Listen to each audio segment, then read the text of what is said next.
Hey everybody. Let me know if I'm too quiet or anything. I am starting a little early. I'm going to be ending a little early. Yeah.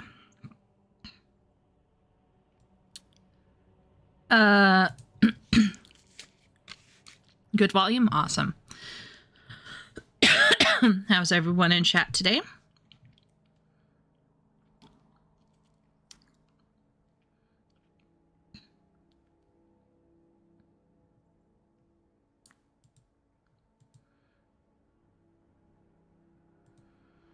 Did you recover from your cold? I thought I did, but I'm still coughing.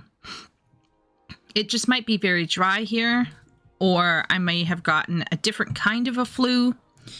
We will see. My stomach has been a bit iffy, but as long as it's going down and not up, I don't care. But coughing, yeah, I had a bad night of coughing last night, but I don't know why. I think it might be because it's just really dry here. I have a humidifier, but to use the humidifier, I'm going to have to go get like special water, I think, so that it doesn't calcify. There's an echo. Great. I don't even know. An echo.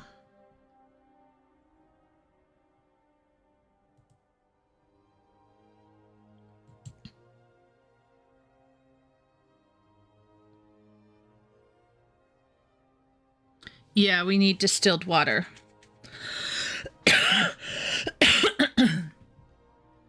It sounds fine? Okay. Thank you, Simp.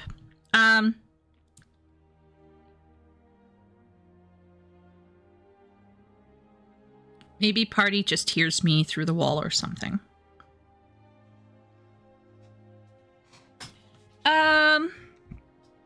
So how was chat? What has chat been up to? Let's do a quick chat head count here. Let's do a quick chat check-in. And then we're going to get into talking about how fanfiction, apparently, has ruined writing and everything else. Anyway.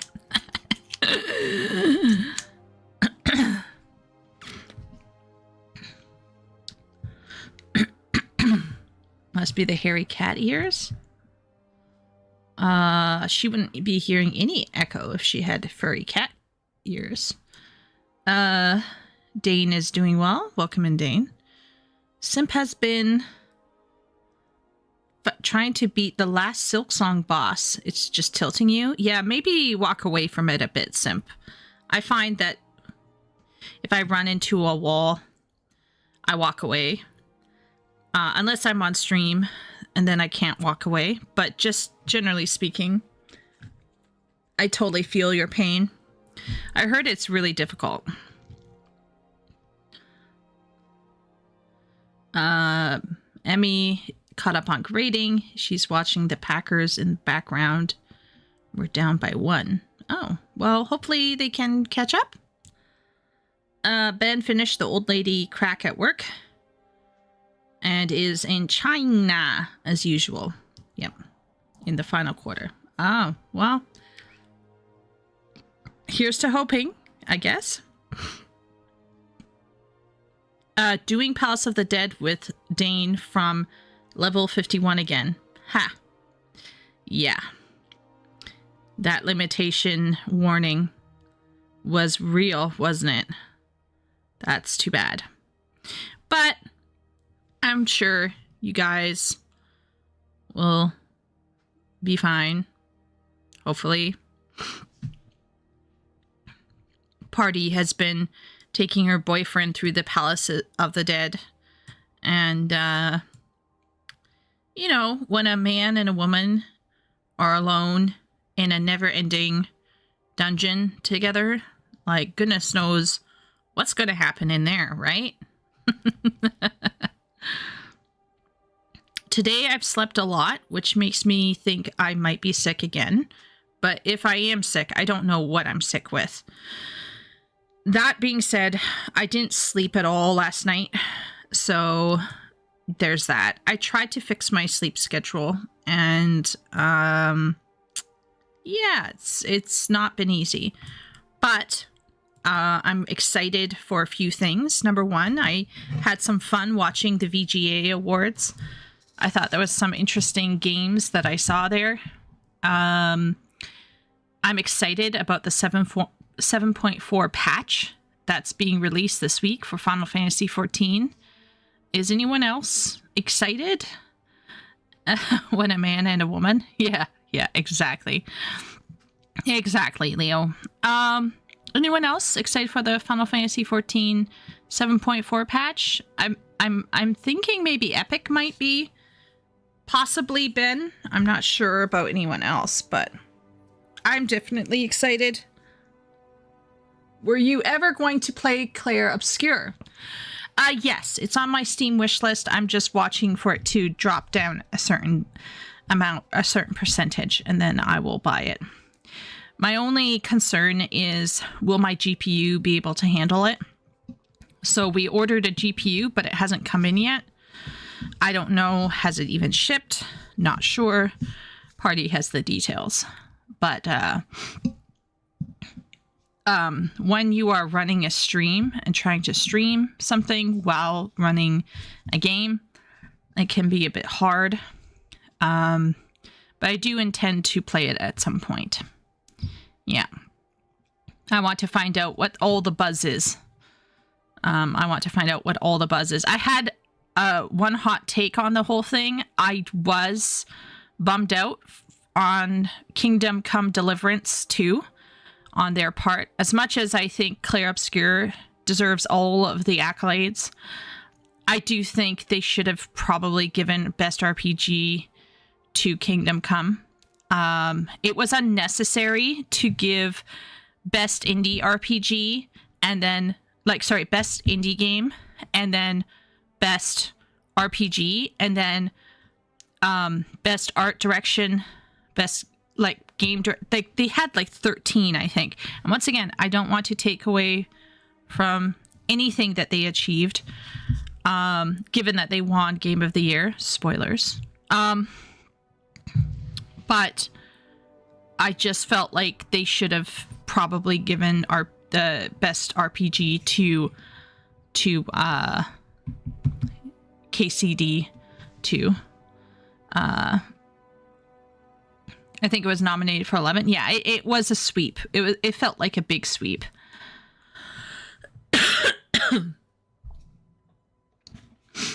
And they deserve it, by the way. They deserve it. I don't want to take away from their win. But I do feel in this part, if I was someone on KCD 2, I would probably need to go lie down. Because from what I understand, KCD 2 creates a very immersive, very real medieval RPG experience. That's really solid. And yeah. But that's just me. I don't know. My favorite VGA year was when there was this one game that everybody wanted it to win. I think it was Elden Ring. And there was another game, I think God of War, just kept picking up everything. Leading up to Game of the Year. And then when it came to Game of the Year, Elden Ring won it, and it was just fabulous.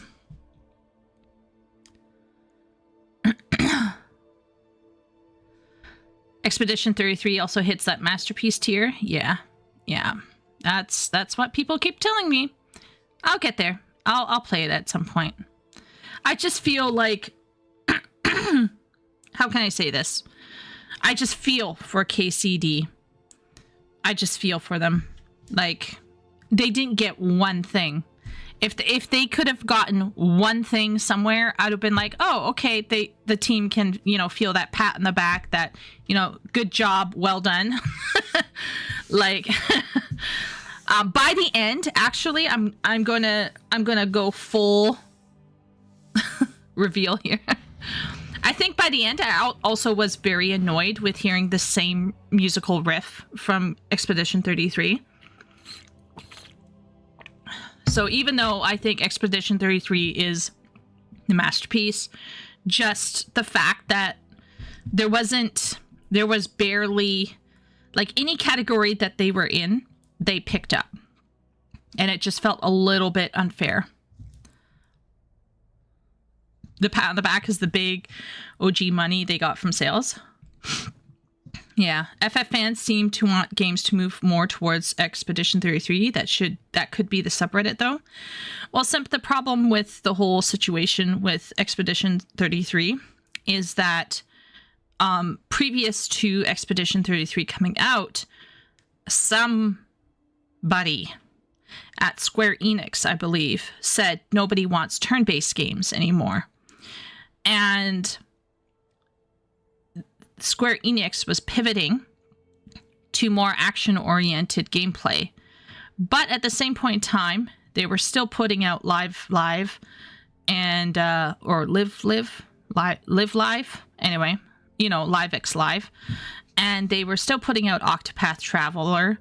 They were still putting out certain other smaller titles that were turn-based. But the flagship titles definitely started skewing more toward this more action style, right? With Final Fantasy 16 being a case in point. And there were a lot of people who were like, what happened to the turn-based? And somebody from Square came out and said nobody wants to play turn-based anymore. Which I think you should never say things like that. You could say something like, our data shows us that, or like industry data shows us that turn-based is, you know, not as popular among younger folks and we're seeking a younger audience, which I think is actually closer to probably the truth. But they came out and said something really weird. Expedition 33 comes out and people now are like, see, we told you people want turn-based.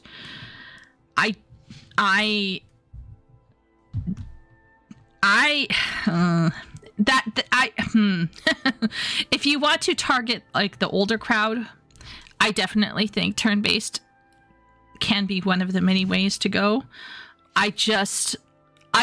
I'm not looking at my brother or my students who I listen to, the people, who are playing Roblox and Minecraft and Fortnite.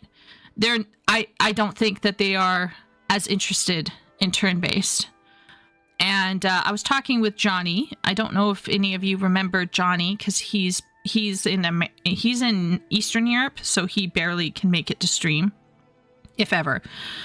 Anyway, Johnny was an actual, developer who worked with game development.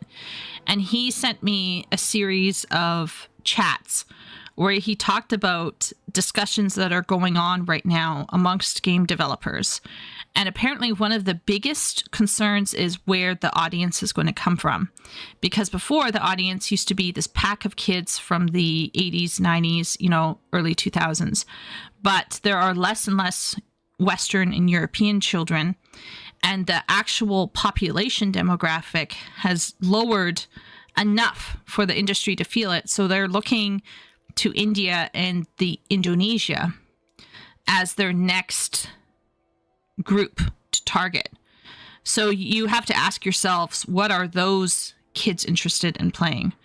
If they're intending to make money, they're going to look for the lost youth demographic. So it's very interesting, because even Yoshi P said something to that effect, I think during the Endwalker tour, that there is an awareness that a lot of young people are not as willing to sit through text and dialogue and turn-based.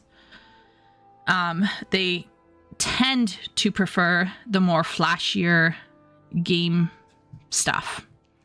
That being said, I still don't think that's a good idea for Square to kind of completely cast that off And I want to give it to Square. Square didn't entirely cast it off. I think there are some people who are cherry picking what Square developed to say, oh, Square cast off turn-based.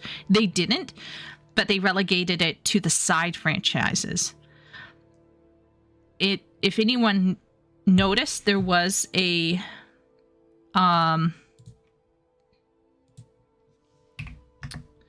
where was it?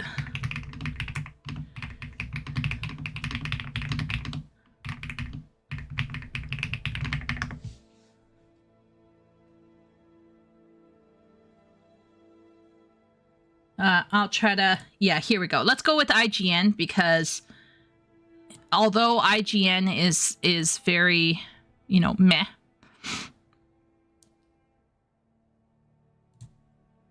this happened.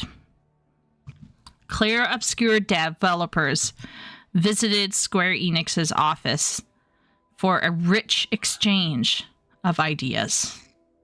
Rich exchange. I wonder what they were exchanging. Right? I could absolutely see Square Enix outsourcing something to the team at Clair Obscure, you know, the team of Expedition 33.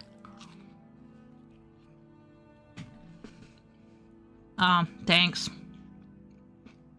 Thanks, my mod.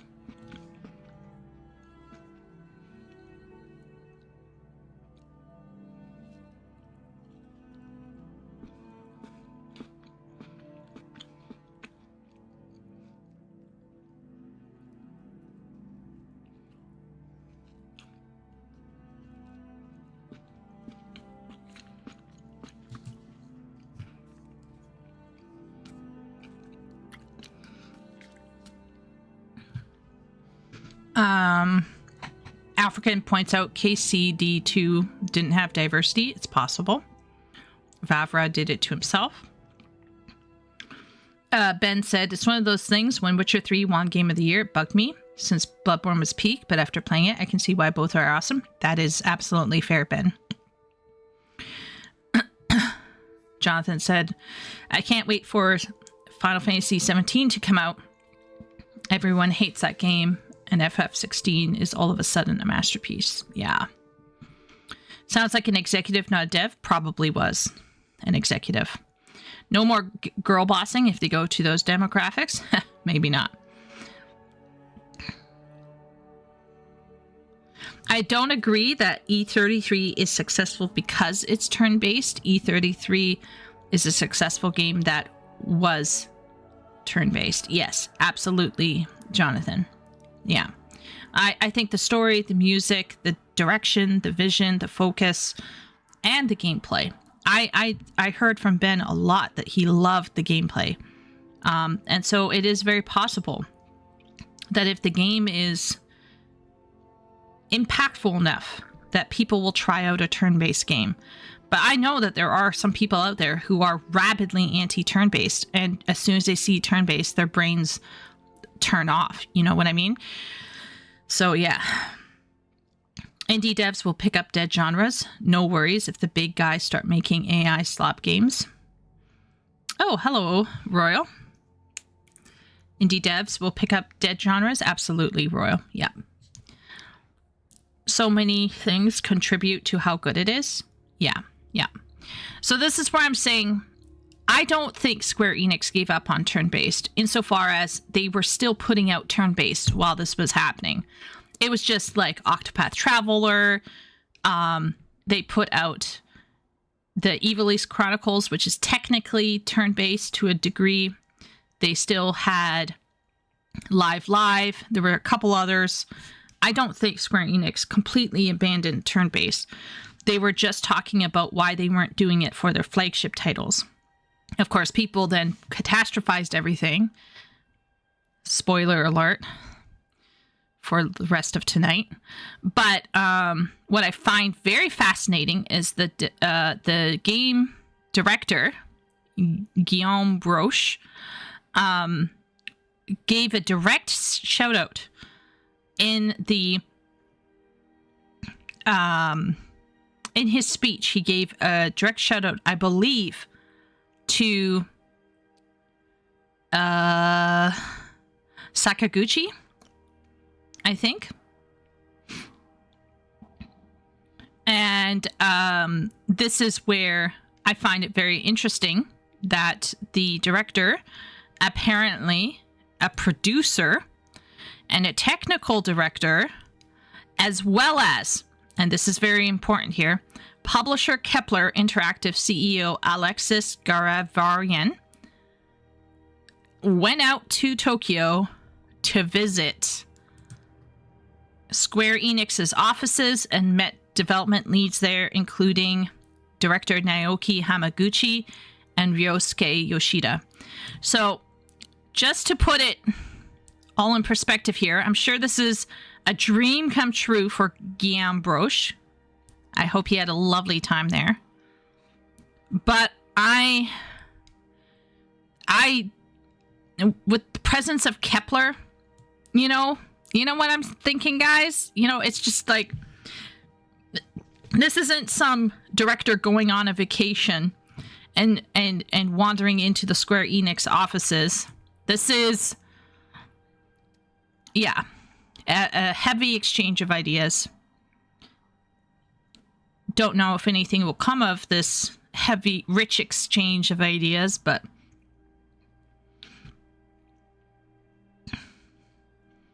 the call out to Sakaguchi feels like a counterweight to the Fez developer shitting on Japanese game dev. Wow, the Fez developer shitted on Japanese game devs? Wow, okay. Well. Oh, I thought Wait a minute. I took off the wrong sign. Yeah, here we go. Now, I took off the wrong sign. Yeah. Anyway, I thought this bit of news was interesting.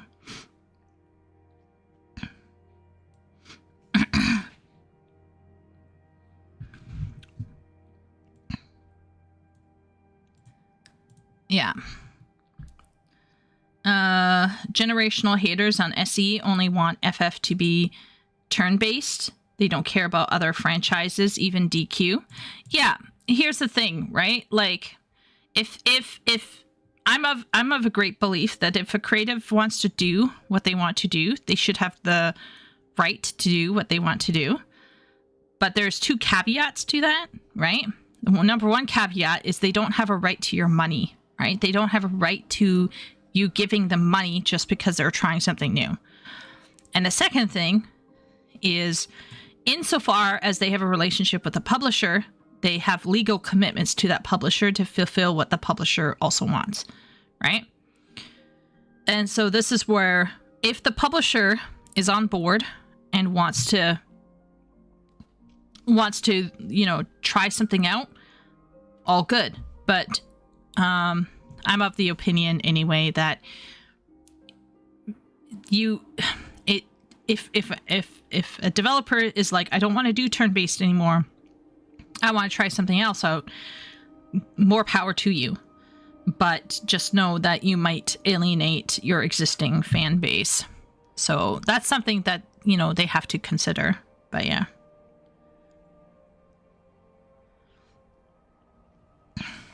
Simp is the person that Jonathan might be talking about. I don't care, actually, by the way, if Final Fantasy flagship titles go back to turn-based or not.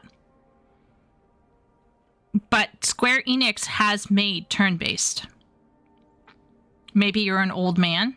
Okay. Right. Yeah. It's just that Square Enix has made turn-based. It's there. You can pick it up if you want. It's not Final Fantasy necessarily, but it is turn-based. So I think the conversation around Square Enix and turn-based got a little skewed, but I understand why. And it's very interesting that the people from Claire Obscure went to visit the Square Enix offices with a Kepler representative. I find that very interesting. and maybe something will come of it. It would be really cool if something came of it. Yeah. But even if nothing comes of it, at least they will inspire each other. And the Claire Obscure people can tell Square Enix, hey, you can take a risk with turn-based as long as your game is good and it has all the other elements coming into play. Yeah. Okay, well, like I said earlier, I can't talk a lot today because unfortunately, I found out that the demo class that I was teaching at 6 p.m. is now at 6 a.m., which means that I will need to be up around 5:30 a.m. And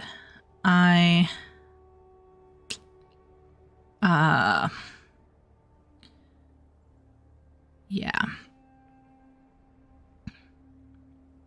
That was a bit of a shock.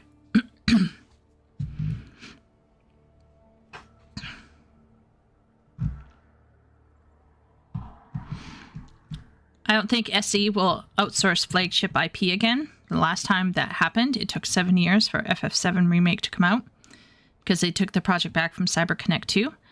I think, Jonathan, that at this stage, I would not rule anything out, given what you were sharing in Discord and the pressure that they are going to be feeling from investors. I think that we can't rule anything out.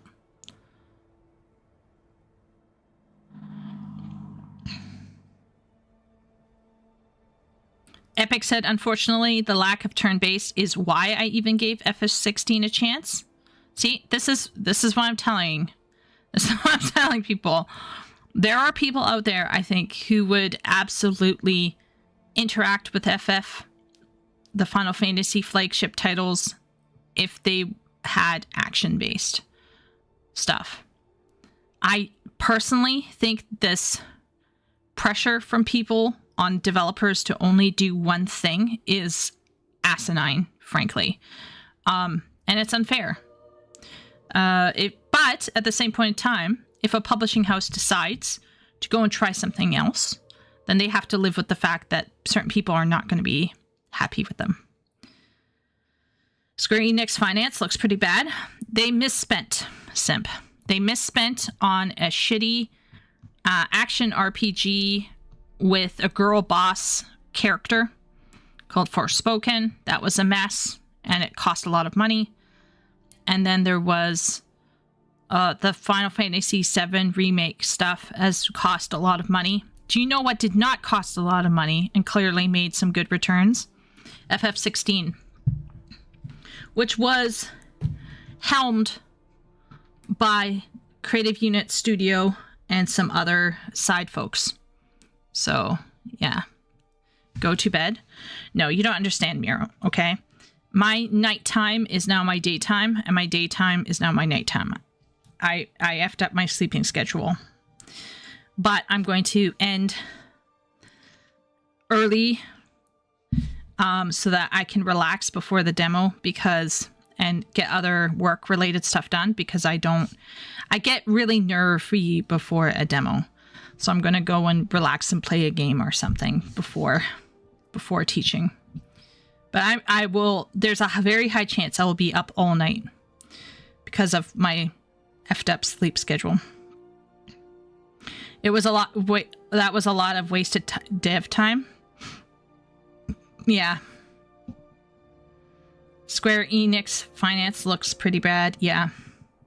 I know casually some gamers from SEA via gacha communities, the concerns for games to work on cheap hardware, provide a lot of content, visual appeal is important. That is a fair thing, Wooly. I think a lot of people want something to be able to run on their mobile phone. They want something that has endless content. I think the endless content thing for me is a bit concerning as an individual, but yeah. Expedition 33 costs less than 10 mil. Yeah. How much Jonathan, do you have those stats again? How much did what's it called? FF16 cost again?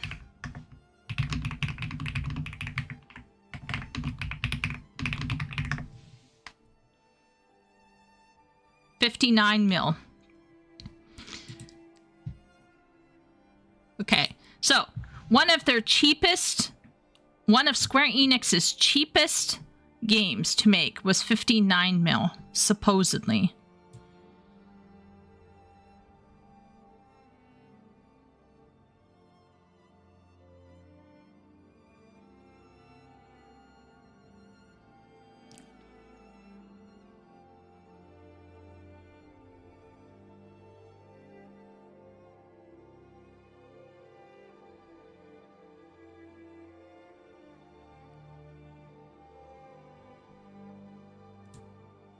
Is that correct?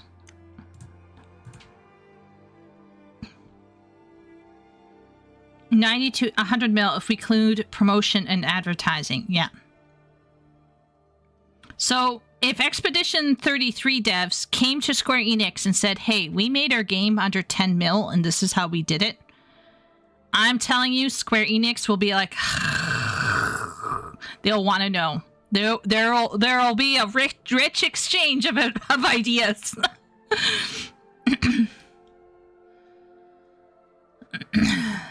American dollar or Japanese yen? American dollar. So according to the shareholders, that shareholder thing, the reports, I don't know. What did the shareholder report say? Because I know. Here, I'll go up. I'll scroll up on Discord. Where is it?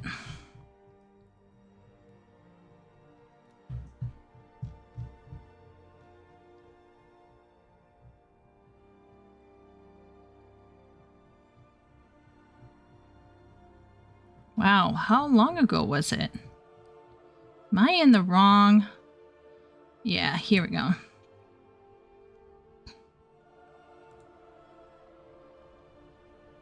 $91.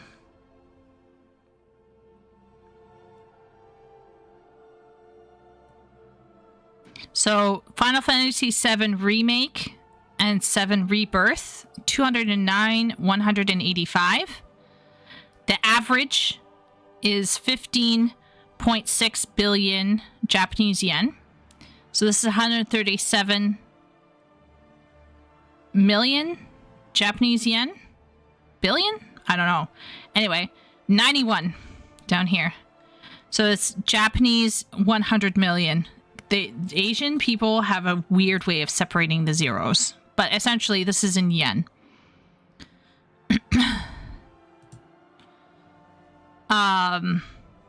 So they're putting it at about 91. So that would be 91 million yen. They put it at about 58 to 59 USD.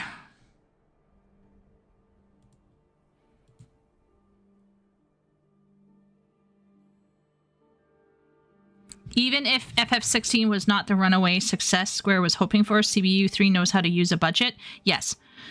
So this is what I'm trying to say, Wooly, right? We know that Creative Unit Studio 3, CPU 3, we're not probably, as far as we know, overspending or being stupid, right? But if you saw a team like Expedition 33 make something in under 10 mil, you might want to ask, hey, how did you make such a great game with such a small team? What did you do? How did you do it? Because they want to learn. I could see them doing that. I could see them exchanging ideas richly around how they did that. Now, the reason for the huge development cost is probably also the size and the quality of the game. Like the overall, maybe the overall animations and stuff might be perhaps a bit higher quality on a Square Enix side. And it is entirely possible the Square Enix team is larger, so it's going to cost more, right? Because you're paying more people. Whereas Expedition 33 outsourced what they had to outsource, but they kept a large chunk of it within 33 people or whatever, or however many, 30 people or whatever. So I think even though Square is working with a different set of numbers, they probably still wanted to talk with people who were clearly in love with them, clearly respected them. So yeah. I think CBU3 gets FF17 simply because they know how to not run over budget. Possible. Meanwhile, GTA 6, yeah. Keep, yeah. Keyboard ASMR. Do you like my new keyboard, Miro? Is it creamy? E33 used mostly pre-made assets. That's why the cost was so low. Makes sense. Yeah, staying on budget and working well on a wide spectrum of hardware is going to be important going forward. Yeah, I agree, Wooly. 100%. Yeah. And that's what I'm saying is, like, it doesn't matter if they choose turn-based or not next time, right? It doesn't matter, really. What matters is, will they keep in budget, right? Because they're getting a lot of pressure from a specific group of investors and stuff. And Square Enix had better look sideways and see, what did E33 team do? And can they replicate that on some level? I already think CBU3 does a good job so far with handling budget. We know this is true, but maybe they wanted to hear this team's, approach and see how they did things. Flute Guy's PVC pipe sounded better. Flute Guy is amazing. If I could make any game, it would be a Final Fantasy XIV with a Total War kind of game. Is anyone excited about the Total War Warhammer 40k stuff? Did anyone get pumped about that? I know that Angry Joe nearly lost it. Did anyone else nearly lose it? Epic is excited? Yeah? Is anyone here into Total War? I've never played Total War. Party says you. Ben is curious.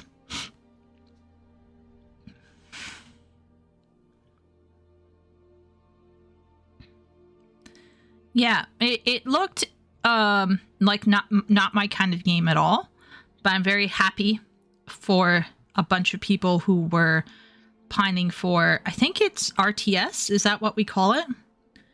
Like a grand strategy or something? I forget what they call it, but never played them. Neither have I. Total War devs have shat the bed repeatedly lately. They will do so again. Possible. Okay. You're looking forward to Phantom Blade Zero now? Hopefully you'll enjoy it. It's an RTS? Okay. Leading armies is kind of essential with what I write in my free time. Okay. Yeah. Last Total War was really fun. Okay. I don't know anything about Total War, nor do I care about it. But I know some people felt very happy that it's going to the grimdark space. So we'll see how that goes. Today we're going to listen to Second Story tell us how fanfiction has destroyed writing and everything else. You know, for a woman who's probably going to start moralizing or talking about certain things in her video, she sure lacks enough personal integrity to not use clickbait titles, because that is clickbait if there ever was one.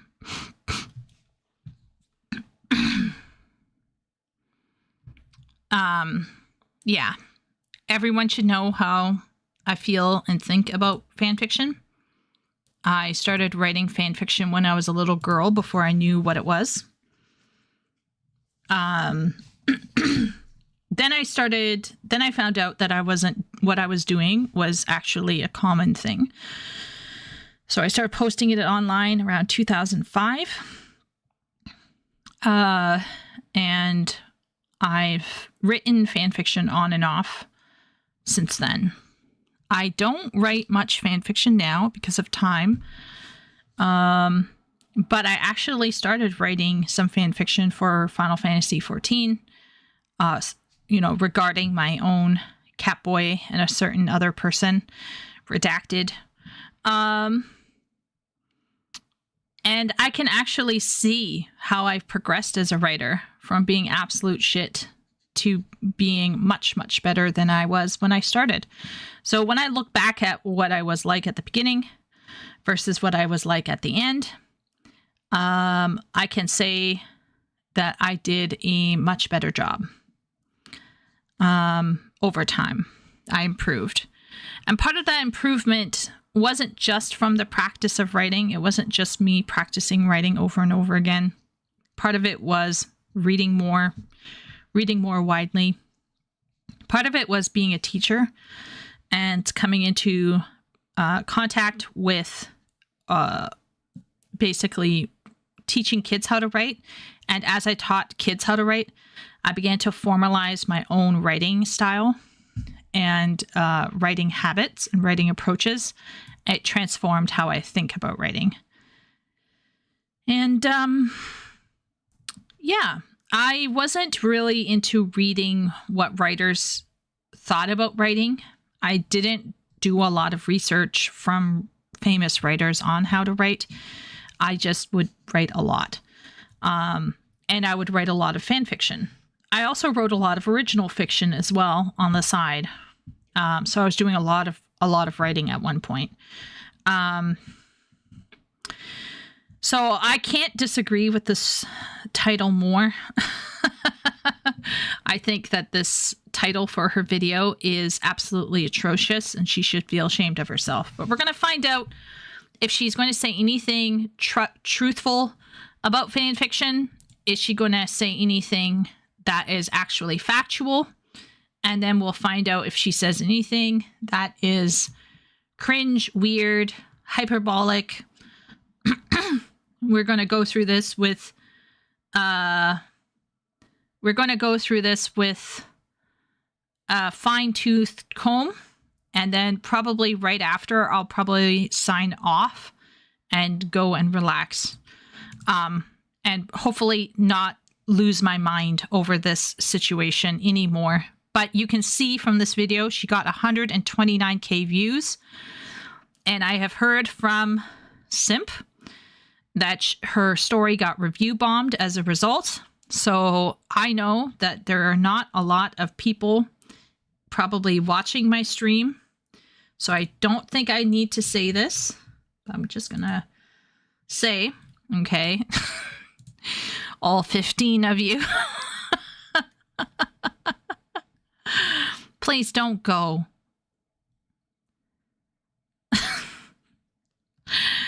Don't go and review bomb her story, okay?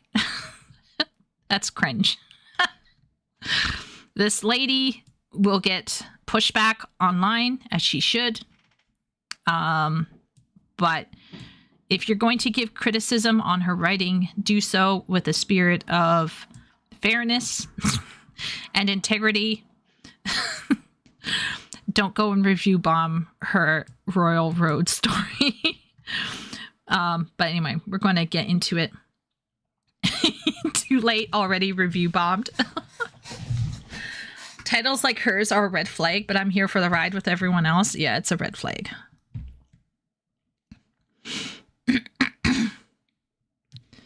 It's a sensationalized title. It's highly sensationalized. I gotta just make sure. Like, and everything else? Everything else? Really? Is this what we're saying?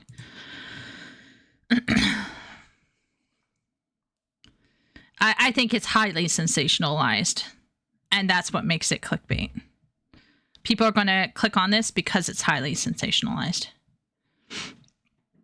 She unfortunately strikes me as the kind of person who thinks she is much smarter than she is. Alas, that can sometimes... How can I say this? I had a period in my life where I was insufferable. I'm still insufferable sometimes. But when I was a teen, I was an absolute terror. I was the actually of all actuallys and the I know of all I knowers. And I would use long words on purpose to elevate myself.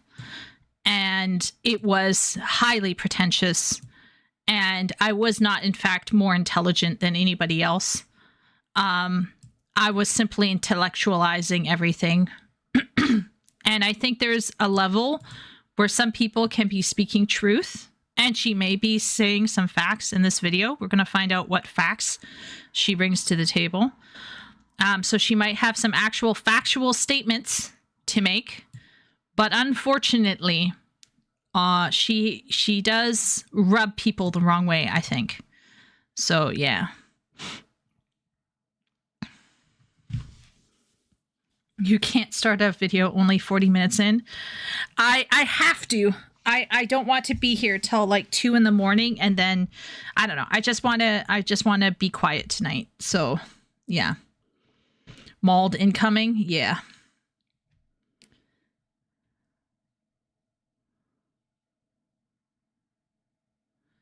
You cleverly did not put your instances of being insufferable online? No, I did not.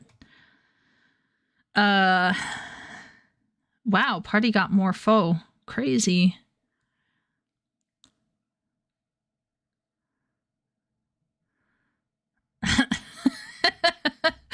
Chieko is a serial push glasses up emote user. I am. It's fine. We're almost at an hour now. Yeah. But anyway, so let's get started. I'm actually dreading this a little bit, guys. I'm not gonna lie. It's 1 hour, a 1 hour video. Oh Lord, preserve us. Help us to not be unkind.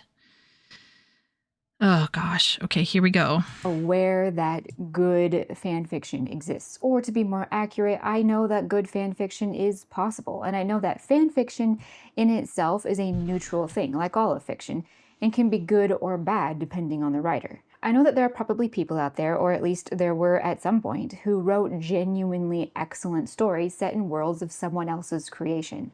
I know that it is possible to write good fan fiction. However, Okay. She saved herself a world of hurt from me by putting that caveat at the beginning. Because there are some people who like to paint all of fan fiction as a complete loss, and that is not true. There is some fantastic fan fiction out there. And if anyone here knows, I would say probably 90% of fan fiction written is not great. But there is like a nice 10% that when you find that gold nugget, it is nuggety and it is gold. So that's good. She put that in there. It would have been nice to see from her some examples of good fan fiction.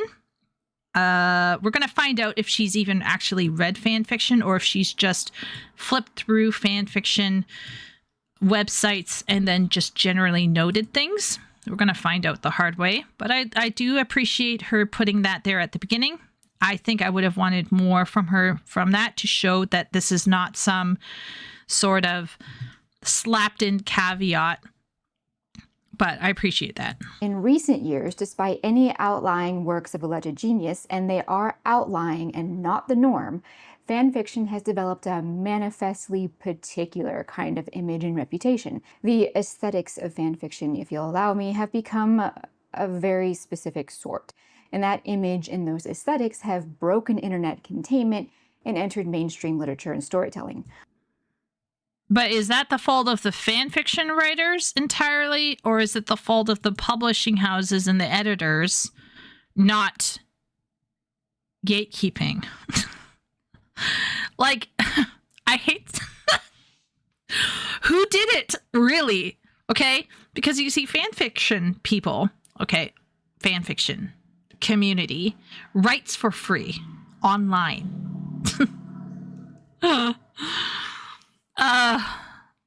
Let's say you have one fanficker like myself who gains pretensions of pretensions of excellence and decides to go and submit their work to a literary agent, they have to get the literary agent to represent them. The literary agent and them then have to go to a publishing house who has to accept them. And then the publishing house has to then get an editor in there to do some work on it, because they're not just going to slap it straight into the press, although that makes me wonder a little bit about what Fury brings. But they ideally should be doing some editing before smacking it into a press and putting it on shelves. Like, there are so many stopgaps before a fan fiction writer can be put on a bookshelf with a traditional publishing house. This is not the fan fiction writer's problem. The fan fiction writer was probably doing fine over there writing for free. If they have this, delusions of grandeur, it's up to the literary agent and the publishing house and the editors to ensure that none of this bullshit hits the shelves. Like, there's more than one person involved in this circuit of crazy here, right? So I would not actually be looking at the fan fiction people. I'd be looking at who is picking up the fan fiction people, especially the shitty ones. Like, now, of course, you can argue, well, fanfickers can just go to Amazon KDP. They can put their stuff on Amazon KDP and they can get sold there. And that answer is yes, they can do that. Yeah, absolutely. And that is unfortunate.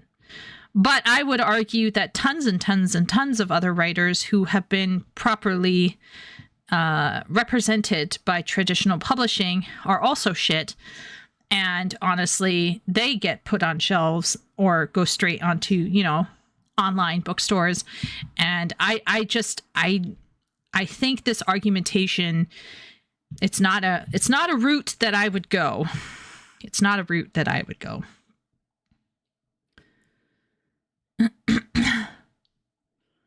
Rip the Band-Aid, yeah. She opens up apologizing for her title, yeah. It's a nice quick save, yeah. She complains about people who write for free, yeah, basically.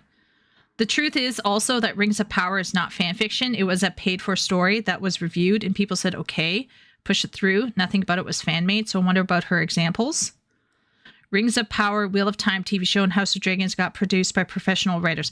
Okay, I think we need to get out the notepad here, and we're going to talk about three things, right?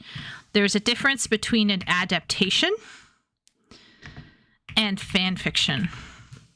And if we're talking about published or tradition or classics that are fan fiction-y, we say that they are derivative. That's the word that a lot of critics would use before. So, for example, we would say Shakespeare is actually derivative of other authors. Shakespeare was basically writing fan fiction, okay? Okay, look, King Lear is actually not original. He took someone else's story and he made an alternative universe of King Lear. All right? This is the fact. Julius Caesar is not original. Neither is Hamlet. Hamlet is also fan fiction-ish. But because it is so old and because the sources were so slightly separated, we often will say that those pieces of work are derivative. We can't call Rings of Power fan fiction. Rings of Power, Wheel of Time, Game of Thrones, these are all adaptations. Anyone calling Rings of Power a fan fiction is... Okay, let's keep going. Let's keep going. When I say fan fiction, in a crowded room, 90% of the people in that room immediately receive the mental image of the same general type of storytelling, which, by the way, is not a very flattering one. Regardless of what you personally might think about fanfiction, the community and the majority of known works, and crucially the influence of fanfictionism has had on the rest of the storytelling media, has a very, very specific philosophy and aesthetic. Singling out your own personal favorite works cannot change that fact. When I made I think I would appreciate her argument better if she had steel-manned the positive fan fiction argument first, because she did not steel man. She basically hand waved away good fan fiction within 1 minute, and she's now getting into the fan fiction is bad. Yeah, it's not great. Not great. But I will agree with her. She is correct. Fan fiction does have a bad look. And if you tell people that you write fan fiction, up until recently, if you told people that you wrote fan fiction, most people would kind of like curl their lip or scoff or sneer. Not a lot of people were positive about writing fan fiction. I actually think J.K. Rowling is probably one of the first authors who advocated for the fan fiction community and said, go with God, basically. And I think her generally positive interactions with the community caused fan fiction to flourish during the Harry Potter golden era.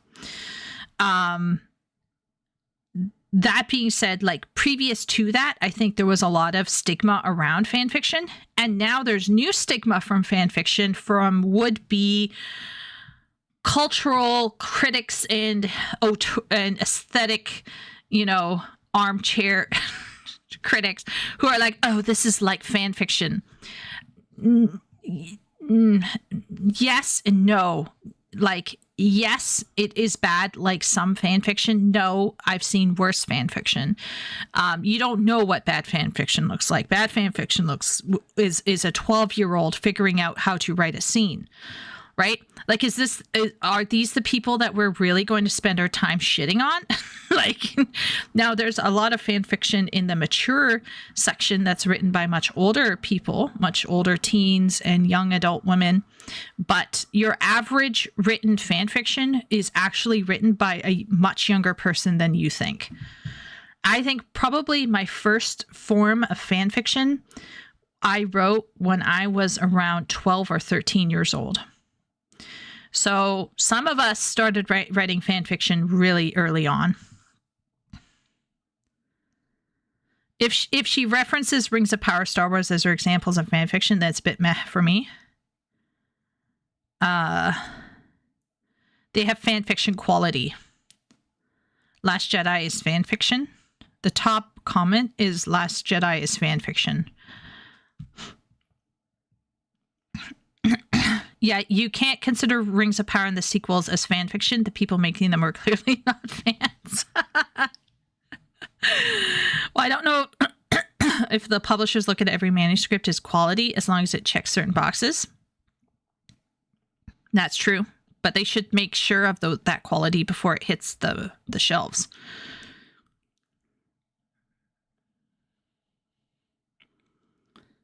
Shouldn't canon be on that list too? Because what is canon isn't what is fiction.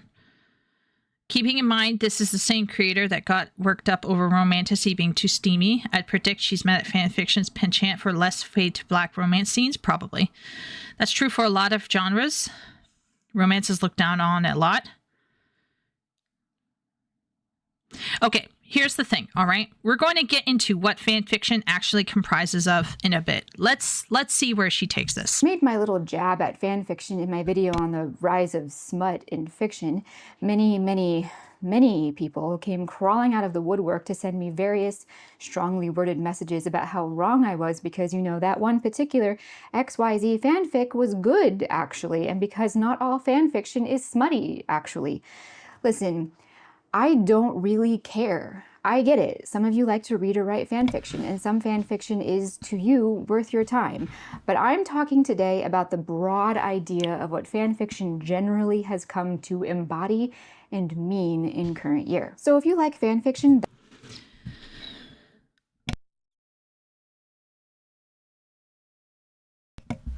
Um, um,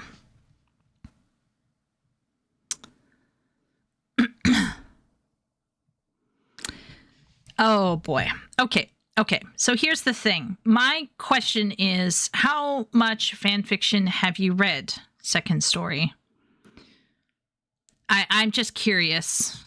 I'm very curious. See, the thing about fan fiction critics is that some fan fiction critics who talk about fan fiction critically have not done their reading on it. They just don't know. And the fact that she was being dismissive about the reality that fan fiction is largely not smut makes me wonder if she's actually even done basic research on fan fiction. Let's continue. that's your business. But before you get all fired up and start filling the comment section with angry remarks about how it's, not all fan fiction or whatever, try to take a step back and honestly observe the overall reputation that fan fiction has to the general reading public. Another quick side note, a lot of people... But that's a problem, though. Wouldn't you say? If you're judging something based on reputation alone, that would be like saying, well, all gamers are single, incel, fat, balding, living in their mother's basement dwellers. Like, is that like this is we're getting into that borderline. Like, I don't know. Like, I think it would be much more helpful to, oh boy. Oh man. Okay. Well, anyway, I just think basing something about the reputation alone is a little bit of a problem. It's a bit of a problem. I wouldn't take that tack if I was her. But we will see. Maybe she will show that she's done her reading. She knows what she's talking about. Let's see. People seem to really appreciate the list of additional information that I provided with my video about reading education. This particular topic, fan fiction, is not something a lot of people outside those communities are going to know a lot about, and I spent months doing research. So to help, I've put together a small companion document on my website that provides links to some relevant studies and data, as well as more information on fanfiction in general, and also some of the more disturbing fanfiction content, scandals, and other issues of interest to outside observers who genuinely want to educate themselves. Some time ago, I said to a friend I like the fact that she has additional side content. Obviously, it would probably take multiple videos to maybe cover. That being said, being sent to another website, her website, like, it would have been nice to have seen some stuff on the screen, while she's talking. But I recognize that if you want to put something out for money, and you want to just get something out, you will cut corners there and you won't put it on the screen. But it would have been nice to have seen some of the studies right here on the screen to show what she found. But anyway. It's a joke that through no fault of its own, Harry Potter was about 70 to 80% responsible for the degradation of modern literature. And while that observation is still valid, I think it's far more accurate to say that the strange, unprecedented way in which Harry Potter collided with fan fiction is the real problem. In that sense, it would be more accurate to say that fan fiction is 80 to 90% responsible for the degradation of modern literature. And that statement is something I stand by. An essay I read recently, which I... Okay. When did Harry Potter come out? Harry Potter and the Philosopher's Stone book release date. 1997. 1997.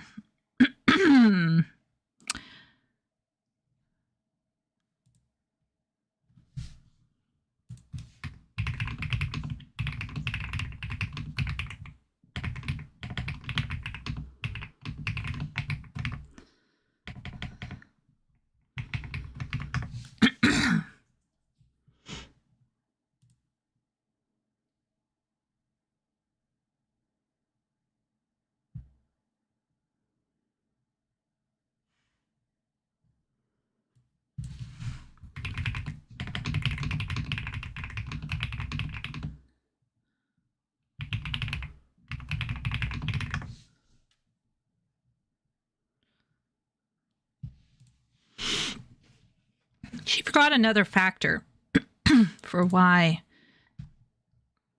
I don't. Oh boy.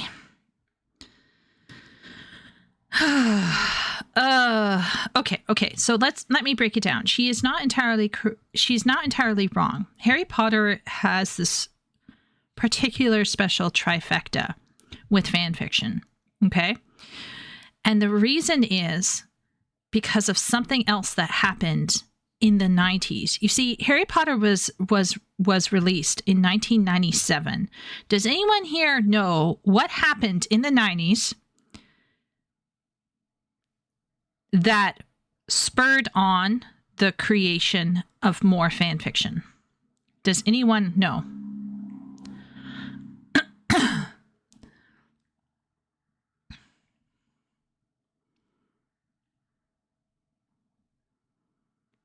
It's the internet. It's the internet. Fan fiction existed before Harry Potter, right? Fan fiction absolutely did. The first fan fiction was written in small zines for Star Trek. Star Trek was probably one of the most foundational uses of use cases where fan fiction was massive before. But around the time that Harry Potter was released was the time when the internet became into common use and people started having the internet at home. And if you couldn't afford it at home like me, you would go down to your local internet cafe and you would, upload your stuff there. So I personally think that it's not just Harry Potter that became popular and caused this fan fiction spree. I think the internet opened up for women, specifically female writers, and female writers did what they loved and have always loved to do, which is tell stories. And I'm not saying men don't do it as well. I'm not saying that, but I'm saying it became a place where a lot of young girls let their imaginations loose. And it was all little Harry Potter fans online on the forums. Most of them were writing the stupidest, lowest tier trash fire shit. Okay? Don't make any mistake here. This was not like cream of the crop writing. And no one in their right mind would ever be calling it cream of the crop writing. But to sit here and say that 12 or 13-year-olds / 17, 18, 19, 20-year-olds having fun with the Harry Potter franchise brought down modern literature. No. You could say that modern literature and writing was compromised enough by the early 2000s due to other unrelated sociocultural stuff and philosophical narrative bullshit, to the point where you have traditional publishing houses then lowering standards and having like DEI and all of this kind of stuff, where you have all of these people getting in who should ordinarily not get in, writing stuff that is absolute trash. And then you also have people like publishing houses, Emmy just pointed it out, who are just seeking tropes. They just want a trope, and your average reader and writer is not going to appreciate something that's well written. So you're going to be able to get away with like a B tier piece of writing for an average reader, right? Because the average reader will have entertainment value. The point is to be entertained. The point isn't to experience the best of writing. So if we want to talk about why is writing in general screwed up, we can start talking about education. We can start talking about the philosophy of education that has deteriorated. We can talk about lowering of standards. We can talk about monetary, like financial greed, and what traditional publishing houses are going for in terms of we want to make money. But one of the huge factors that people like Asmongold argue is that if you want to make money, you give the customer what they want. And the customer doesn't want the next Robert Jordan Karamazov, J.R. Tolkien, Malazan. Your average female customer doesn't want to read something super heavy. She wants to read something light, something fun, something entertaining. Yes, there are some fantasies out there, romantasies, that are thicker, right? What we would call a doorstopper. But even those, the writing level for those is still not very high. It's intended to be read simply and easily and quickly. And this results, unfortunately, in a lowering of writing standards. And if you coincide this with a whole bunch of other social factors, this is what's going to cause everything to kind of go downhill. The fan fiction themselves, all that we have to do with fan fiction is look at fan fiction to see if there's a declining quality of fan fiction. And that could tell us that there's a declining quality of education. Because the young people who are most often engaged in fan fiction between the age of like 13 and about 30. So somewhere in between those years is when a lot of people do their fan fiction work. A lot of those people, if they haven't been educated well, their writing is going to go down the tubes. But they are not charging people even for money. So, yeah. A lot of Mary Sue characters as well. Yeah. There was Star Trek fan fiction while the old series was airing. I don't even know how they reached one another. By letter? I think it was like physical paper. As soon as there was home internet, there was porn, smut, and all kinds of writing. Good and bad. That's just life. Yeah. Yeah. Spock and Kirk was one of the earliest BL stuff. Fan fiction was popular with women. Yeah. I don't understand why she's blaming people who write for free. You think she would at least blame stuff like English degrees. Yes. Yeah. See, once again, if you're writing for free online, okay, and you're writing absolute trash, if I come in here and I flame you because you don't know how to write a paragraph, I can do that. You can give me pushback. We can have a scrapping on the internet, but it's free entertainment, right? The problem is when it gets into the publishing houses. The problem is, why are we seeing certain trends in the publishing houses that looks a lot like fan fiction? That's what I'm assuming she's going to go for. I don't think it's because of fan fiction. I think it's because there's a lack of standards and the publishing houses want to go for the easy trope. And the average individual is reading poorly anyway. And the average individual doesn't want to be challenged to read something that is dull and boring. They want to just read light fluff and trash because their tastes are trash, because they're not educated, nor do they push themselves to have taste. Fan fiction, though, for me, like, I will never say that fan fiction is high quality literature. I think if you're thinking that fan fiction is high quality literature, most of it is not. She's absolutely correct about that. But I don't like how she's trying to well, anyway, let's see how she does subsequently misplaced, observed that Harry Potter was the series that launched 1,000 ships. For those who don't know, a ship is when fans... I would say Star Trek was the actual progenitor of what we would call today modern fan fiction. And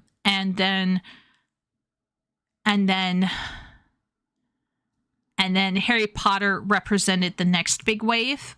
But I think Harry Potter was the next big wave because of the internet, not because it's Harry Potter. So the big wave of fan fiction that coincided with Harry Potter was due to the internet, actually, in my opinion. I don't know how she didn't make this correlation. I literally don't know why. I don't think it's entirely due to Harry Potter either. I'm just going to double check, though, something here.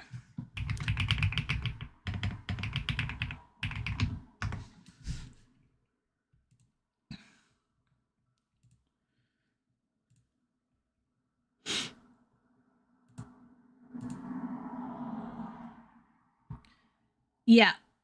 I would say Harry Potter is the biggest on fanfiction.net, which is like the OG.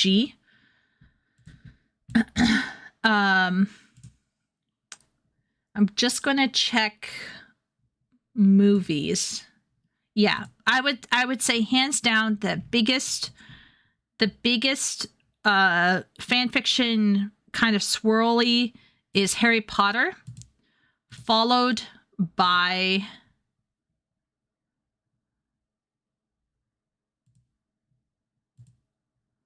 just checking here.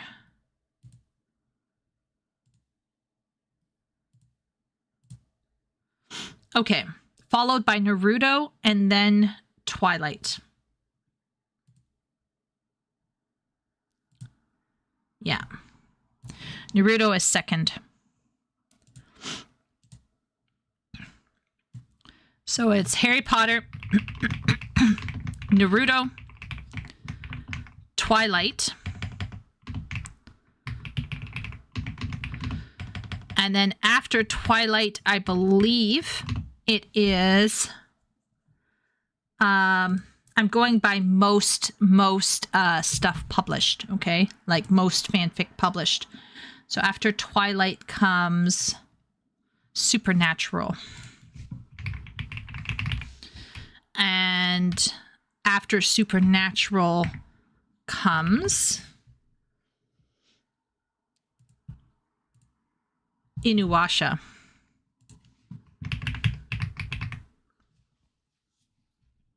And Hitalia.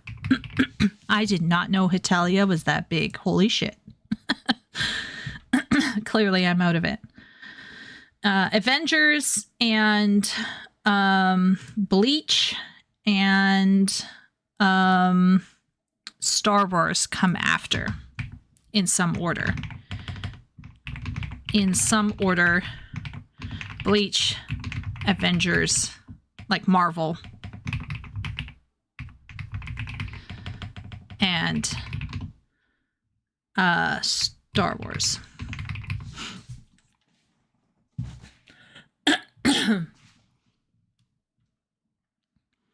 Marvel is split into different groups, so it's not so simple. Yeah. But that's the general stuff. Yeah. Never seen Bleach? Yeah, I liked it. How was your Kakashi fanfic? Which one? Anime fanfiction was alive and well before HP though. No? Yes, it was party. But it was smaller. HP hit larger because you have to remember that anime was having a difficult time getting over to the West. The translations back in those days, right? It was very, very finicky. And a large portion of solid translations that you would like subbing would have to be done by the fan community. So at that time, although I think anime would absolutely have exploded and would have actually been the big thing, not Harry Potter, what held it back was mainly the fact that it wasn't mainstream yet. Anime, if I may say, at that point in time, saying that you watched anime was actually probably on par with saying that you wrote fan fiction. Buffy the Vampire Slayer is nowhere near. AO3 is the main place now? Probably. Isn't the original term Mary Sue from a Star Trek fanfiction? Yeah, basically. My Kakashi fanfic. I wrote Kakashi fanfiction. Yep. My favorite pairing to write about was Kakashi / Sakura. Believe it or not. I know, crazy. And Kakashi Iruka. Kakashi Iruka was one of my first BL pairings to write about. The problem was in North America. Yeah, North American dubbing was ass. So we did a lot of subbing. But yeah. So I think the lack of good subs and dubs shot anime in the foot to a degree. Sakura, really? Yeah. Yeah. Oh, yeah. I wrote this interesting story one time about Kakashi and Sakura exchanging letters as teens through a letterbox. And people said it was like this Nicholas Sparks romance book that I'd never seen. But basically, the letters pass through time. And as she writes to him, Kakashi starts changing. So he starts getting new memories and he starts to transform as an individual because she changes him with her letters. Would not have guessed that. Yeah. Yeah.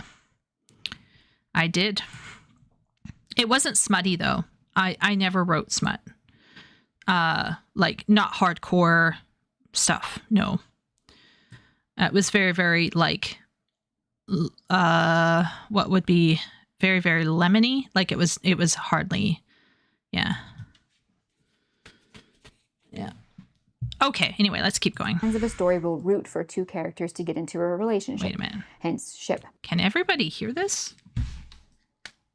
I've lost my audio. A person could be said to ship two characters, that is, hope they get together. In more modern usage, however, ship means that as far as that fan is concerned, those two characters should be together, or even are together. Wrong. No. No. No. Oh my lord. Like, I will grant you this, okay? I haven't gone into the fan fiction space lately. Who knows how crazy it's gotten in there. Last I knew, which was a couple years ago, when you ship someone, it just means you like those two people together. You are not saying that they are canonical together.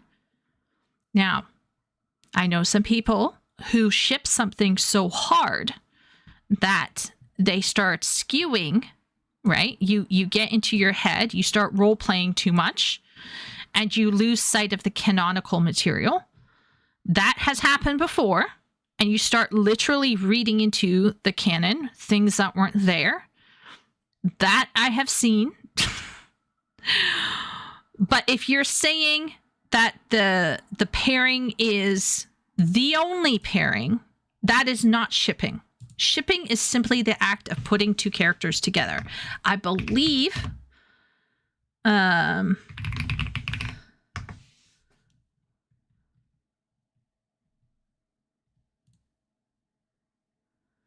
is OTP.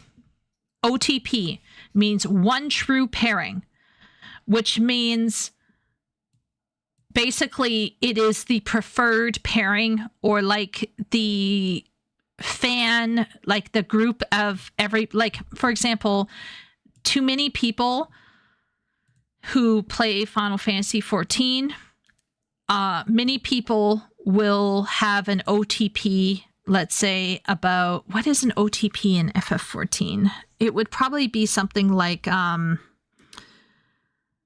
well, I don't want to spoil because Dane is here, but like, you guys know what I'm saying. Like, there are some characters that you're like, those two characters are together, and it is an OTP. Nanamo and Pippin would be OTP, yeah.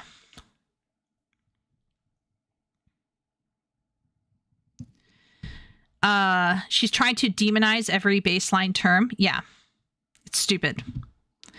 Yuri Yaoi shippers the main culprits for this behavior. I do think that, I don't even know if Yuri has much of a presence, even though maybe in the gacha community Yuri is higher. But Yuri almost never, like, the Yuri people in during my fanfiction days were always crying in a corner somewhere because nobody was writing for them. BL had a better scene. It was much more lively.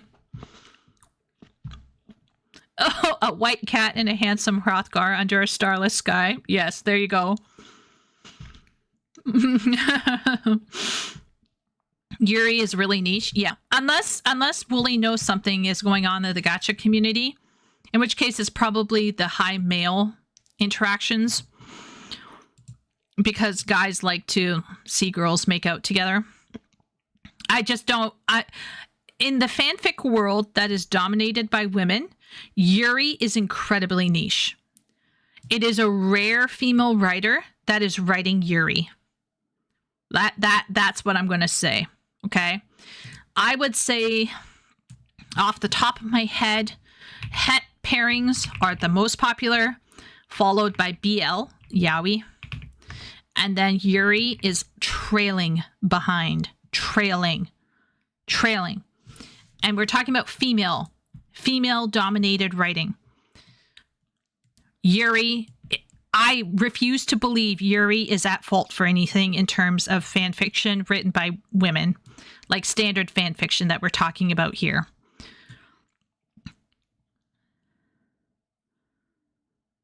Yuri people are rare, but absolutely batshit if they get going. Yeah. Unless Wooly can weigh in and tell us about the gacha community, but I can assure you that most female fan fiction writers are not Yuri, and not many of them are BL either.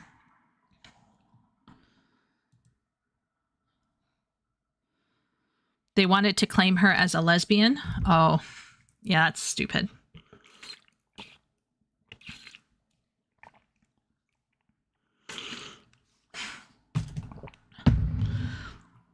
But I will say this for the Yuri people. They probably are a bit more crazy because they barely get anything.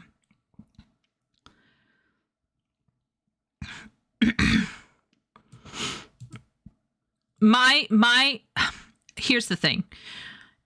In the fan fiction world that is dominated by female writers, Yuri is niche. Because not many lesbians exist who are going to be writing to begin with. If there is a thriving Yuri community among men and male writing, with male dominant eyes involved and male pleasure at the helm, that probably looks like something else. You know what I mean?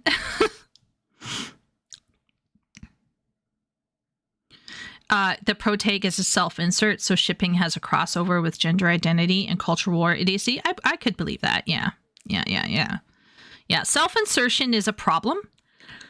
Self-insertion is an issue with a lot of fan fiction. But once again, we're talking about writing that is for free. So I don't know how to say this, but and writing that is often the product of, like I said, very young people, many of whom have literally no ability to really write, right? They're just getting their ideas out there. So for me, I'm like, if you're writing your own fan fiction and you're not causing trouble with the rest of the world, I actually don't care. Same thing with whoever's doing whatever on Twitter.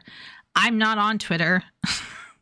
You guys can go on Twitter and behave like morons, right? Like other people can go out there, say their weird shit about their OTP, don't care. It's when they start coming into my space and telling me what to think about something, that's when I start getting, like when someone tries to tell me something about a character that is patently untrue and is clearly not supported by the canon. Then that's when I'm like, you came to me and you start talking to me. Right? Generally speaking, I don't put myself in the marketplace to talk about a lot of this stuff anyway. Hey, now some male authors can be tasteful. I'm sure, Epic. I'm sure that you're very tasteful, but you know what I'm saying. You know what I'm saying. Like I think that there are some people who would look at Yuri or yaoi or fan fiction and feel like it offends their sensibility. But part of me is like, you clicked on that link, you asked for it, I do feel that Wooly does touch on people going online and like shit disturbing in forums about their OTPs. That's a problem. I could see that being a major problem in gacha games. But that's a gacha game problem. That has nothing whatsoever to do with the concept of fanfiction in general. That's just people losing the plot. You don't have to be a fan fiction writer to lose the plot. You can just be a person with very strong opinions online and be behaving like an ass. But that has nothing whatsoever to do with fan fiction. Fan fiction is just like an additional step that some people will do. I personally never wrote self-insertions. That's just not a thing for me. But and I think self-insertions are cringe. And I would never read anything with a self-insertion. But that's a whole other topic. Regardless of what the story says. And never before in history had this been as huge of an almost global cultural reality as it I wonder why that is. Was it really just Harry Potter? Okay, let's keep going. was during the heyday of Harry Potter. In truth, Harry Potter did something that was entirely unheard of in history, entirely by accident. Beginning with children's books, the series became an international sensation, and what was really unusual was that the length of the series allowed it to be a constant companion to an entire generation of children. Never before in history, in quite this way, had an entire generation grown up alongside a widely beloved group of fictional children. From elementary school through high school graduation and sometimes even college, Harry Potter and co. were all there too, and due to the nature of modern society and how modern people, especially young people, engage with stories, which we'll talk more about in a minute, this full absolute immersion had the most profound emotional and formative impact. Do you think YA literature is partly to blame for the decline in literature right now? Think fanfiction. Specifically, think Twilight, which was originally a work of Harry Potter fanfiction. Do you think E.L. James's 50 Shades of Grey is a major offender in the rise of smut in modern society? Think fanfiction. 50 Shades of Grey was Twilight Harry Potter fanfiction? Gotta double check that one. I know definitely 50 Shades was Twilight fanfiction.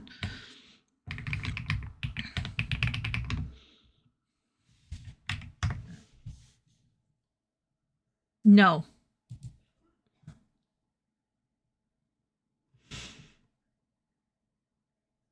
No.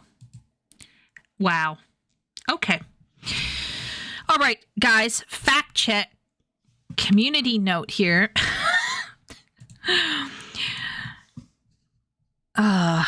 Twilight was not Harry Potter fanfiction. 50 Shades of Grey was Twilight fanfiction. That we know for sure. That we do know for sure. And it was actually a crossover, if I recall correctly. I feel like it starred Harry Styles from One Direction or whatever it's called.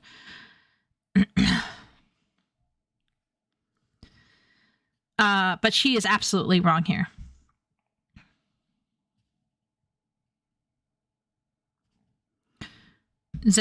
Triple Z usually uses both gendered protagonists as characters, but the ZZZ community is a little different because they celebrate all forms of gooning. Okay. Twilight isn't HB? Yeah. This is literal. Looks a literal, yeah.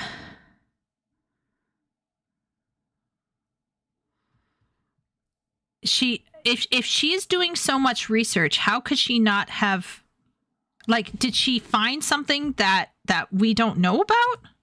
Because this just took a quick Google.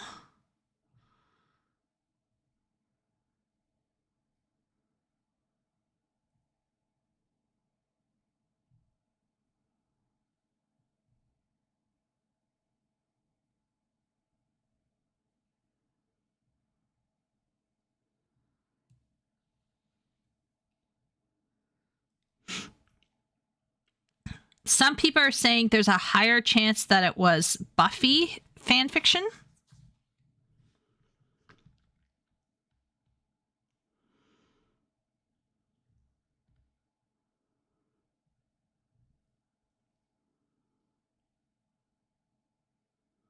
Oh, someone here said people confuse the link between 50 Shades and Twilight for a link between Twilight and Harry Potter.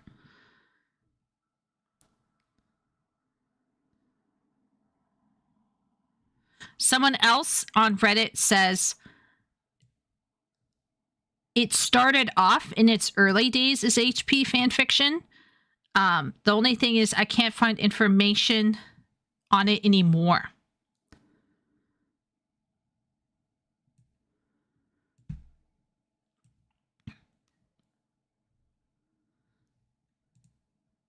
So there is no proof. There is no proof.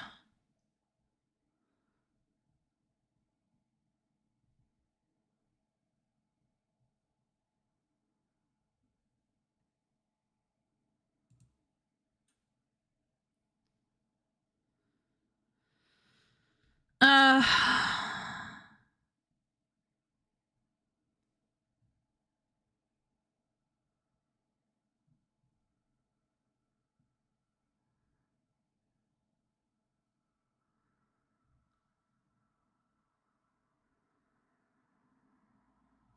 yeah, there's no proof. Yeah. It's just hearsay.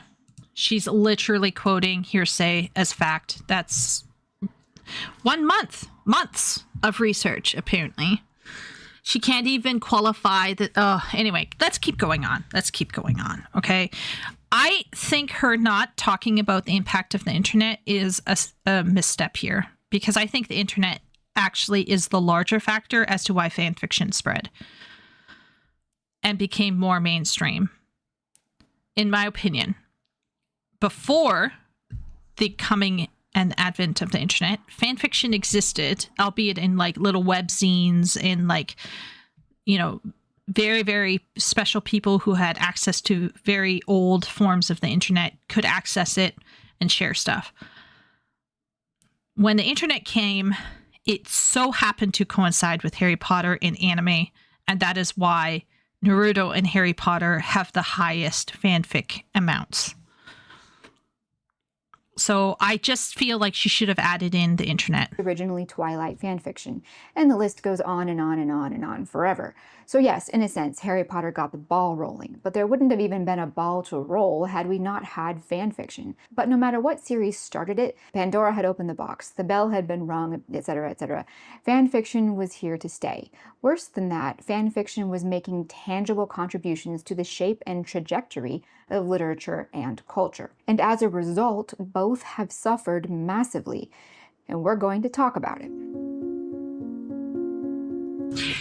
Okay, I need to clarify this before we completely roast this poor woman. I do think fanfiction is, how can I say this, a trap for some people, for writers, because fanfiction can often allow narcissists, participation trophy students, and people who are struggling with mental health to perpetuate a sense of accomplishment by creating something.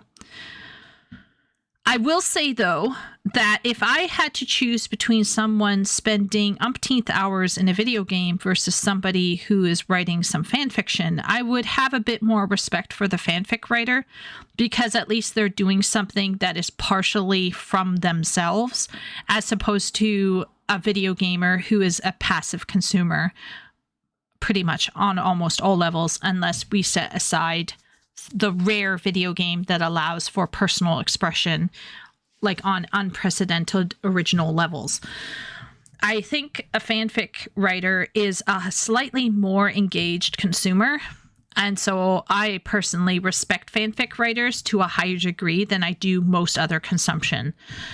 That being said, there are a lot of people who think that because they write fan fiction, they are a writer. And they are a writer, but they are not perhaps a good writer. And so I think it's okay for us to be very critical about fan fiction and say, hey, there's a problem here. They're not, taking criticism well. They suffer from main character syndrome. A huge issue with fan fiction is self-inserts, Mary Sue's, Gary Stu's, and a lot of fan fiction suffers from a sense of internal, I call it like, it's when an author is too soft on their characters. It's like a dream world that they are bringing to fruition. It's a form of them gaining agency and control over their lives, over themselves, over culture. And I personally think that there is power in that, and it's very important to exercise that on occasion. But if you have no pushback, if you have no critique, you can start getting some weird ideas about your actual ability to write. And so I do think it we can have a conversation about how fanfiction writers often suffer from a type of authorial narcissism, and they often need to be nipped in the bud. But if you are a literary agent or an editor or a publishing house, it is your job to determine whether you're going to bring on somebody who is unable to take criticism. This is not the fault of the fanfiction writer. The fanfiction writer put themselves out there.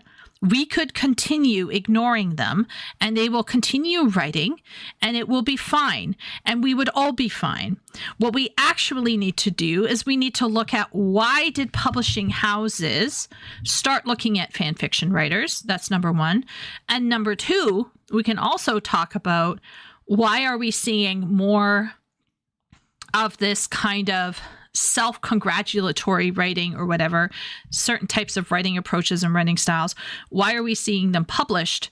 That is a good question to ask, but I would not be looking at fan fiction. I think this is a complete red herring, personally. I think there are some correlations that you could say, hey, there is a lot of fan fiction out there that also has this kind of style of writing, but maybe we should be asking ourselves, how did the publishing houses even let that in the front door to begin with? They're all adults. You know what I mean?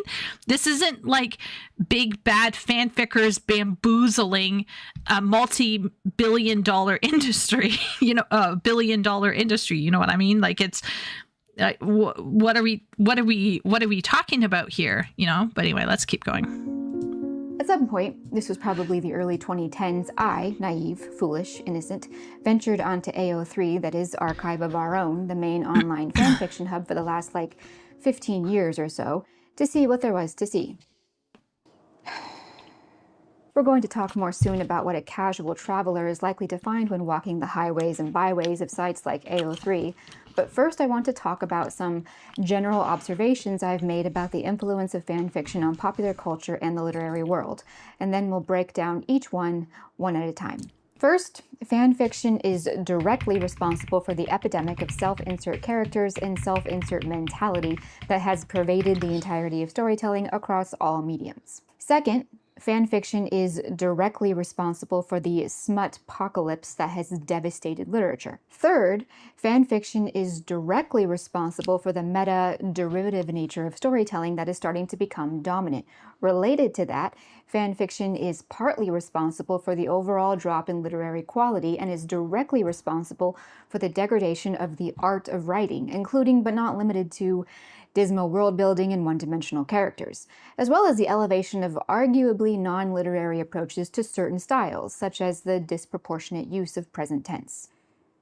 The first issue is most definitely the most important, and we're going to approach it more broadly than mere self-insertism, because the real issue there, the core issue, is the immense inherently self-indulgent nature of fanfiction as it is in current year, and has been for probably at least 2 or 3 decades. This aspect, self-indulgence, is the first thing I want to cover, mainly because it's by far the most important. It informs everything else. So what do I mean when I say that fanfiction is self-indulgent? First, let's look at the definition of self-indulgence.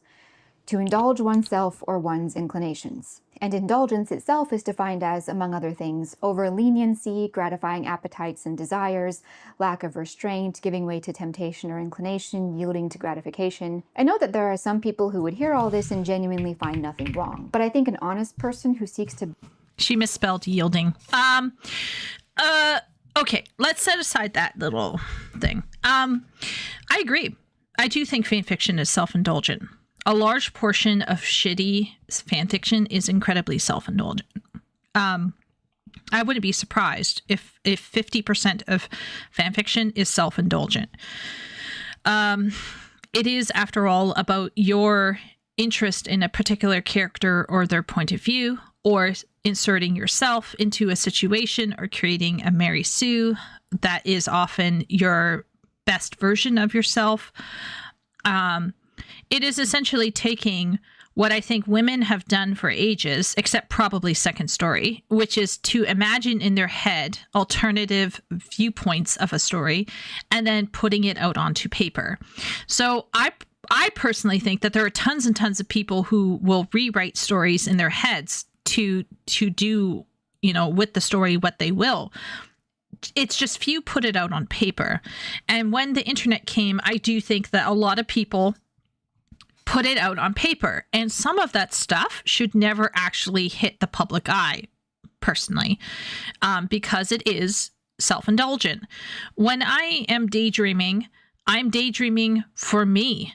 I'm not daydreaming for an audience. And so there are aspects of my daydreams that are really awesome, and one day I will share some of them with you in a appropriately trimmed down, pruned form.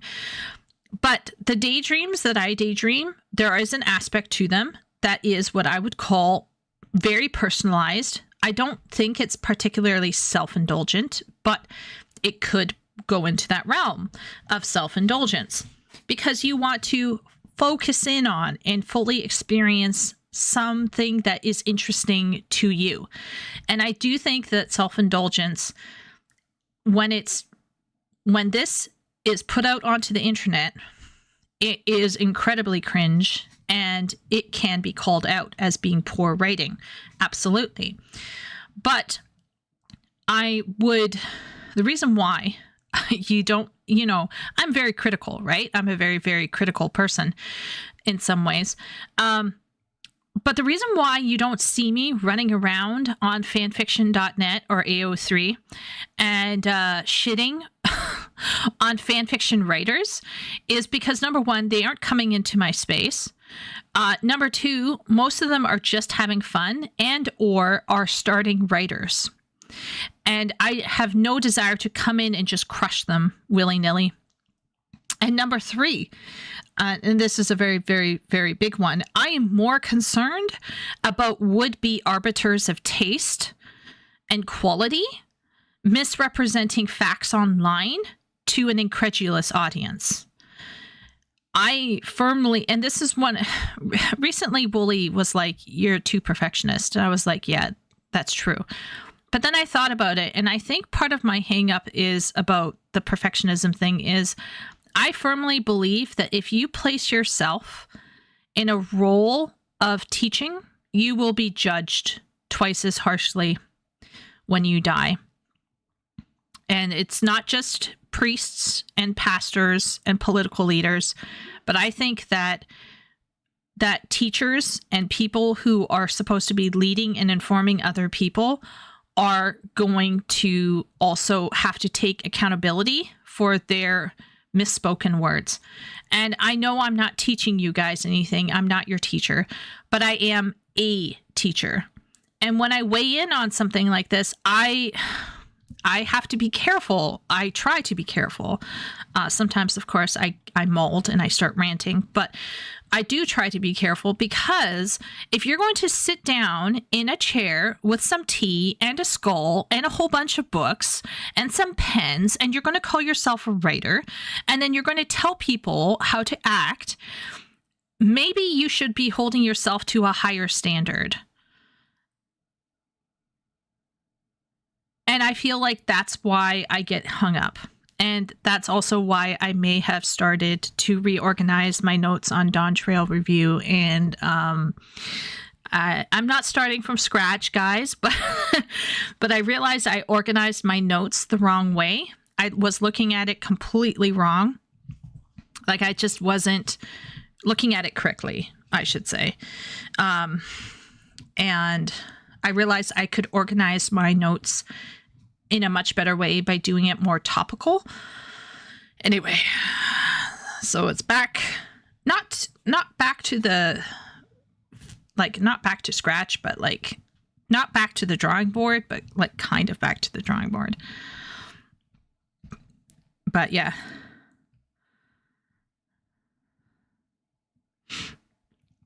I just want to jump down her throat by could counter statement of it being directly responsible for self-insert either Dante's Inferno or Spider-Man 2 on the PS5. Good night, Emmy.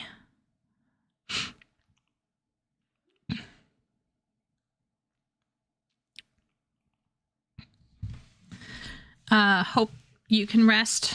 So it says, Um, I view writing in the modern world as a hobby that allows people to go pro if they take the right steps. On the path to going pro, there are a lot of traps and medium choices to be made. Yeah. Because fanfiction readers graduated from narcissistic educational indoctrination into publishing jobs, that's probably the direct correlation that we could make. I do agree that fanfiction readers, they had shitty taste. They got into publishing jobs and they're the ones letting the bullshit in. Alchemized fanfiction writers probably better than 95% professional romance writers. Maybe a big chunk of fantasy writers as well. Really? I think I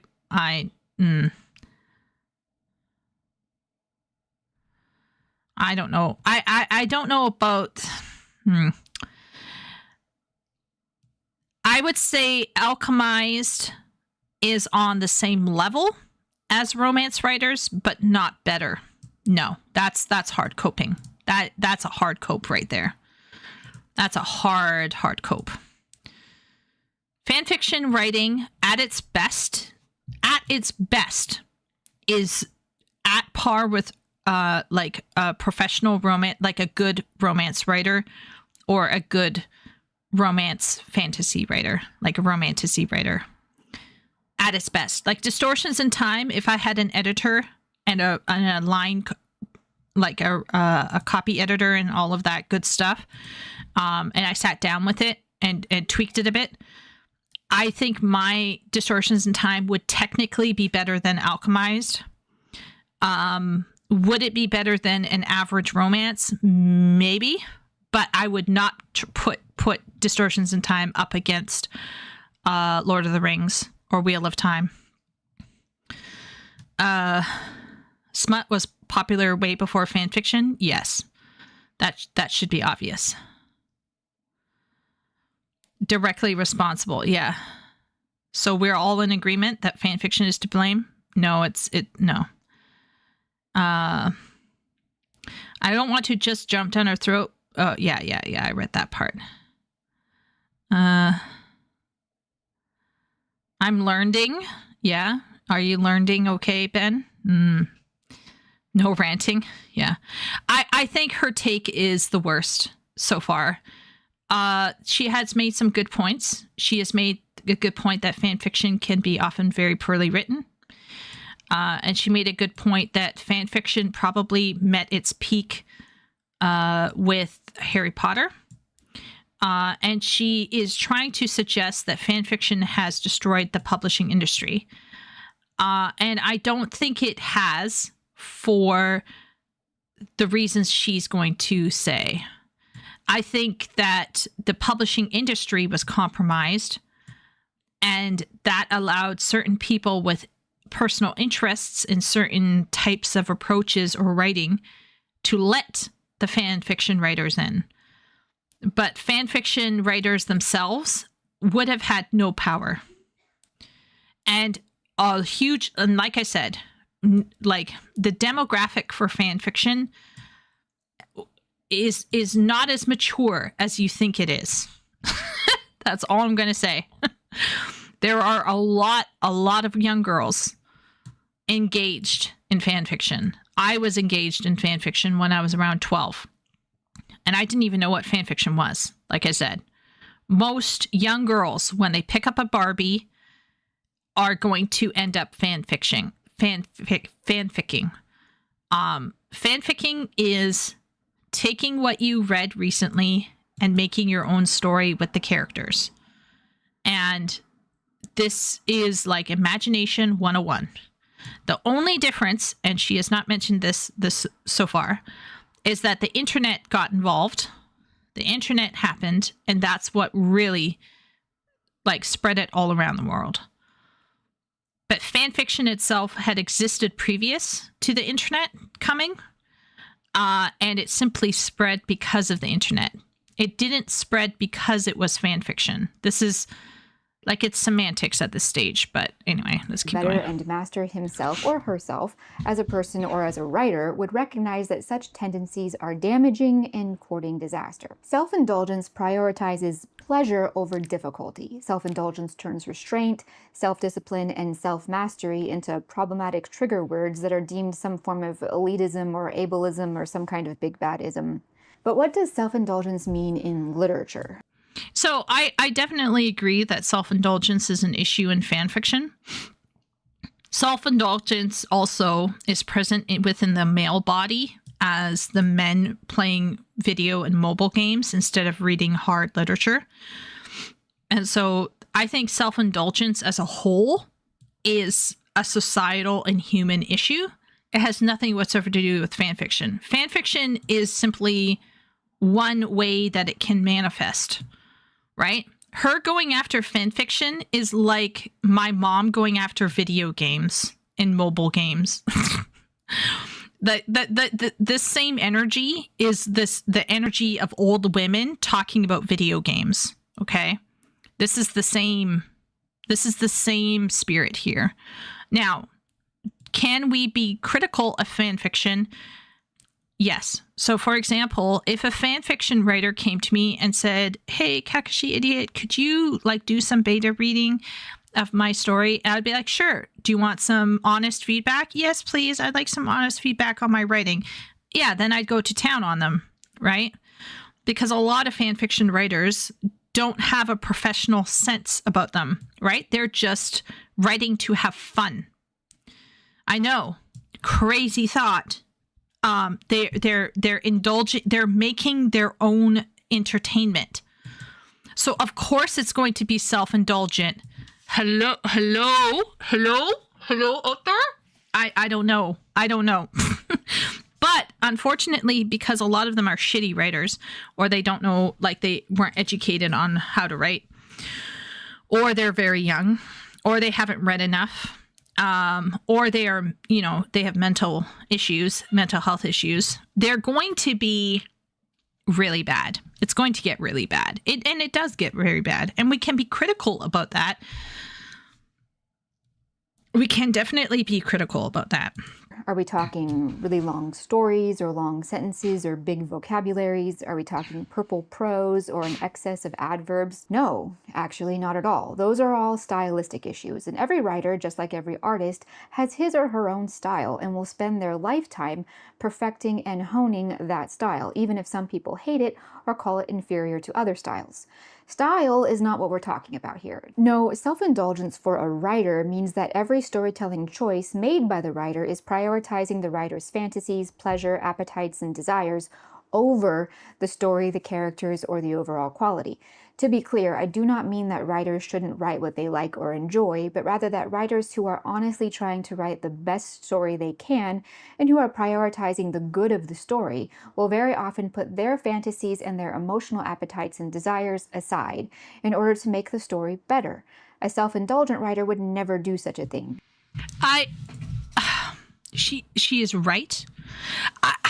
Sometimes there are people, it's like Greta Gerwig, who are so right and so wrong at the same time. She is absolutely 110% correct, right? She is spitting facts here, okay? There are writers out there who are like, my aesthetic, my need, my representation, my voice, right? Right? But here's the thing. How can I say this? It's fucking fan fiction.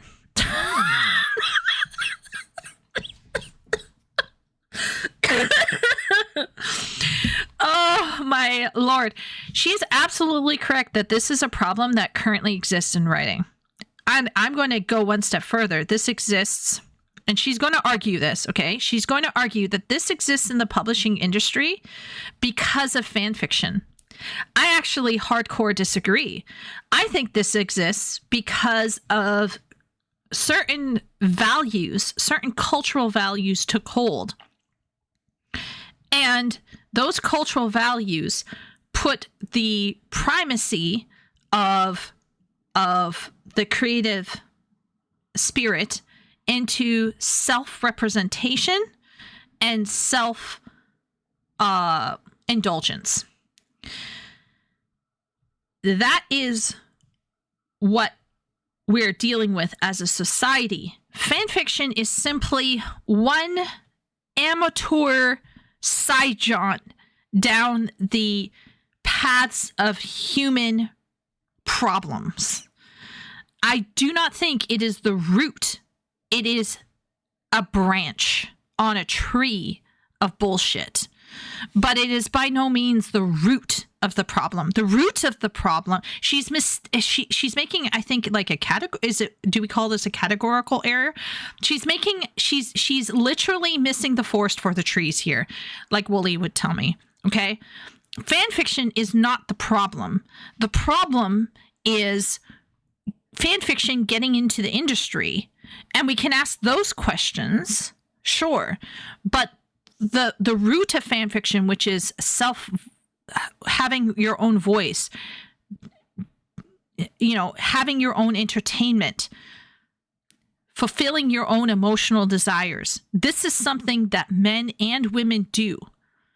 And this is actually right now something that there are some male gamers out there who are playing Final Fantasy XIV and skipping cutscenes because they can't be bothered to read some dialogue boxes. Okay?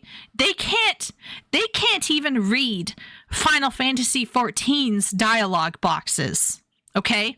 You think that those men are pushing themselves and are somehow like,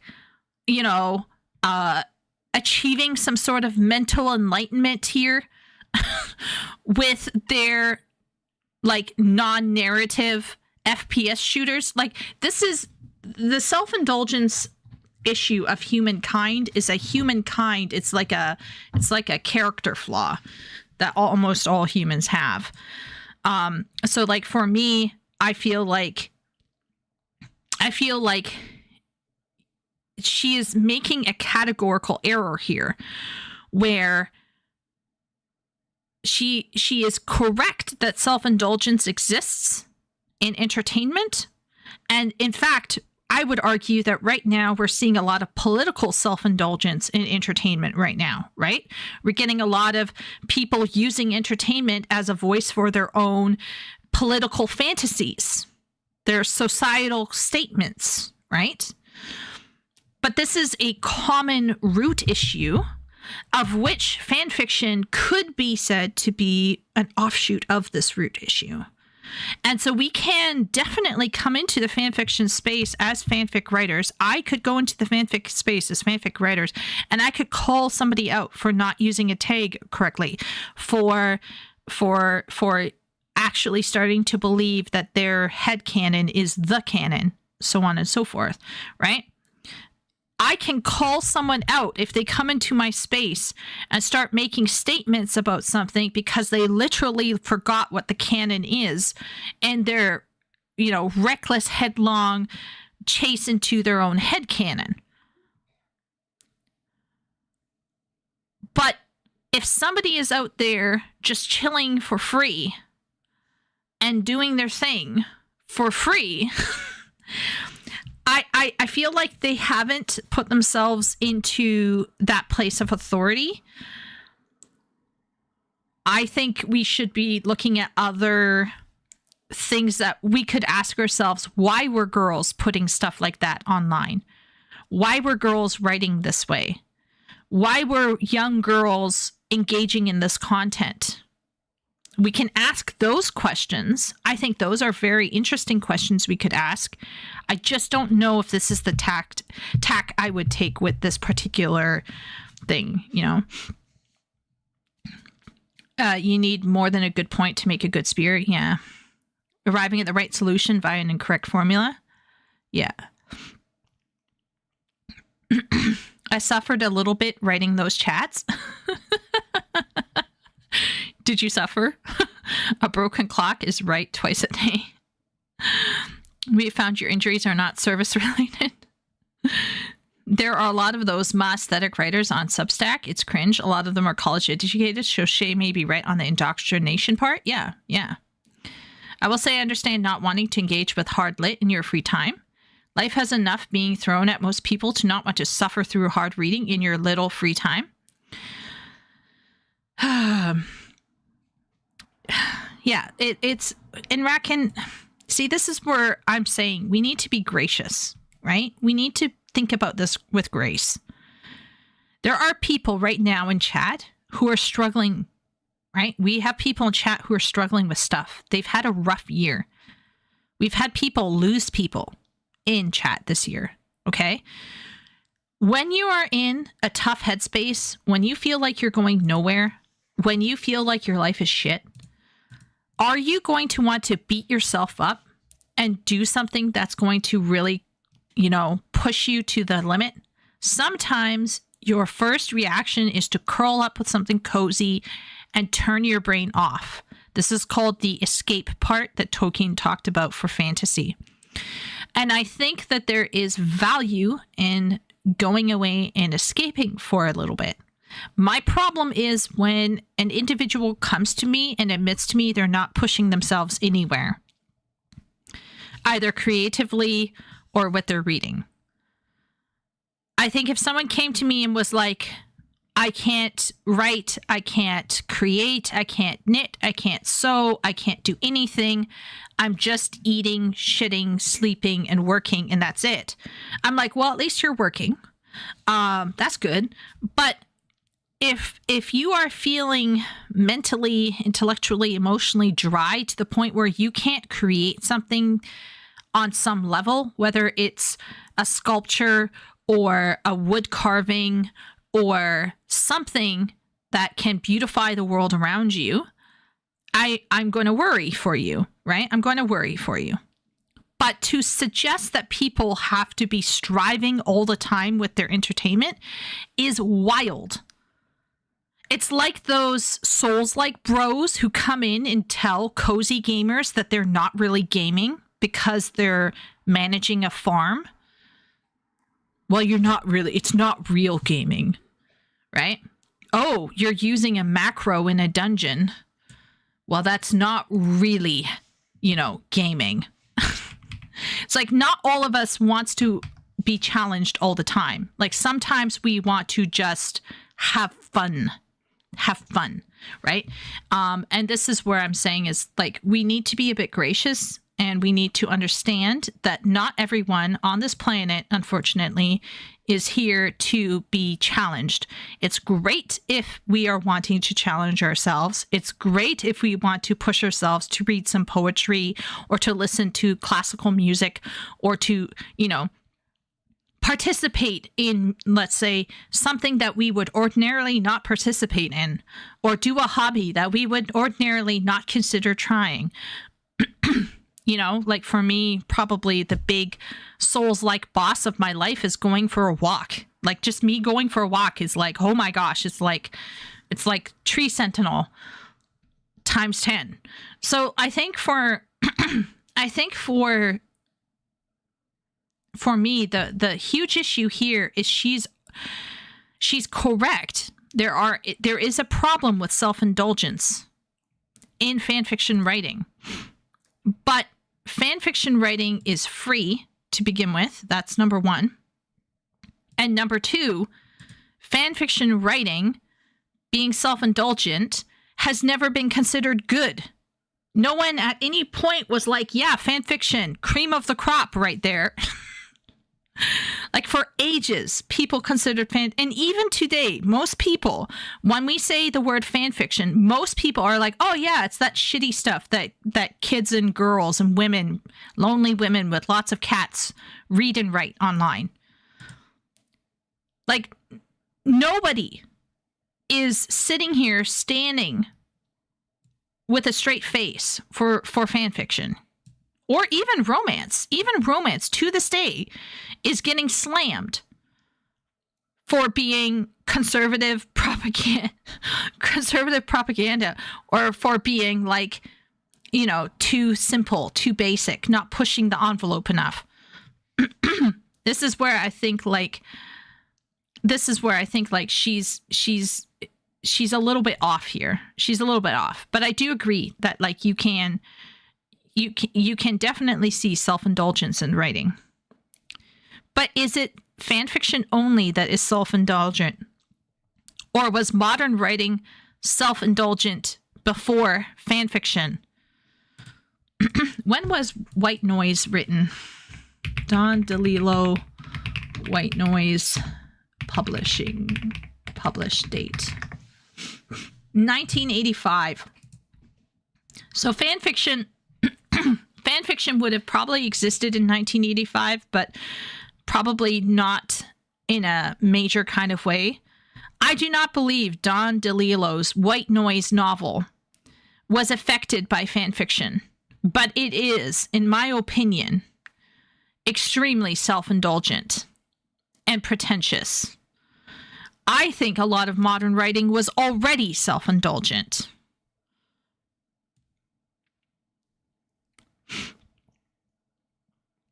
I would give White Noise to my worst enemy.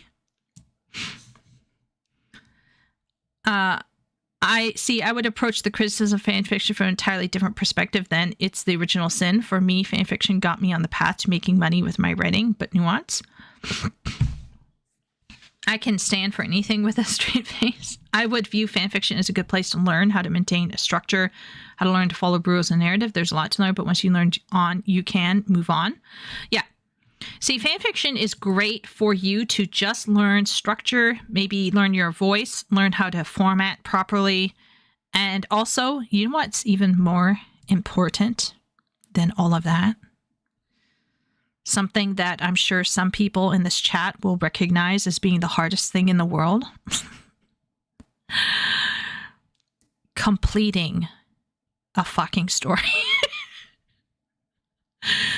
The hardest thing in the world is to complete a story on a regular basis. So writing fan fiction, if you do a multi-chapter story, right? You got people waiting for you. And you get a little fan base and it cheers you on to complete the story. Learning how to complete a story and to like just commit to the vision and get it done is probably one of the hardest things for a young, early, immature writer to achieve. And fan fiction can get you there. Fan fiction can help you finish something in its entirety. Because it takes off the weight of world building. It takes off if you're very, very canonical in your fan fiction. It takes off the weight of forming an original character. You can simply focus on getting the story structure down, stylism, word choice, sentence fluency, conventions, formatting. And of course, the most important thing that you will learn how to do with fan fiction will be getting something done. Like committing to and completing a vision. That is one of the hardest things to do. And if you think it's not hard, you sit down and try to write a 30,000, okay? This is very short, a very short book. Try to sit down and write a simple 30,000 word book, okay? There's some people here who can do that. Herman comes to mind. Probably Epic, actually, because I know Epic has finished a book. But I would bet most people in this chat are unable to complete a full book. Oh, do you know who else? Party. Party finished a series of blogs that could technically make a small novella. So Party is in this grand number. Finishing and actually completing an idea in a novel is incredibly difficult. Most people don't complete it. Maybe Shay. I'm not sure about Shay. Shay, weigh in. Let us know if you ever like completed something in its entirety and you could look at it and say that is complete. I've always heard that Dante's Inferno was a self-insertion of the author meeting his favorite heroes from history in the setting of the Bible. Yes, so the thing about Dante, we would call that derivative. That's just a nice way of saying fan fiction. It's derivative. In fact, a large portion of stuff is derivative. Like the comics of Thor and Loki is highly derivative. Like the Marvel comics for Thor and Loki is basically Norse fan fiction, right?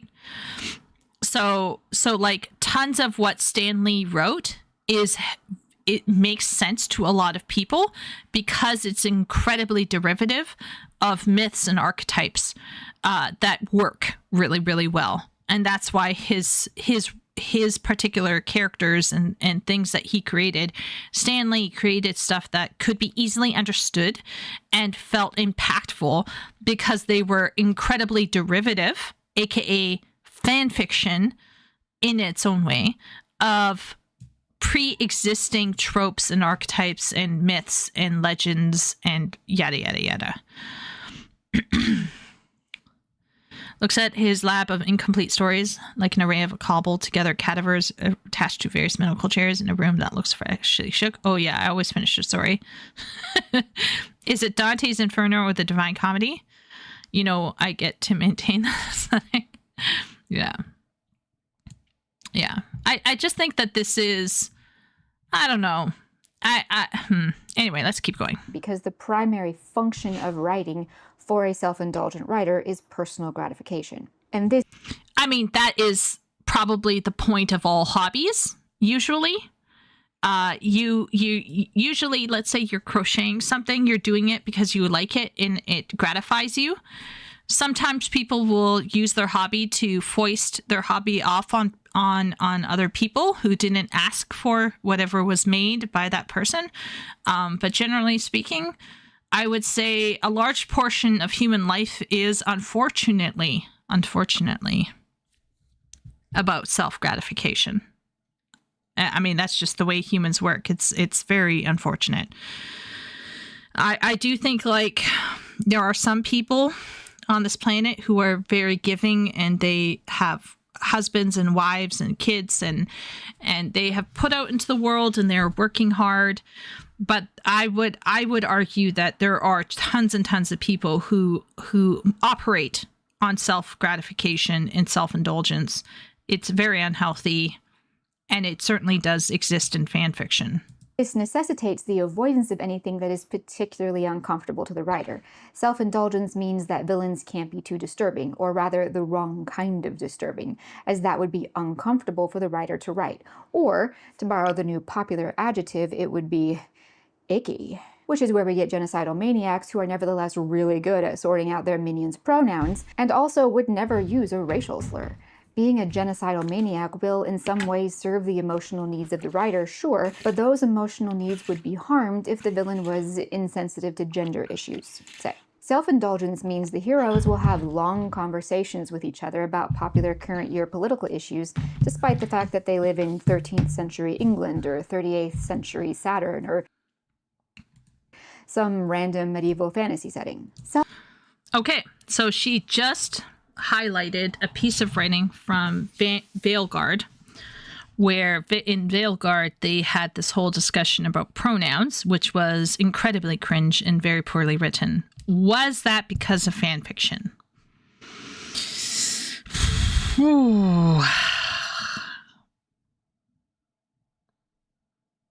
I'm going to say no. No, that was because of woke DEI bullshit. Yeah. But have I seen that before in fan fiction? Absolutely. Oh, yeah. In fact, it was a very interesting side note that was mentioned in A Billion Wicked Thoughts. It said that women were more likely to be open to social criticism and critique in their writing. This is very interesting. But basically, it is more common to find in romances commentaries about social stuff or social critique. For some reason, women are more okay with seeing that. And obviously, they'll be more okay if it's something that they agree with. And I think part of it might be because for them, for the biological female who is, if you are of the evolutionary background, or if you're actually from a more, creation story aspect background, you would believe that women evolved largely to be highly social creatures. So they are incredibly tied into what is going on in society and what is important in society and what is the trend in society and what are people thinking about in society. And so I think most of this insertion of social stuff into fan fiction is actually something that happens in some female romances naturally, because women naturally care about those things. It helps them.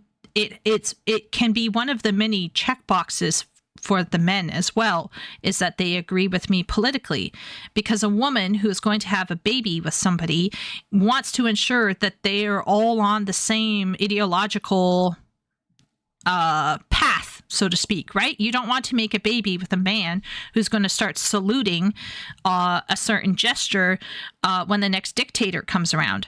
So I do think social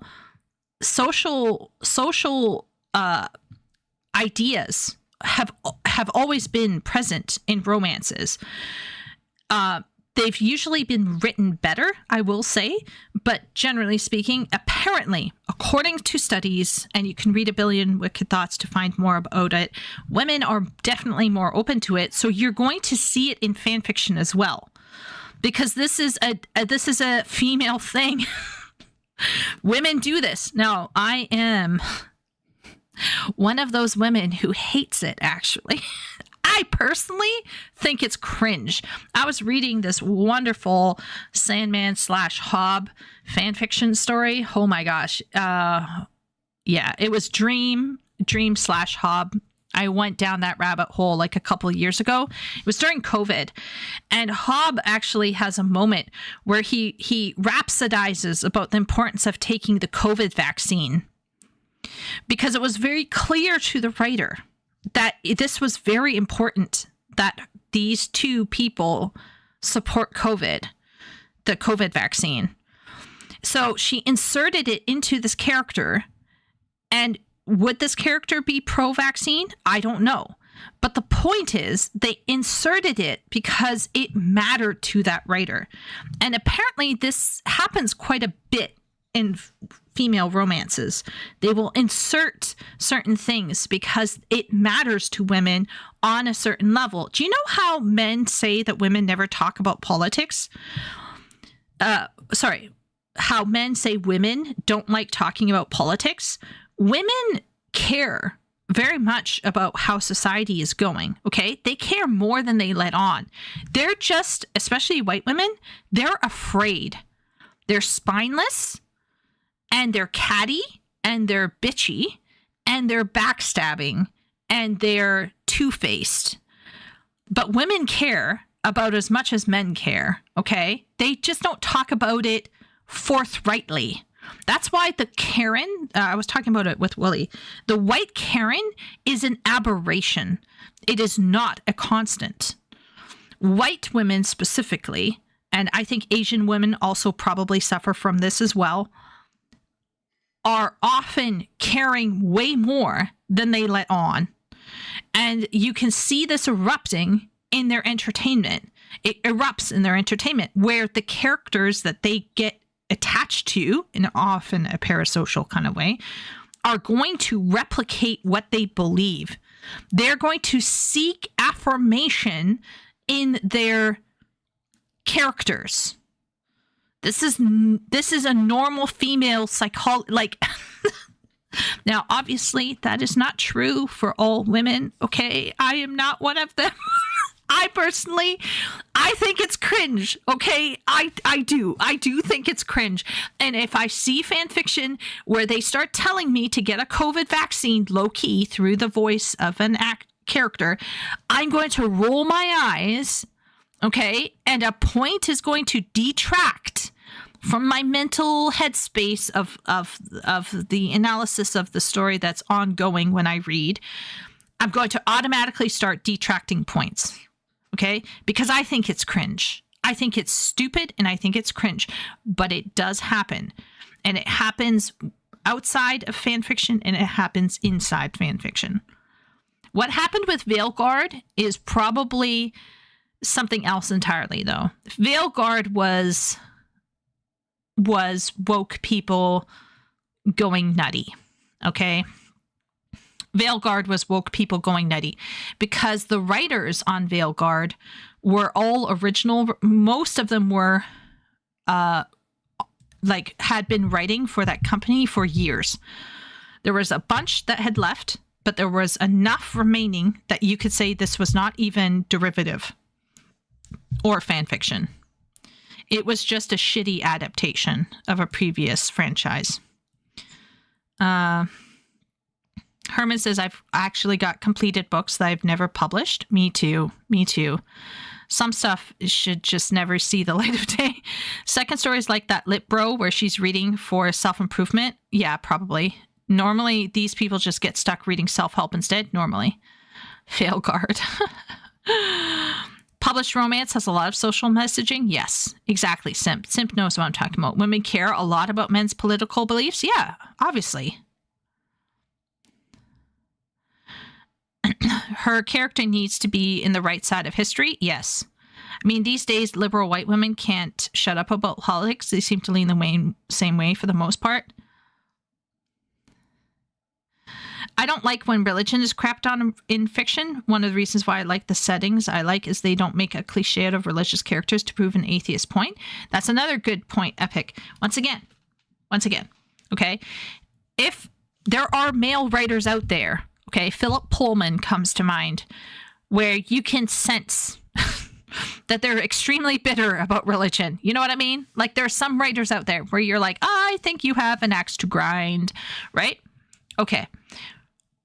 But there's a way of doing it that can be subtle and at least artistic, right?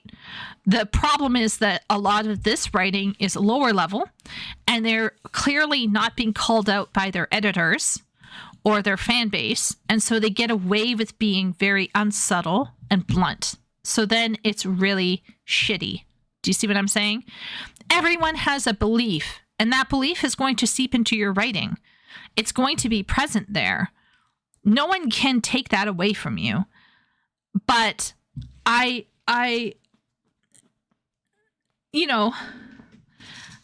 think like when you are unsubtle, it can be extremely jarring. It's extremely jarring. I find it jarring. But there are women out there who are like, yes, queen, yes, right? And it's just cringe. But not all fan fiction has that. Self-indulgence demands, above all, representation, something we're going to talk about more in a minute here, but that's why you get an abundance of people of, say, African descent in stories set in Scotland in the 11th century, for example, or stories in which people who were not of period-accurate English ethnicity in most or all of ruling classes of Georgian Britain, with no reasonable explanation. Period accuracy is... Oh, she's trying to be funny again. I'm not laughing with you, girl. Oh, man. Okay, first off, Bridgerton. Oh, I think I like what's her face is Carolina. I like her take on Bridgerton, which is that it is not intended, and it was never intended to be historically accurate. It's called historical fantasy. Okay, historical fantasy. If you can't tell the difference, I don't know how to help you. But I don't think taking pot shots at Bridgerton is where you want to go with that one. Party can talk a little bit about Bridgerton if she wants to, because she was watching it at some point. I personally wasn't as into it because like I was busy, and then like I said, I just have a low interest in that kind of like just purely romance kind of stuff. But I really don't think that having a historical fantasy where you're just having fun and you're focusing on romance and you're just doing your own thing is necessarily going to end the world and destroy writing and everything else. So I don't know why you're showing Bridgerton here, because I don't think that's the win that you really want to go for, because it's not a win. There are many things I think we can be critical about Bridgerton. And yes, it is a bit much that there are like Black people and Asian people being represented in positions of power where they were basically ostracized and, you know, treated like shit. But on the other hand, if you're doing historical fantasy, which is what I believe Bridgerton to really actually be, it's not historical fiction. It's historical romance, technically, with a dash of fantasy in there. But they're just giving various people some fun thing to see. And I honestly, I as long as you're not mistaking it for actual historically accurate representation, we're all good. There's more of an issue, I think, with Cleopatra, where you had people trying to be historical, experts and say historical things about Cleopatra that was, patently historically untrue. So we can talk about stuff like Cleopatra, which positions itself as a documentary, and then we can start talking about representation there. But I think we don't need to go after Bridgerton, really. I don't think so, but is Jar Jar subtle about it?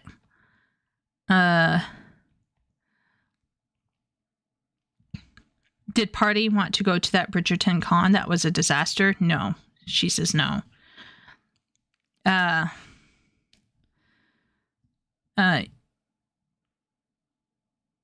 senile woman's grandma told her Cleopatra was Black. Yeah. See, that's what I'm saying, okay? Cleopatra was positioned as a documentary. No one's positioning Bridgerton as a documentary.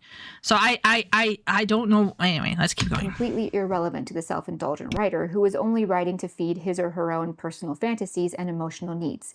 As I said, we'll get more into self-representation in a bit here. Self-indulgence is what drives writers to put themselves in their own stories, as often the main characters. Insanely, not only is this common in current year, it's also encouraged. Writers are told to write based on their emotions and their desires and needs. Writing is approached at best therapeutically and at worst narcissistically instead of artistically. In a world where art itself is inherently subjective, the only subject matter of any importance can and must be the writer. All right.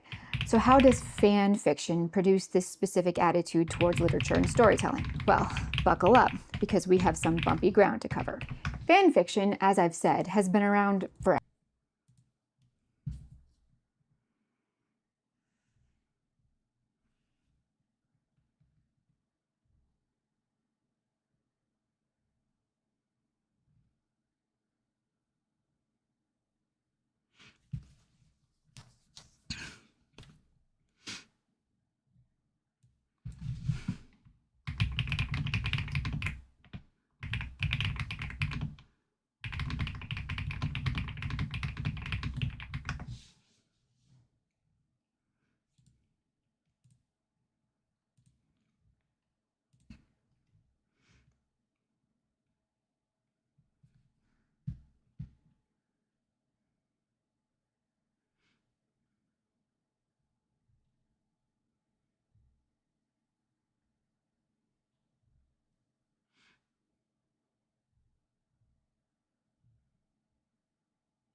I'm looking up which author said write what you know.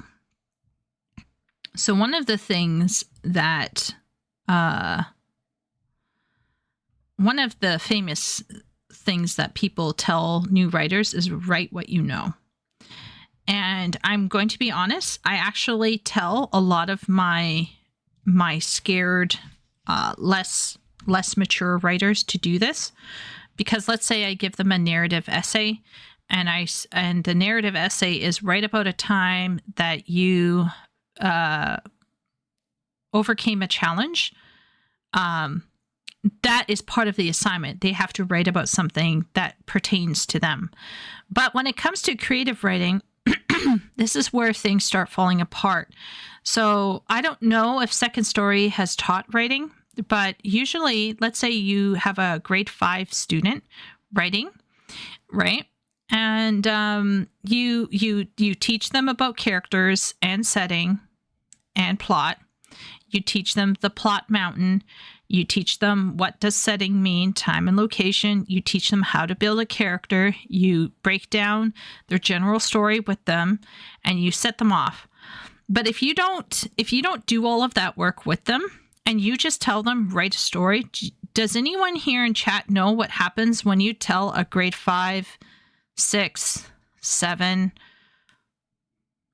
student to write a story? Does anyone here know what actually happens? Has anyone experienced this?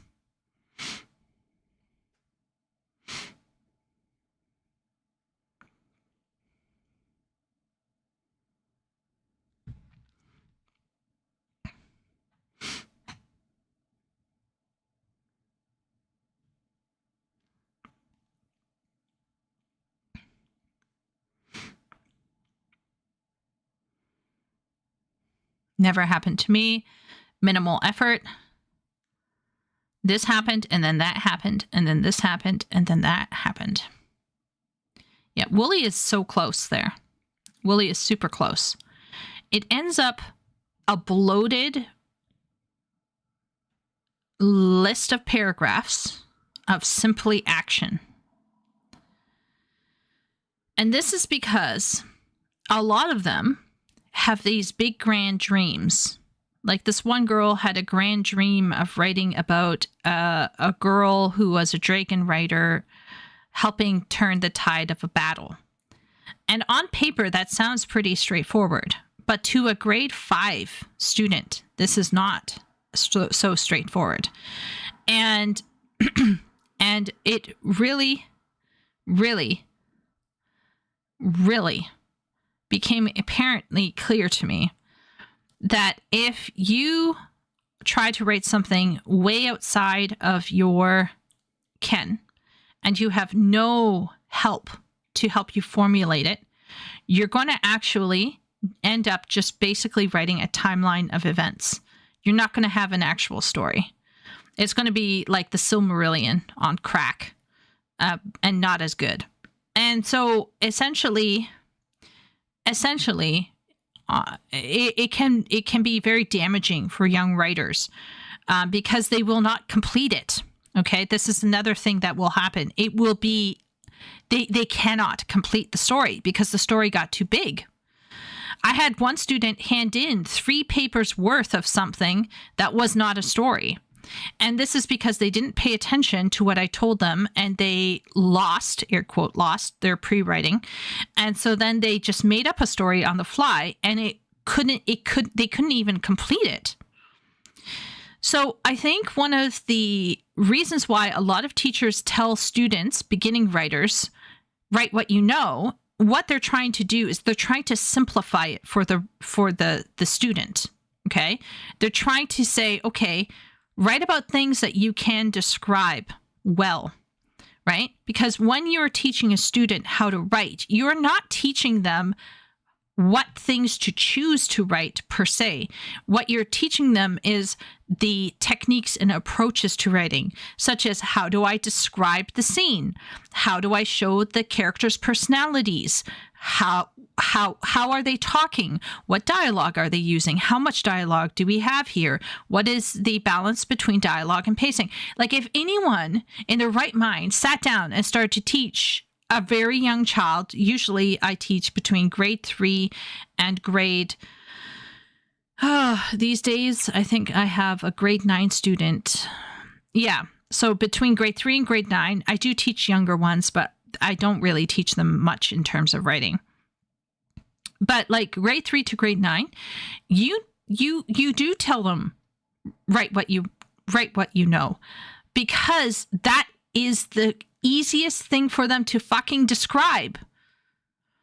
because otherwise, right? Otherwise, you're pulling up pictures of a dragon because now they have to describe that dragon and they have to describe it using sensory details. And on occasion, I actually do pull up fantasy pictures and I'll show you guys some of my radar resource thing. Wait 1 second here. So like, for example, this is what I will show them. And in class, I will say, I want you to pretend that you are standing on this rock here, and I want you to describe the scene to me. I'll show you another one.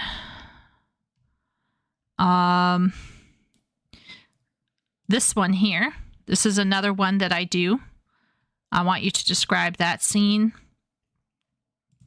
This is a camping scene. Describe camping. Right.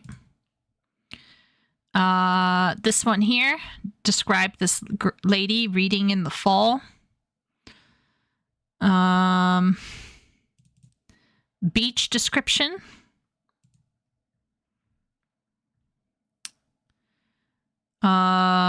Persons. So when we have a character, when I teach them how to describe people, we practice with historical figures. So I have 3 bros here. And the reason why I choose 3 bros is that these are like super famous people. What's another one that I have done? This one. I did this one here where it says choose one of these 3 pictures as inspiration for your narrative paragraph. So you can see here I chose fantasy.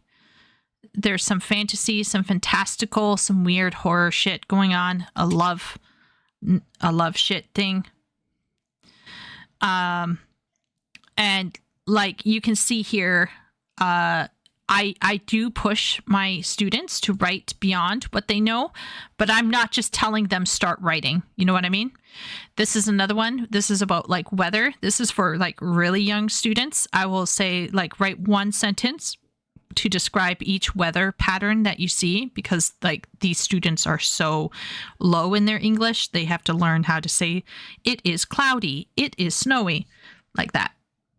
But all of that to say, there is a reason why a lot of writing teachers say write what you know. There's an actual reason for this. Now, has this perhaps caused some writers to then take the Marvel superheroes and put them in high school because high school is what they know? Yes, that does happen. Yeah. But I don't think that inherently this concept of writing what you know is the direct cause of self-indulgence. Self-indulgence is a mental habit that some people never get nipped in the bud because they have not experienced adequate critique, and or they themselves may be unable to accept that critique. Forever. There are some crazy folks out there who would go as far as to say that Dante's Divine Comedy is fan fiction. I think people who say that don't have a very good grasp on the spirit of medieval literature and approach stories with a fixed modern view, but sure. Fan fiction, so to speak, has always been around. People tell stories and then other people Yeah, so basically her argument probably would be something like Dante's Inferno is not fan fiction or self-insertion because the point of it is like a specific introspective yada yada yada, so on so forth. This is why I bring back this word. We can say Dante's Inferno is derivative, and there was high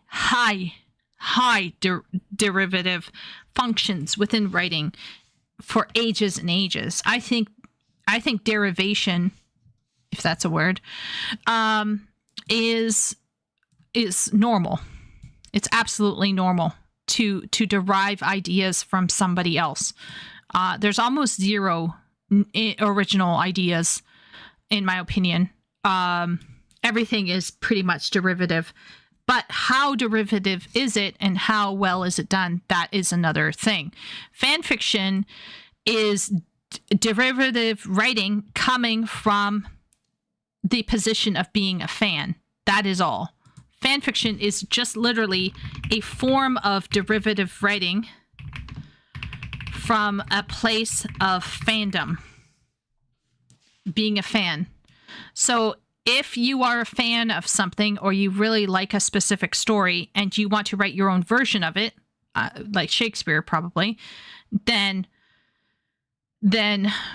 you know, this is what fan fiction is it strictly speaking, fan fiction comes from a place of loving the source material, but there is highly derivative works of published and classical works that are highly derivative. And then of course we have various types of adaptations that can spill into derivative writing. And then we have, of course, for example, just thinking about authors who are self-indulgent. I think modern writing particularly can get self-indulgent, but I do think Arthur Conan Doyle is a bit self-indulgent with Sherlock Holmes. Although he started hating Sherlock Holmes towards the end and wanted to kill him off. But, you know, yeah, anyway, let's keep going. Tell other stories in that same world with those same characters. Absolutely. We've talked a bit about cultural decay and the prevalence of postmodern philosophy on this channel already. We've also talked about how the modern way in which children are taught to read, with a strong emphasis on personal emotional interpretations of texts, that are guided by their superiors, of course, alters their ability to both think and write. So you should already understand what I mean when I say that the bulk of modern writers have a very different approach to the art and the practice of telling a story than used to be the norm. To call it... I do agree with that. I do agree with that. I think she's cooking there. Absolutely. I think education is where... So remember how I said this was a tree? Fan fiction is not the root. Fan fiction is a branch that came off of a tree. And this tree, human endeavor, has recently been hit with the Chernobyl radiation of misapplied postmodern philosophy. I say misapplied because I do think like we can apply postmodern philosophy reasonably within certain contexts. But when you get people who want to think that they're smart, try to apply postmodern philosophy to other things, that's when you get the insanity. That's when you get the stupidity. It's kind of like how people, heard about, what's that thing in physics? Oh, spooky action at a distance. There's like an actual word where if you affect one particle in one place, it can transform the particle in another place. And then some people heard about this and combined it with another physics concept, and then they arrived at the idea of manifestation. Like literally manifestation, if you look at the roots of manifestation, it's literally a misunderstanding of how physics works. Because somebody failed to recognize that although this kind of phenomena is true on the subatomic level, it is not apparent on the, like the level that we exist at. And that is actually why people keep trying to find the M theory and all of that bullshit, is they're trying to reconcile the weird stuff that's happening at the subatomic level with the very much not weird stuff that's happening on this level. But some people got hold of the physics, and then they basically manifestation began to happen, and people started chanting numbers and believing that they could alter reality by speaking into it. Yeah, that's so POMO is another example of, I think, people taking an idea that has some merit within certain contexts and running with it to such a degree that it was damaging to young students and stuff like that, which is very unfortunate.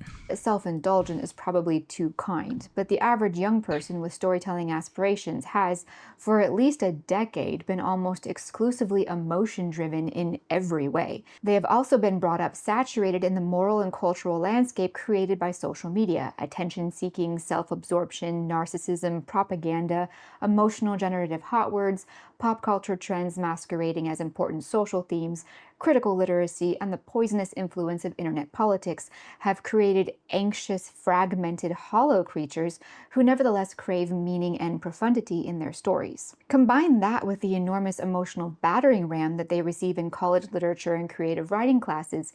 Combine that with the online influence of intensely aesthetically and emotionally self-indulgent online environments like Tumblr. Combine that with things like masculinity and femininity being under constant, confusing, endlessly shifting assault by the cultural police of our modern society. Many of these would-be writers then turn to their favorite stories for escape, stories they grew up with and which are, to them, a kind of cultural and narrative safe space. Stories in our times now like Twilight, Percy Jackson, Star Wars, My Hero Academia, Naruto, Sailor Moon, or, Harry Potter. Some more classically minded writers will fall in love with the Iliad or the Odyssey or Shakespeare, but none of these stories are exactly what these emotionally formed types of readers need in order to feel emotionally fulfilled in our constantly changing society in which emotions are the only valid currency.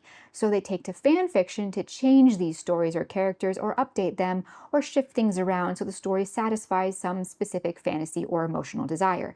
This can be relatively harmless, like a fan fiction in which Hamlet gets his revenge and then lives happily ever after with Ophelia. Or it can be incredibly disturbing, like fan fiction in which Princess Leia develops a romantic and sexual attraction to Jabba the Hutt during her captivity. And that's probably the tamest fan fiction I saw in AO3. In a normal world, such a diversion would be... Wait till she finds out about tentacle porn. She's correct about the situation that surrounds these young people, and she is correct that this can cause many of them to wish to seek to escape. I just don't know why she fastened on fan fiction as being the root of this. Like, fan fiction is the outflow of all of those factors that she just stated. Fan fiction is simply an outlet to deal with the bullshit.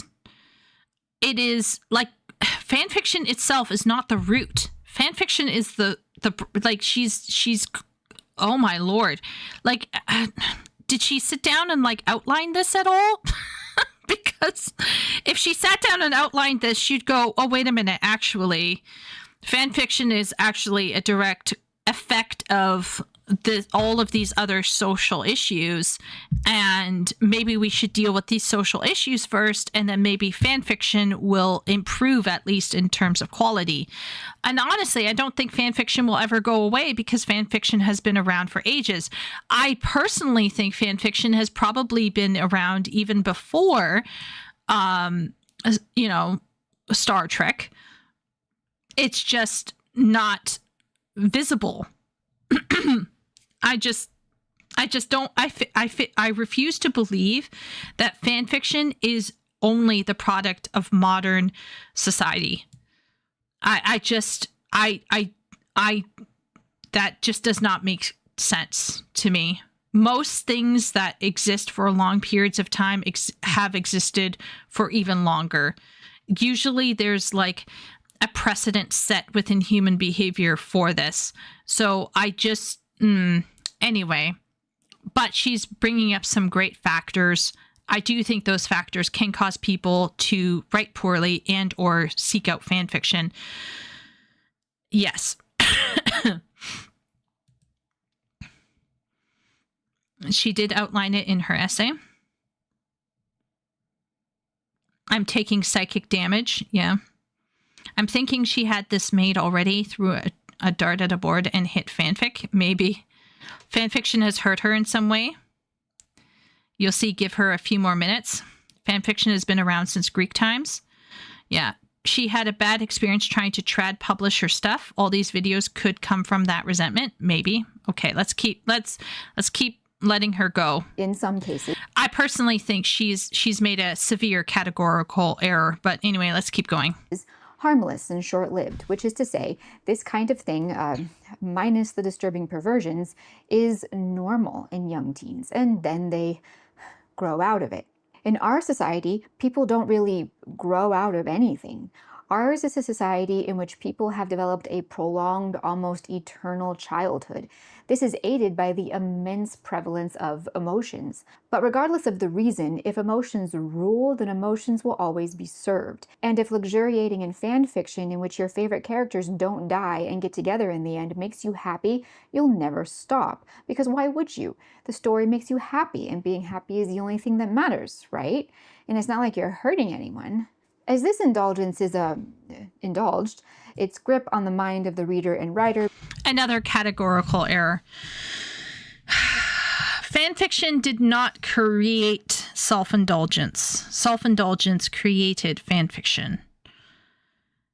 And fanfiction did not create the extended childlike nature of some adults in this society. Something else did that. Fanfiction, once again, is not the cause. How could she get this so wrong?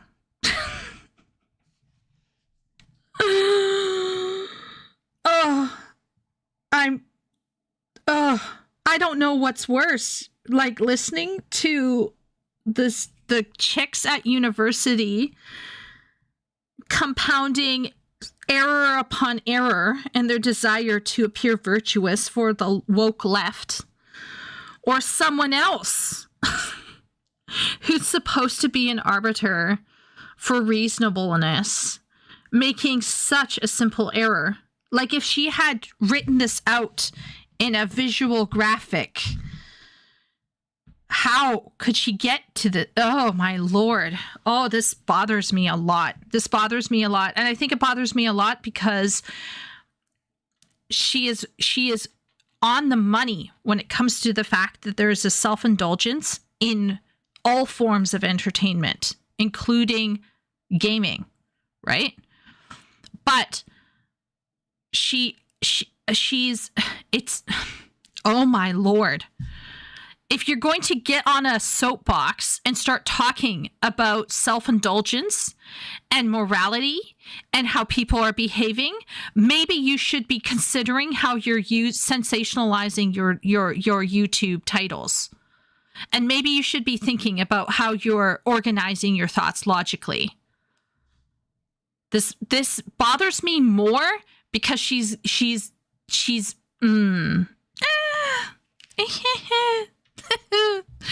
the same thing with the people at uni. Same thing with the people at uni, just different politics, different ideas behind it, but same logical errors, unfortunately. And it drives me insane because for me, it obfuscates the problem. It's obfuscating the problem here. She's putting a target on fanfiction when fanfiction is not the problem. Fanfiction is a symptom. This is completely like, what it would be like saying video games has destroyed hobbies and everything else. Or video games has destroyed reading and writing and everything else. Like this is, instead of saying video games destroyed something, we should ask ourselves, why did men get into video games? Why did men abandon certain media and certain fields of study, right? Instead of blaming the field of study, instead of blaming the object, maybe we should have a look at what caused those people to get there. And she's doing it, but at the same point in time, she's looping it around improperly. So it's driving me, like, Oh, anyway, let's keep going. Strong enough to overwhelm anything else. A fan fiction that meets the specific emotional needs of the reader will always be better than anything on the shelves. A fan fiction in which the right character does the right things and says the right things and has the right opinions and has the right things happen to them will absolutely be deemed superior to, say, War and Peace, which I'm sure is probably pretty problematic. I don't know. Have we canceled Tolstoy yet? Actually, lady, I hate to break it to you, but I know some Christian circles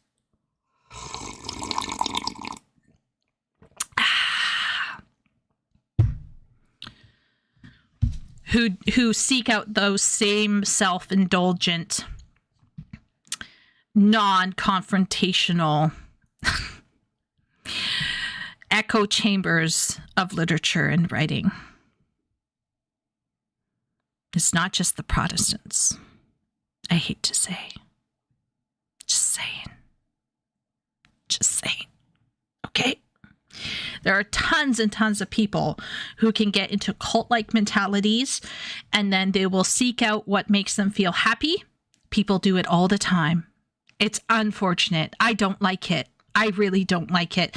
And the fact that you spent 1 minute in front of your video clarifying that there's good fan fiction out there, okay, means that you know that there's some good stuff out there. So, like, everything that she's saying from here on out, we have to understand that there is some good stuff out there, that it doesn't follow this per se. And also on top of that, like I said, the most stuff, well, let's first see if she will talk about the statistics for how much is actually smut versus how much is not. Not that there's not, War and Peace fan fiction. I know what you're thinking. Why is it wrong to be happy? Why is it wrong to pursue something that is in itself not harmful but makes you happy? How is it any different to write a sappy fanfic than it is to write a novel of some other sort? Aren't all writers self-indulgent? No, actually, they're not, and it is different. The difference is that an honest writer who is pursuing self-betterment and excellence knows that sometimes the story needs things that he or she or the world doesn't necessarily like a villain who does vile things, or at least things that could potentially get him canceled on social media, like, say, a villain like Loki in the first Avengers making misogynistic remarks to a woman. I remember seeing people on Tumblr really struggling with that and refusing to believe that their beloved Loki would ever do such a thing, even as a villain. Or a hero or heroine. I actually got into a fight and lost a fan on EO3 over Loki, because actually I loved Loki being extremely gray. So my distortions in time Loki is different, right? It's an alternative universe, so he's a different Loki in that one because he has a different childhood, right? But I wrote a extremely divisive piece of fan fiction called Christmas Magic. Holy moly, people got upset. People got really upset. People got extremely, extremely upset. And part of the reason why they got upset was because my Loki was not repentant and was bitter and angry and not a wooby. And then other people got angry because I made Hawkeye extremely angry, resentful, and vicious. Because I felt that if you put Loki back in with so there was this common trope where Loki would be so abused by Odin, Odin would send him down to Earth, and the Avengers, with the goodness and the kindness of their hearts, would embrace this misunderstood, brainwashed sheep, and he would come to the fold, and he would probably have sex with Tony Stark. And then I was like, okay, look here, guys. Is this really how it would go? So I wrote a piece of fan fiction called Christmas Magic, and it was a point of contention for some people. And to this day, people love it or hate it, because in it, the Avengers are sometimes assholes, and Loki is an asshole. It's a story where everyone is basically an asshole except for Pepper, Captain America,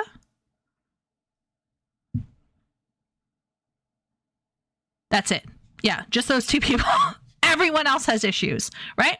Because you're going to have Thor, who still doesn't quite get his brother being patronizing. You're going to get Stark, who is sharp and kind of more neutral. Actually, Stark was more neutral. You have Hulk, who still does not like Loki. You have Hawkeye, who still has a grudge against Loki because of Loki brainwashing him. And then you have Black Widow, who's more neutral, but she's going to side with Hawkeye because Hawkeye is her buddy. So the Avengers in this story are extremely human. Like, I made them extremely human, and they do dick things. They do extremely dick things on occasion. Except for, like I said, Captain America does not do dicky things because he's not that kind of a person. He's a person who, you know, has a personal sense of morals, and he has a moral code. And I think he takes Loki to the Messiah. He takes Loki to see the Messiah. And Loki has like a miniature spiritual revelation there. Anyway, Christmas Magic was wild. People did not like it because I was like, I'm not going to whitewash Loki. I'm going to make him... At the same point in time, I do want to say that there's some misunderstandings about Loki. And I think a lot of people completely missed the mark with the first Thor film. And if people actually went back and rewatched the Thor film and actually took into their brains what's going on, the character of Loki is not as simple as saying he's a villain. The villain of the first Thor film is not entirely Loki, actually. The villain of the first Thor film is Thor himself, technically, if you look at it that way. And there is heavy canonical implication that Loki was heavily brainwashed by the Tesseract / under extreme threats from Thanos. So certain things that may have come out of Loki during Avengers Assemble, some of it can be redacted, some of it cannot, right? Because whether or not he wasn't brainwashed like Bucky was. Anyway, I'm not going down this path. I've had this conversation before, but I also was beating off the hordes of Loki fangirls who were struggling with the fact that their man was a psychopath on some level at some point in his life. He made some very poor moral choices. But was Odin any better? No, actually, Odin was an asshole too. Odin was an asshole. Loki was an asshole. Thor was a different kind of a stupid asshole, but he was also a bit of an asshole. Like they anyway. I could go on and on about Loki. I did a lot of work with that character.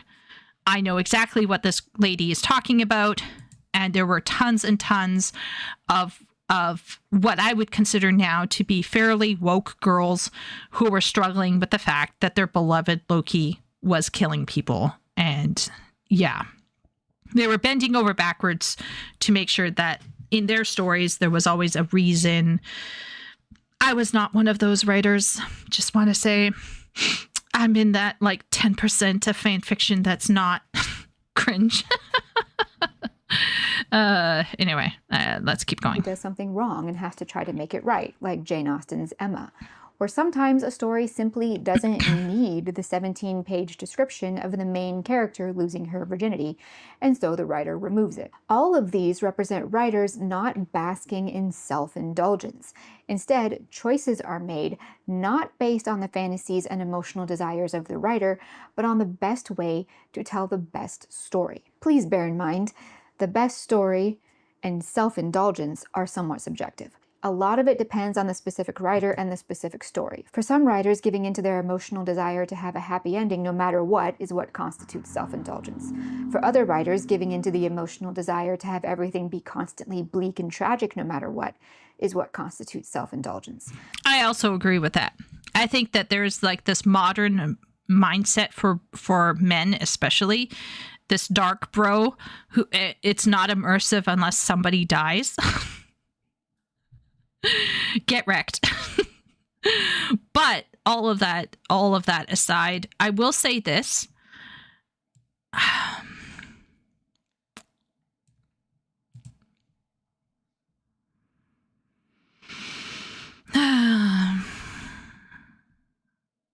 I would clarify what she's saying a little bit further.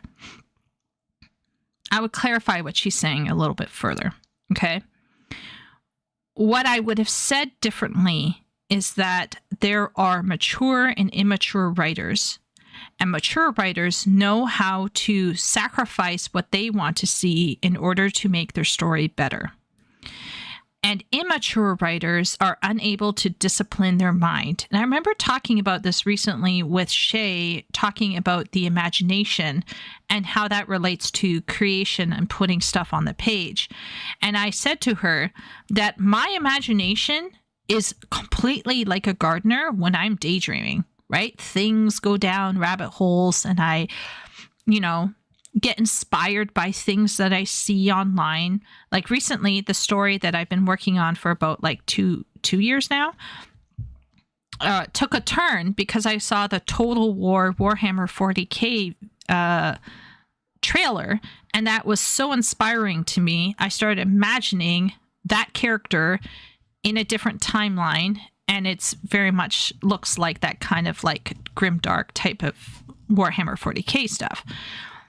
They're still the same characters, and still his personality traits are all there, but different things are now happening, and I'm so excited.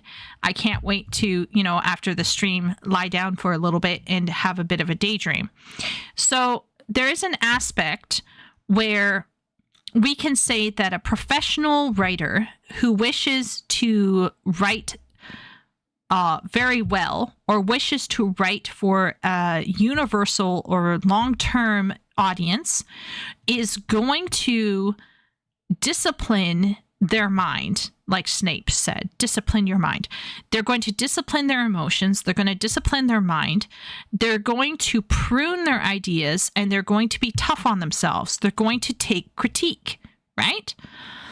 But I hate to break it to this lady, but not all writing is intended to be great writing. I know.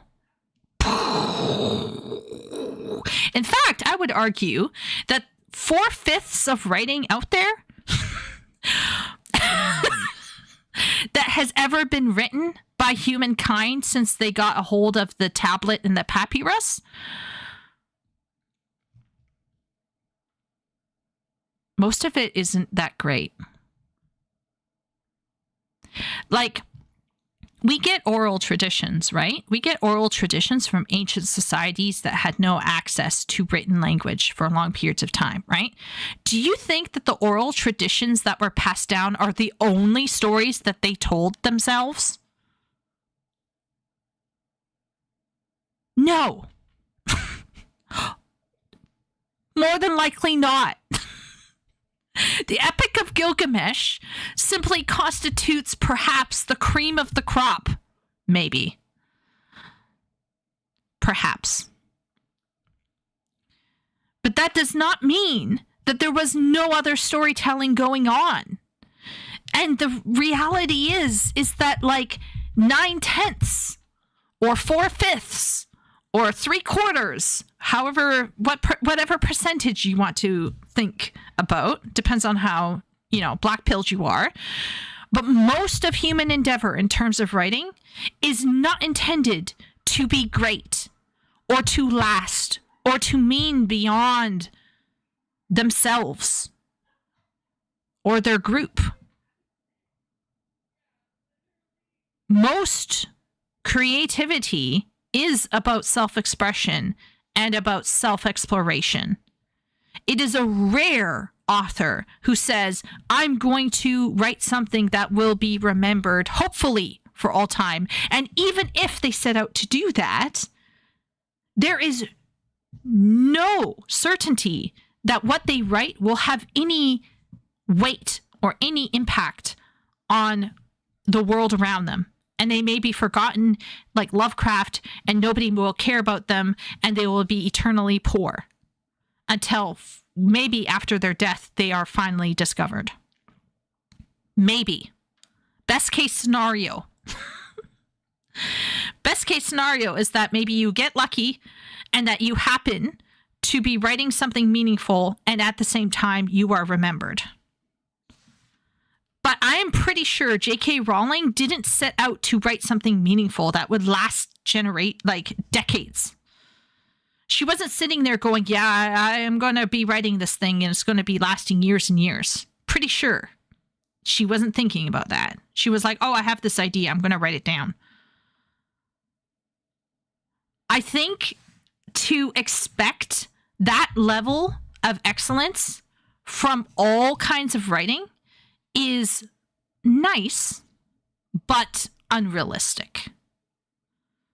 It's like me, right? Like I go and start playing a mobile game. Right? I'm told this mobile game story is mind-blowing. And the answer is yes, actually, it's a pretty good story. But it's severely held back by quite a few things, right? The medium, most of all. Same thing with Final Fantasy XIV. There's a level where Final Fantasy XIV and also Naruto, in my opinion, was held back by the audience, by financial concerns, and by the medium itself. And there is a level where we have to understand that not all things are written, nor should they be written, in order to make that lasting impact and be that awesome piece of writing. Sometimes you're just writing because you need to put food on the table and you don't want to be homeless. Or sometimes you're writing because you need to get something off your chest and you need to escape for a bit. And this is where I think going after fanfiction writers, to me, as much as I think fanfiction is cringe, as much as I do think fanfiction is shit, as much as I think fanfiction needs to be critiqued on a literary level, and those people who think that they're great fanfic writers probably need a bit of reality check about the actual quality of their writing. And yes, it is true that fanfiction suffers a lot from self-indulgent writing. But to suggest that that people have to be feeling this need to always be creating the most amazing thing on the planet is mental. It's absolutely mental. And this is probably, if any other writer was listening to what she was talking about here and went to her own piece of writing on Royal Road, I can see now why she got review bombed. Because if you're going to sit here and talk about, oh, well, you have to be doing your best to produce the best thing that's going to be extremely meaningful outside of what you want, and then you write what you wrote on Royal Road, I can absolutely see why you got slammed. They shouldn't go there and review bomb, because I think that's cringe and stupid. But I can see why she did. This is a case where, like, I feel for her because I get the idealism. I want the world to be better. I want people to write better. I want people to push themselves. I want people to get critiqued. I want people to be edited. I believe in the value of a strong critique. I believe in the value of having reviews and reviewing an author and giving them feedback, constructive criticism. But you have to use your constructive criticism properly. This is where I'm saying that even literature got fucked because they forgot that when you are analyzing literature, you're not analyzing it comparing apples to oranges. You're analyzing it based off of its actual value as a text, and then second, based off of what the author was attempting to do insofar as you can figure that out. And then you can talk about cultural context.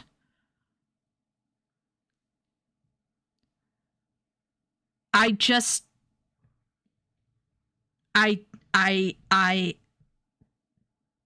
don't think that you can judge all writing how can I say this? You can judge and critique and analyze writing in comparison to greater works. So we can take What Fury Brings or ACOTAR or 50 Shades of Grey or Twilight, and we can compare them to Jane Austen, to Brother Karamazov, to all of these great writings. it is a good thought exercise for us to check where our taste level is at and to remind ourselves what actual quality looks like. And we should be doing that as a writer because we want to improve our writing skills. But to come in and judge all writers by these impossible standards and goals is not great. This is not helpful, in my opinion.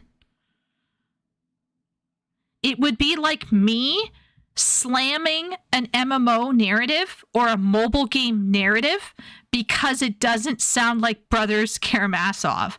And we could say, oh, why is the story of PGR so rough around the edges sometimes? We can talk about, oh, well, the gacha game system can sometimes mess with how the writers have to handle certain characters that are coming in, that are new, that they're trying to sell. We can talk about certain industry restrictions. We can talk about how certain writers may not have the appropriate education to achieve what they want to achieve. But to sit around and devalue something like a mobile games narrative or an MMO's narrative or a video games narrative or a fanfiction narrative because it is not attempting something meaningful or something greater than itself is, I just would not apply that critique all the time. There's a value in doing it some of the time, but I don't think we can just broadly paint everything and be like, well, because the writers aren't approaching it with the right mindset, therefore they aren't to be taken seriously, and therefore they're shit, and therefore they have destroyed writing and everything else. Like, do you see what I'm saying? Is like, I personally, for myself, I know that myself as an author, as much as I love my daydreaming, I have always pushed myself to write as professionally as I could. Even my poetry has stopped being entirely self-focused, self-indulgent. My poetry became extremely externalized when a poet told me very kindly that my poetry suffered from having a hidden key, and he couldn't find the key to some of my poetry. But some of my poetry, he said, was really, really good. This was a famous Canadian poet that I was able to have the honor of having him read my stuff and give me feedback.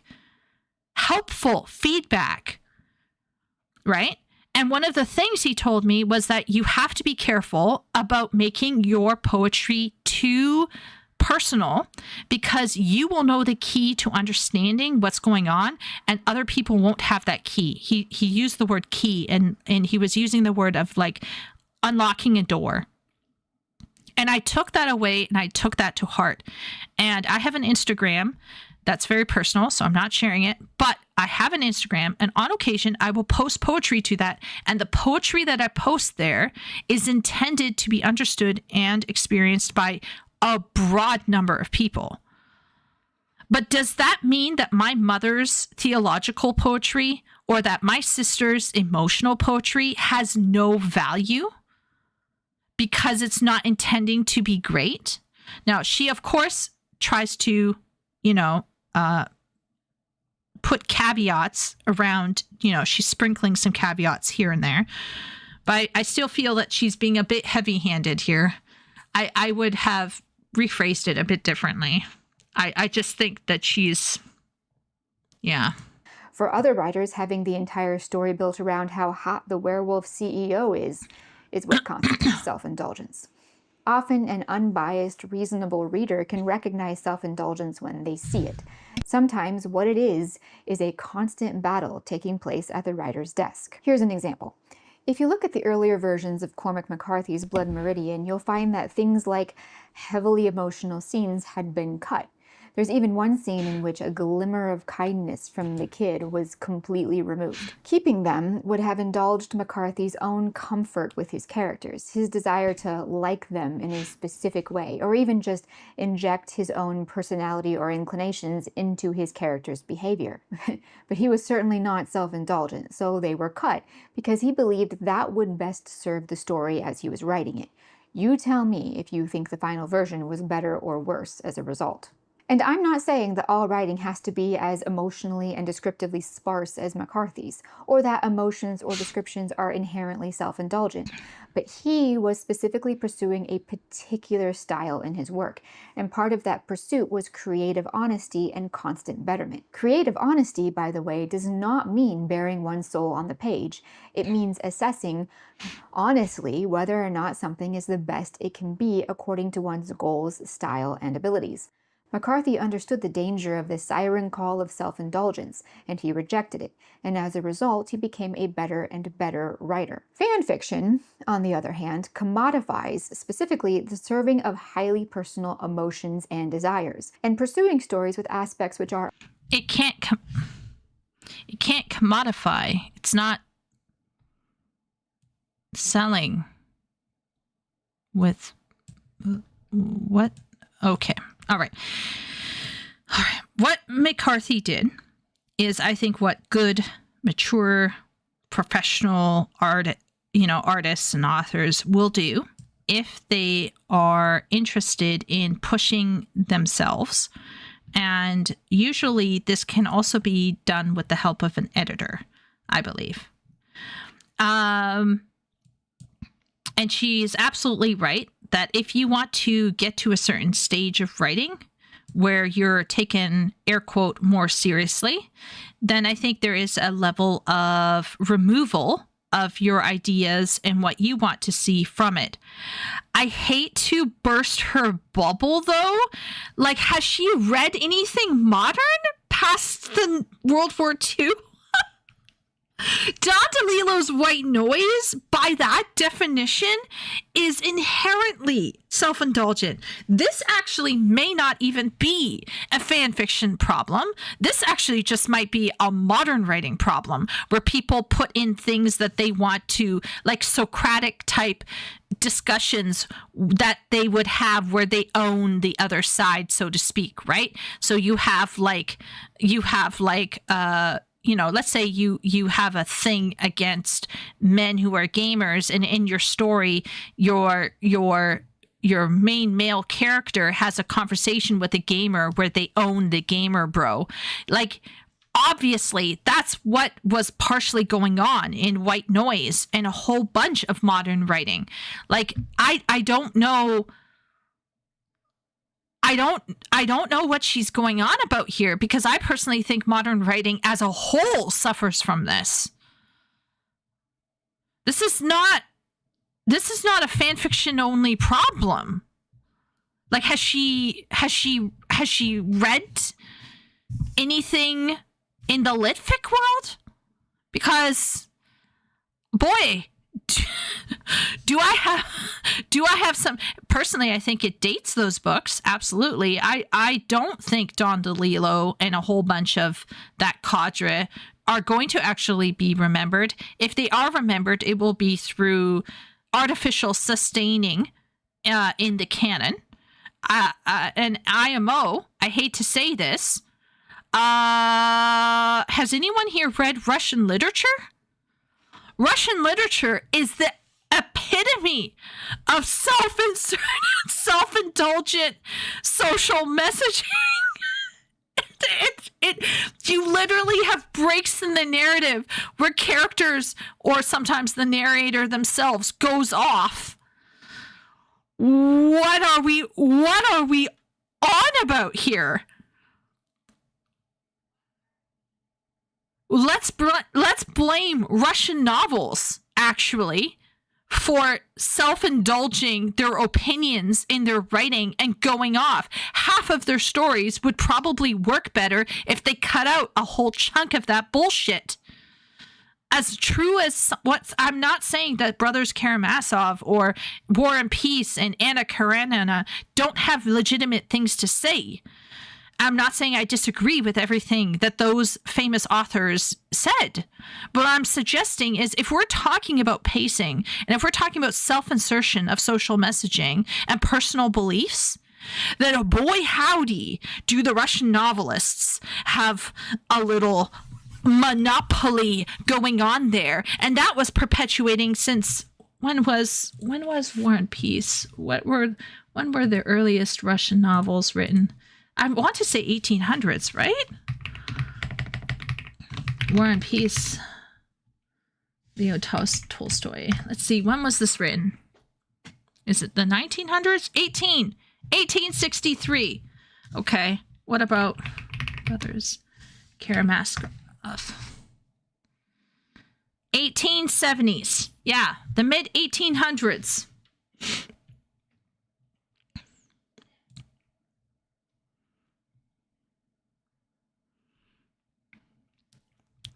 R.F. Kuang wrote a book called Yellowface because she was mad at people on Twitter. Yeah. Contemporary poets just swallow the key and don't care to even have the possibility to open the door. Yeah, I agree, Leo. Some stuff is like, do you remember that one poem that you shared with us? I only liked one of the other poems that the writer did. Throwing stones in glass houses. Yeah. I wonder if Second Story just wants unemotional stories. No, I think she wants professionally written stories and probably highly curated. She doesn't look or sound like she's ever enjoyed herself. I don't know. She's got some issues. My low opinion of Russian literature is already known. Oh, yeah, that's right. The classical Russian novel is divine punishment for the hubris of literature. Yeah. Russian authors are good. She's never read G.A. Henty, apparently. Her reading list doesn't have anything modern. Maybe only Fight Club. Listen, okay? IMO. I am fairly sure we can get self-insertions of personal ideas and beliefs that are less than subtle in many pieces of literature across the history of humankind, okay? There are some writers who are subtle and some writers who are not subtle. IMO, I prefer subtle. Personally, I prefer subtle.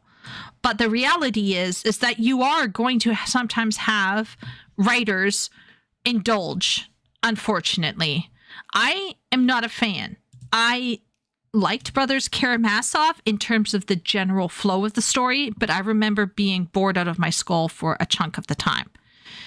I never went back to them to reread them a second time. Can I look at those pieces of writing and say that in terms of written quality, they are very well done on a technical level, like George R.R. Martin has high technical quality and literary quality too, I suppose. But I really, really think that she is blaming everything on fan fiction when I personally think it's a modern writing problem.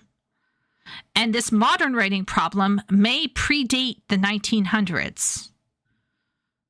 Like, if she is freaking out because an author in fan fiction is putting social messaging about pronouns in their writing, how are we supposed to interpret much of what was written in like the medieval up to the 1800s? There is a high probability that Beowulf in its original form probably was not originally written by the people that gave it to us today. It was more than likely an oral record that was thankfully saved in some form by Catholic priests. Thank goodness for the monks and other people who salvaged this piece of history from oral tradition. But let's not get this twisted here, okay? Beowulf was not a Catholic invention. It was a Norse invention, specifically. And they inserted some stuff in there because of who they were. So I don't know how to break it to this poor lady, but there's tons of times. In fact, that was a huge contention in medieval class, was how much of the Christianizing of Beowulf was natural to the original Beowulf story, and how much of it was input in by the Catholic priests who wrote it down and formalized the story. Personally, I'm not staying up at night because some Catholics decided to, inject some Christian stuff into Beowulf. I think it makes Beowulf really powerful, and it's fine.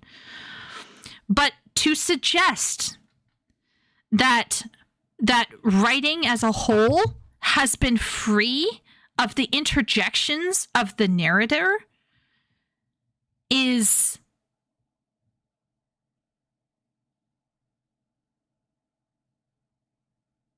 I think my brain just stalled. I think I'm like seizing right now. Oh Lord. Oh Lord, help me. I'm not even halfway through, guys. I don't want to cry, but I suck. I need to quit something in my life so I can go back to making YouTube videos. This is depressing me. Oh Lord. Oh good heavens. I need to go warm up my coffee.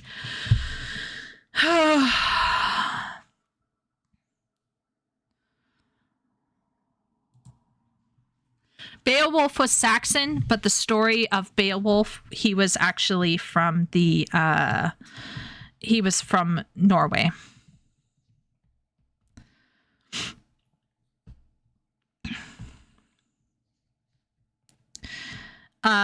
Beowulf is Anglo-Saxon in terms of its writing, but it's an older story, and it is actually not a story about English people. It's a story about Norse people. So it's actually a older piece of oral tradition that was inherited from the Saxons when various Norse communities, I'm putting this very nicely, when they settled in England. Very nicely. Yeah.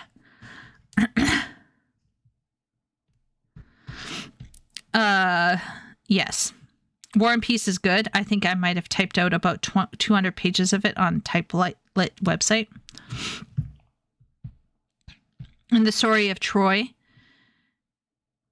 there was political messaging. The goddess Aphrodite was on the field of battle and then scolded off of it. This was a statement: beauty has no place in the war, and a counter to Aphrodite's origins in Sparta. Yeah, the only reason why we don't see that messaging epic is because, like, no one gives a shit, right? Because that's, like, old politics.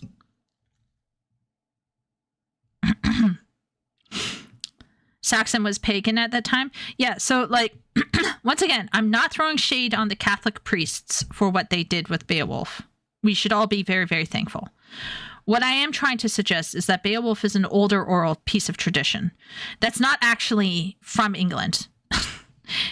A Beowulf was actually from probably like Norway/Sweden, that kind of area. And they injected into the narrative of Beowulf, very well, I might add, various various injections. And there's nothing wrong with that. I'm not suggesting that's bad. That's my case in point. I'm saying it is unfortunately and fortunately part of human nature to sometimes not so subtly inject something in. I'm okay with Beowulf because I think it is done well, and I think it's beautiful, and it is meaningful.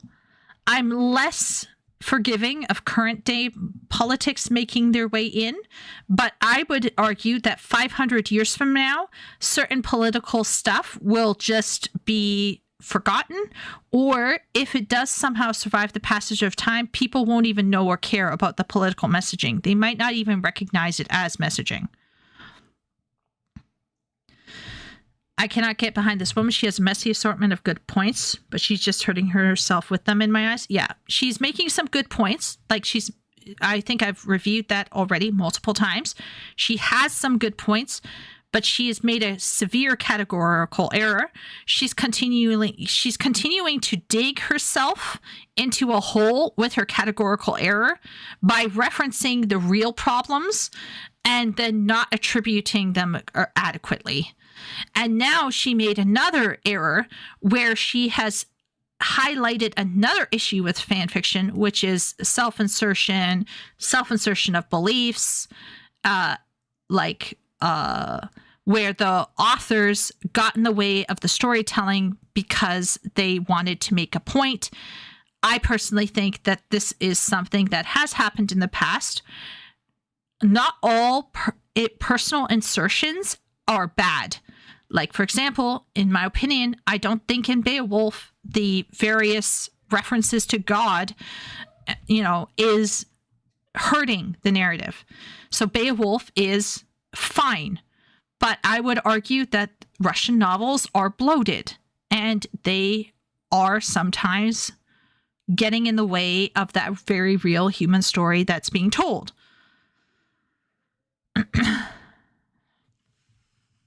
He wrote a book where the Pope burns in hell. I mean, yeah, Saxons were originally from northern Germany, so it makes sense there would be a mix with some Nordic. Yes, and there were ongoing invasions as well in Raken, from what I understand, from what I recall of my years spent at uni. There was waves of invasions. So, yeah. True, he was criticizing the people who banished him from his homeland. Wooly is crying. And the women. England has an enjoyable landscape. Anyway, yeah,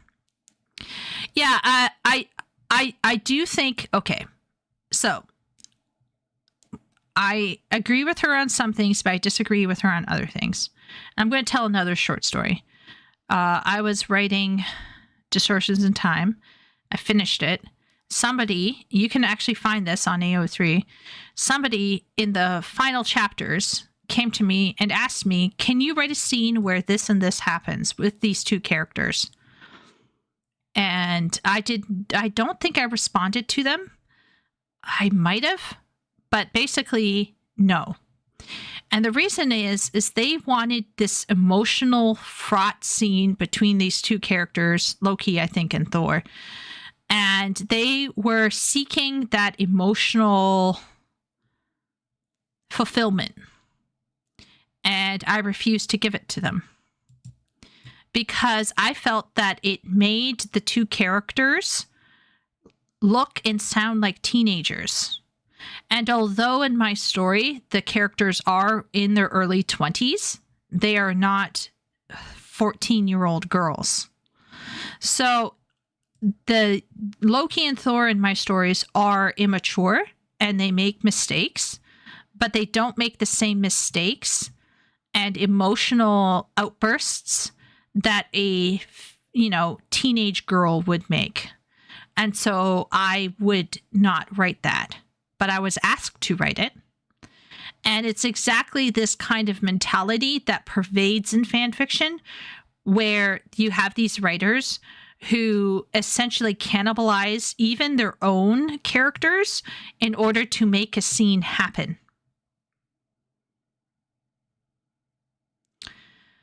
And at first I thought it was a fan fiction problem.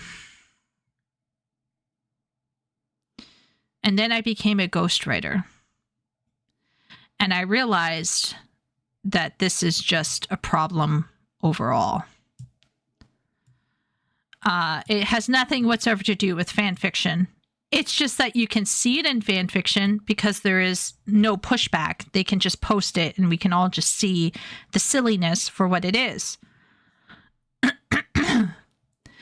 And And unfortunately, I discovered the hard way that this is not a case of just young women who are self-indulgent, who are unable to emotionally control themselves, yada, yada, yada. This is also, unfortunately, a case where some people just don't know how to write well and how to handle their characters well. And some people are just morons, or they're seeking that cool scene. In fact, I would argue that sometimes in WoW suffers from this form of self-indulgent cool moments, where the early WoW moments that everyone loves is in fact sometimes at the cost of, or without the necessary basis of, adequate exposition and intention, authorial intention. And so like you have these super cool moments that have to happen, and to make this super cool video and it can destroy a narrative if you're just pursuing the rule of cool, which is what WoW did, right? It's not necessarily an emotion like what girls are pursuing, but it is similar insofar as it is indulging in what cool things guys want to see. And the reality is sometimes things aren't going to look cool. Sometimes things have to be slow. Sometimes you do have to sit there with a character and listen to them work through something. So this is why I'm saying that I don't think this is a fan fiction problem. I think this is a writing problem. It might be a more endemic modern writing problem, but I would argue that we've probably been seeing this as early as the 1800s. But she apparently has researched this for months. So are uncomfortable, or even, if you'd like, problematic, will be seen as the height of discomfort and controversy. There have been, within the fanfiction community, numerous scandals that have arisen over this simple factor. Characters who behaved in uncomfortable ways. And uncomfortable to the fanfiction reader or writer means something that prevents the reader from identifying with the character entirely, or something that prevents the reader from deriving emotional, psychological, or even sexual release from the story. These issues can range from shipping the two wrong characters to writing a male character who somehow takes away the female character's agency, or whatever. This has now made it into the literary world, as I'm sure most of you are aware. Books especially find themselves under constant scrutiny. If even a speck of these uncomfortable elements is found, the writers and publishers will be bullied incessantly until the book is pulled. yeah, but this is not a fan fiction problem. This is a modern mind obsessed with identity politics and other various ideologies. That's that problem. Can we see it in fan fiction? Yes. Can we see it in certain niche fan fiction circles where you get like a whole bunch of lefties together? Absolutely. But this is not fan fiction issue. In fact, we can argue that fan fiction is often a site where more natural human desires erupt because they are not being allowed to come out in the regular Hollywood media. So, yeah. I have several examples on my website. Fan fiction can be extremely dangerously sometimes weird and socially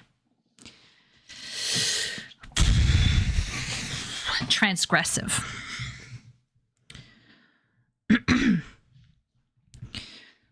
Website, but my favorite is Sparrow and Vine, which was attacked for having a character mention that Elon Musk was good at business. This is why also in books like Morning Glory Milking Farm, you get a page-long monologue from the Minotaur about how hard he's always working to make sure the main character never feels like she doesn't have any agency. This is fan fiction verbiage. This is fan fiction bleeding into mainstream fiction. No, it's not. No. It's regular female writing quirks. What's a negative word for quirk? Bad habit. It's a female brain issue. It is not a fan fiction issue. I know it's a lot of nuance. Might be hard to understand this, but in a world of fan fiction, I would probably say 20, if not 90% of fanfic writers are women. And women write like this. It's nothing to do with the fan fiction. It's everything to do with usually ideology is at play, or other stuff is at play. Because you know what's really interesting? Okay.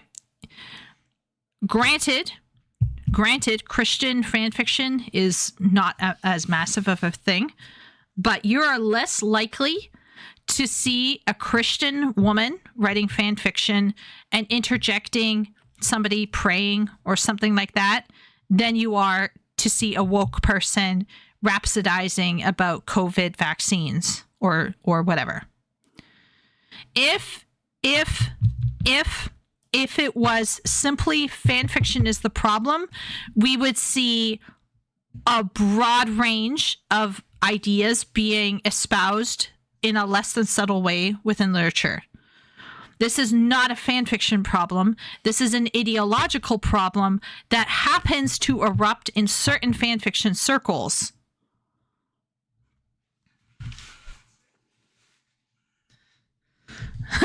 The demand for shipping minor profits just isn't there. There are actually some famous writing. There was this one lady called Francine Rivers who wrote a historical romance based on Hosea. And what was Hosea's Hobeg wife? Anyway, Christian fan fiction or derivative fiction, adaptations, if you will, of the Bible has been going around for a long time. Probably one of the most interesting ones is The Christmas Carol, Twisting the Moon of Wintertime.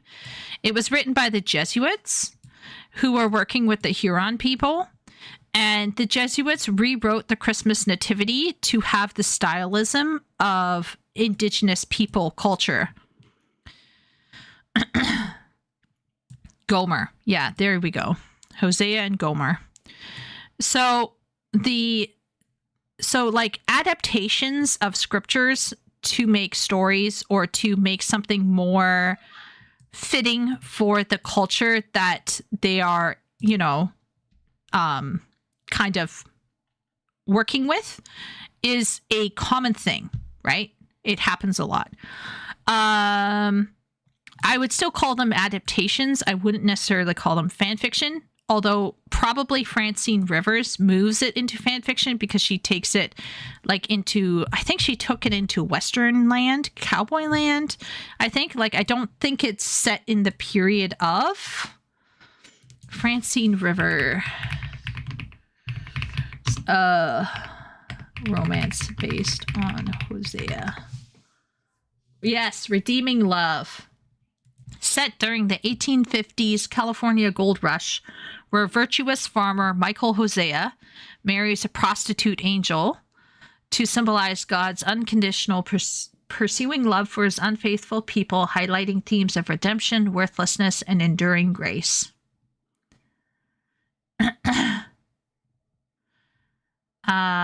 Yeah. And basically, Angel flees back to her old life, only for Michael to pursue her, offering unconditional love and a path to healing and spiritual freedom. Anyway, yeah, it's a thing.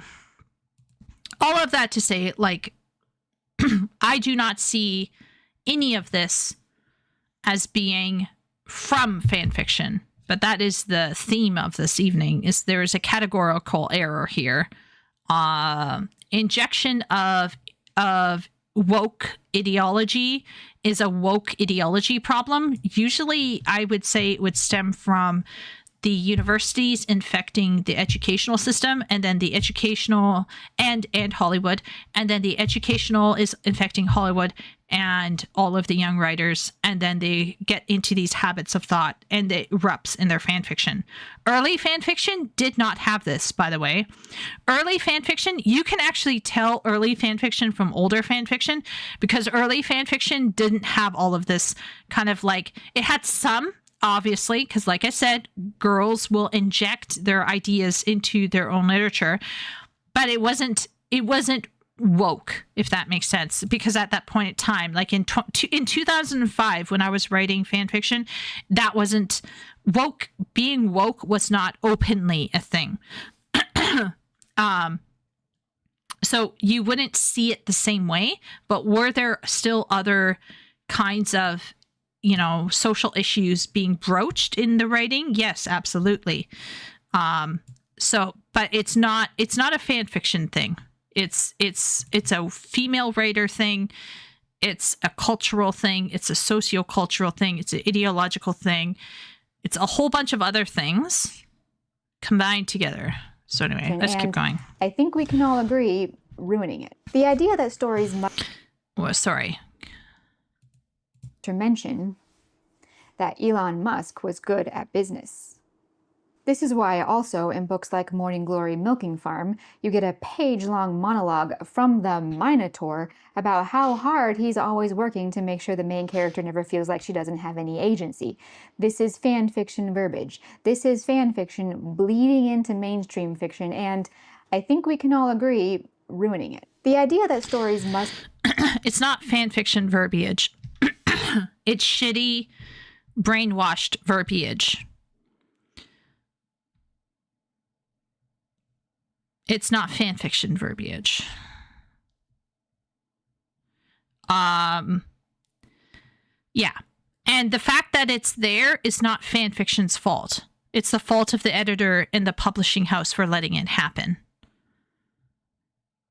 Must present a world or a situation that perfectly aligns with the writer's specific emotional ideal, especially in abstract areas like agency, are the direct result of writers coming up in fanfiction communities. These communities are populated by young college and high school age people being raised on a steady diet of internet everything, emotion-based reasoning, and political and social bullying of modern society. These young people have been conditioned to judge worth and value based on things like broad... Okay, this is another issue that I have with her argument, okay? She earlier stated, okay, there are good fanfic out there, okay? She said that herself, okay? And then she also noted, did you notice this? There has been an increasing trend for fan fiction to get worse. Then she says fan fiction is going into modern publishing, and now writing is worse. Do we see an issue here? Do you see how we've skipped a step, right? We skipped a step. The question we need to ask here is, why did fanfic get worse with these trends? I wonder.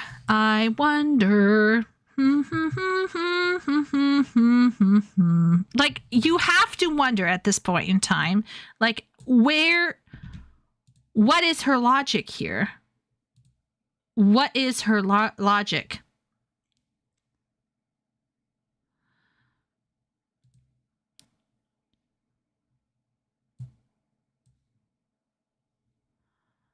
Like, my mind is blown at this point.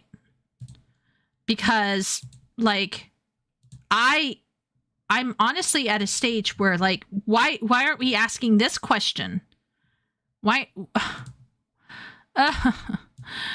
Like,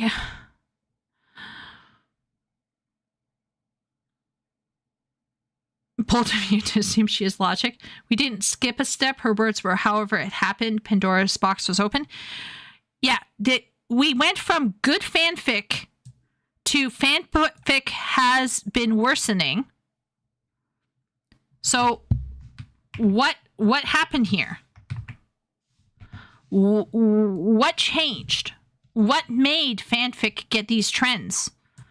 Gee, maybe it's not the fan fiction. Maybe it's other sociocultural movements at play. Maybe.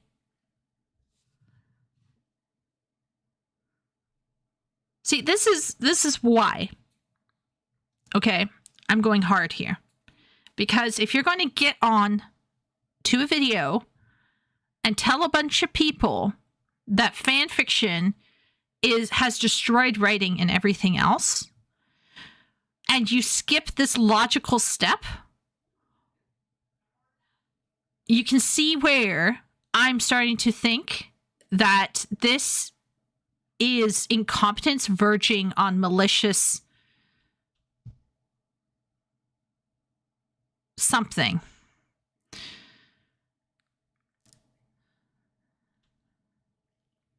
Could it be because she was homeschooled and didn't go to college? She didn't consider educational institutions as a factor? No, she should have. The whole point of most homeschoolers, if you ask most homeschoolers will tell you that educational institutions are the problem.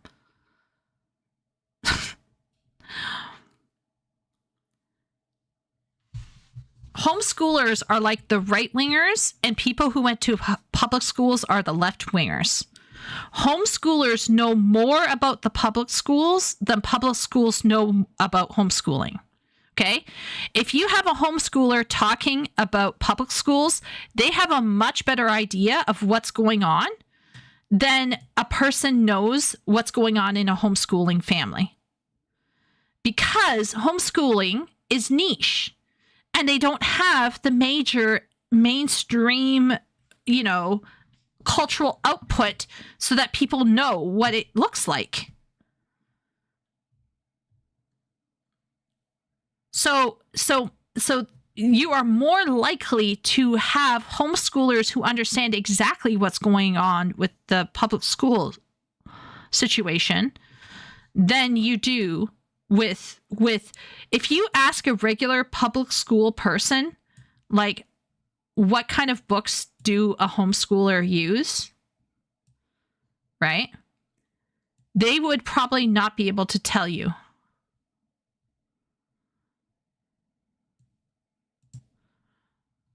So, I'm curious about the research notes she took in that month. Yeah. Broad social literacy regarding current issues and having the correct political opinions, which, as we all know, are constantly changing. These young people then take these attitudes into these fan fiction communities where they do all the policing, all the moderating, all the judging and assessing. There is no oversight from literary authorities or even simply people who have a literary framing to their priorities. So these so-called literary fan fiction spaces are entirely built, operated, controlled, and populated by the subset of young people who then indulge together in all their fantasies and desires, sexual and non-sexual. That is, these spaces are perfectly politically and socially safe according to their own set of ideals and values, while also being entirely permissive.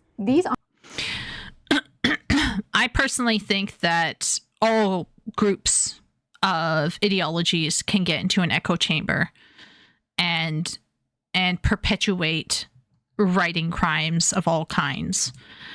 You have tons and tons of people on the right who are like, well, they're saying what I like, so it's fine. It doesn't matter how they're saying it.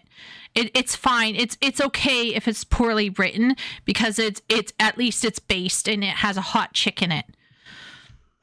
So I don't know how to break it to this chick, but it's not just a left-wing issue. I think it's a human error issue where like humans seek out similar minds and they seek an echo chamber and then they sit in their little echo chamber and they perpetuate their ignorance. I don't like it, actually. I think it's cringe and it's bad, and it makes bad writing as well. It's one of the reasons why I didn't want to go to a Christian university. I wouldn't want to go to a Catholic one. I wouldn't want to go to a Protestant one. I wouldn't want to go to any of those universities that are religiously motivated, because they would put their spin on everything. And when I went to China, guess what happened? What I saw there? They were putting their own spin on everything. So then I finally get out of these two different kinds of groups of like extremely restrictive thinking circles. And I think, oh, I'm going to go back to uni. I'm going to see some like, intellectual, fun and rigor. No, I actually just traded one set of ideological dictatorship for another one. But it's always there. There's always going to be a group of people telling you exactly how to behave, how to think, how to behave, how to do your writing, yada, yada, yada. Another thing that she doesn't talk about is that there is a more social imperative with young women to gather into groups and to police each other. That's a common female trait. I do think some guys try to do it as well, but it's usually they just get shouted at and cursed at, and people say bad things at them and then they go away. But girls are really good at policing other girls. But did you notice how she framed it? She was like, oh, and then these girls with these weird ideas went into the groups and started policing everyone. Where did they get those ideas? Those ideas didn't come from fan fiction. Those weird extremist ideas came from somewhere else and infected fan fiction. So anyway, let's keep going. Online spaces to these young people quickly become important and valid parts of their formation as people and, crucially, as writers. So then reading and also seeing the rising popularity in these spaces of the types of stories that will necessarily succeed there teaches young writers that good writing means that the story and characters must embody their fantastical ideals for social perfection and can't be too uncomfortable. This discomfort, after all, prevents the story from satisfying emotional fantasies to their utmost. So these discomforts are not only undesirable, they are morally and creatively unjustifiable. That's why in our era, stories in which a fictional character is racist are maligned and canceled, because even the presence of such a thing prevents complete immersion in an emotional and psychological fantasyland. That is, it prevents self-indulgence. And these writers are being trained to genuinely believe that getting in the way of total emotional pleasure is bad writing. Examples like Sparrow and Vine, which was pulled before release after readers online expressed outrage over things said by the characters, are a perfect example of fan fiction writing mentality taking over mainstream culture. The author even said when she pulled the release that she would rewrite passages so they wouldn't contribute to harm. No. This is, once again, the policing and censorship of writing. This is not the fan fiction of writing. The fundamental point of fan fiction is to write what you want without consequences.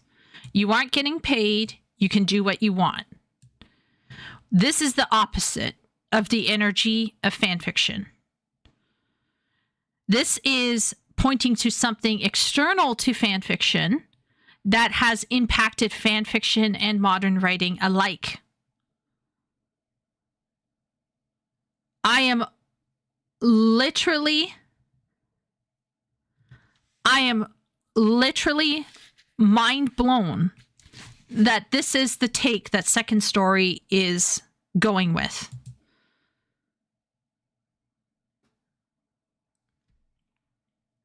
The publisher canceled it, not fan fiction writers. Yeah, she's trying to argue that bowing to the mob is a part of fan fiction. The fact that you have a censorious, scolding mob is not because of fan fiction.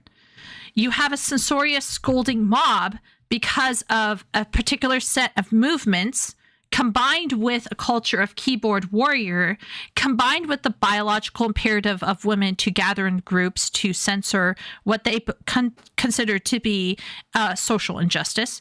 You have all of those things coming together.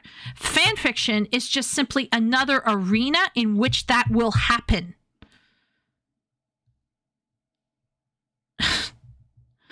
Fanfiction is just one other battleground, just like video games and books. Fanfiction isn't causing the problem in the video games and the books. Fanfiction is just another battleground where it's fucking happening. Oh my good giddy aunt. Now, can we talk about what Shay pointed out? That there's probably fanfic writers out there, or fanfic readers, who went into the publishing world, and because of their education, because of their ideological motivations, because of maybe their poor taste from just reading fanfiction, they're willing to allow in and to publish fanfiction-like or highly self-indulgent, highly immature writing. Like what Fury brings, for example. We can look at what Fury brings on a line-by-line basis and say that it's poorly written. Okay? But the ideas there are interesting, but poorly executed. Executed so poorly as to undercut what they were trying to say. But I don't blame fanfiction for that. I blame lowering of standards, educational issues, ideological problems, and perhaps an unprofessional, cringy, immature writer who did not have adequate input from an editor and who somehow got past all of the regular safeguards to ensure that that draft did not hit the shelves. And we know that there was a lack of editing because a much better scenery happened. So even the copyright, the line editor or the copy editor wasn't even doing their job. So you have lack of feedback, and we can talk about how lack of feedback might be happening because writers don't have a respect for authority. Writers don't have a respect for their editors. Writers are suffering from main character syndrome. Writers are narcissistic. Writers are self-indulgent. These are all very real things that we can talk about. But I don't believe that they come from fanfiction. Okay, let's keep going. That's the kind of thing fanfiction communities train writers and readers to prioritize. But having a, as the writer described, flawed character in this book who expressed admiration for Elon Musk's business strategies was way too uncomfortable for readers, so it had to go. Any writer who gives into this kind of bullying is a coward and lacks all creative integrity. But that's what fanfiction does to you. I feel like I need to tap a sign or something. Of course, some select kinds of discomfort can be present, but only if they are tagged with content warnings. This can be anything from vomiting to the presence of food to eye horror to other things I can't mention in a YouTube video. As long as they're in the content warnings, you can usually get away with including uncomfortable elements. Yeah.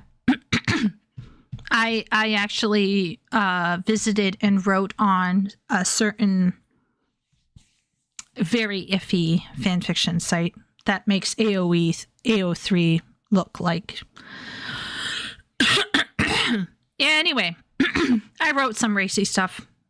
I'll just come out and say that. Some stuff that was, interesting. I think content warnings are cringe these days because, like, it gets too much. I personally think content warnings is cringe. Content warnings were not always there, by the way. Let me just check.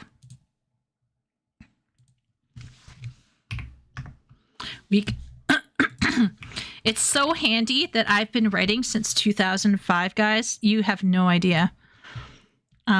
Where's my profile?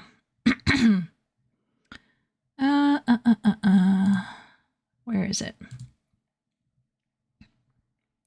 Let's see. When did I start putting content warnings in?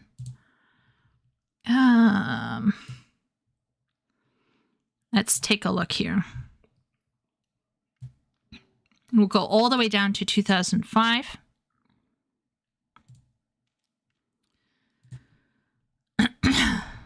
No content warning.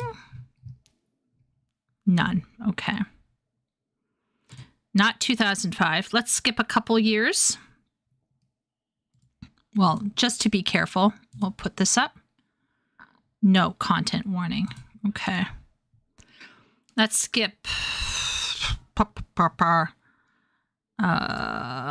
Okay, let's do this one. This is still 2005. No content warnings.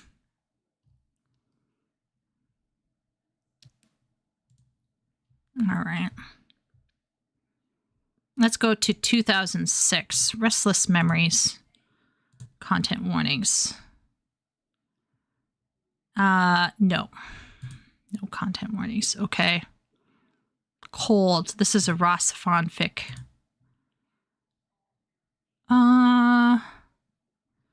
This is disclaimer. Explanations. No content. No content warning. Okay. When did I start putting content warnings on?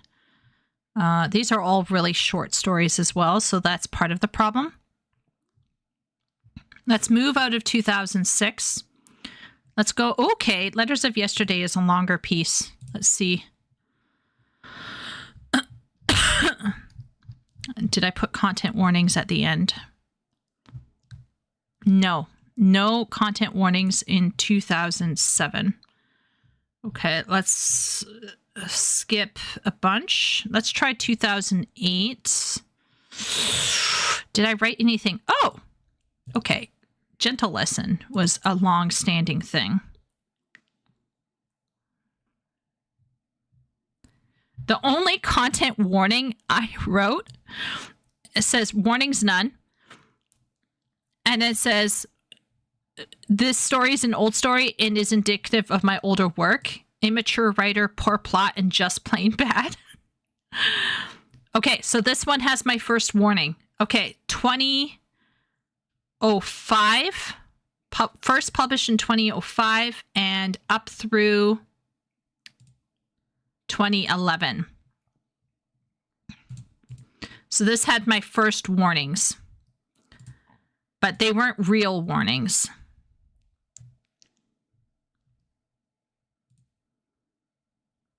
So this one went from 2005 to 2011. Took me 6 years to write this, and it's barely anything, actually. It's only 200,000 words long.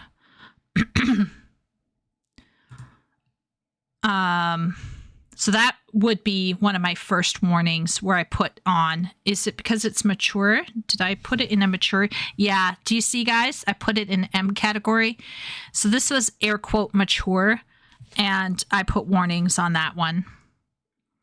Did I put warnings on this? I probably put warnings on this one too. Yeah. See, for those who are sensitive readers. So I started putting warnings in so I updated it in 2013. Published 2012. Yeah. Okay. So I would say the 2010s is probably when I went back and I put some warnings on Gentle Lesson. And I definitely started putting warnings on Christmas Magic. Christmas Magic, people, like I said, got tilted. So 2010s is when the warning shit happened. But previous to, no warnings. Yeah, we're still raging at the fanfic video.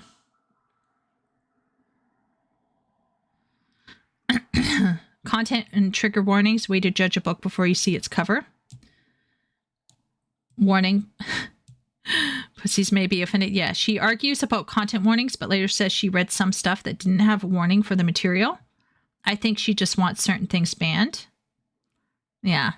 Content warning, scrub writer. Yeah, that's the content warning I put on. I did not put on content warnings for anything T and below. So anything I wrote for teen and below did not get content warnings. Mature stuff would get a content warning, but I only started doing that in about 2010s. So I don't have content warnings. Content warnings, I think, feel like, especially nowadays, it's just really ridiculous. But you have to adhere to the content warning system. If you don't, you run the risk of potentially disrupting a reader's sense of comfortable emotional immersion in their fantasy land. And there are few sins higher in the fanfiction community. Why do you think people started demanding trigger warnings on everything? Now, Guys, can I ask a question? Do you think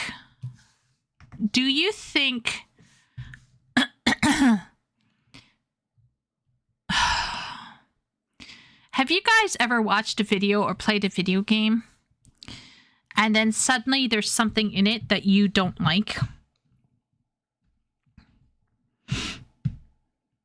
And you feel that if you had known ahead of time, you wouldn't have watched it or played it?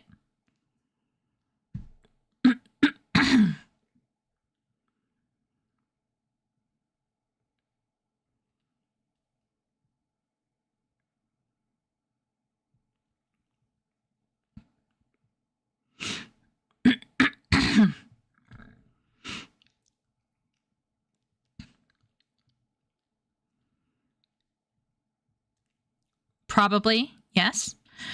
I think...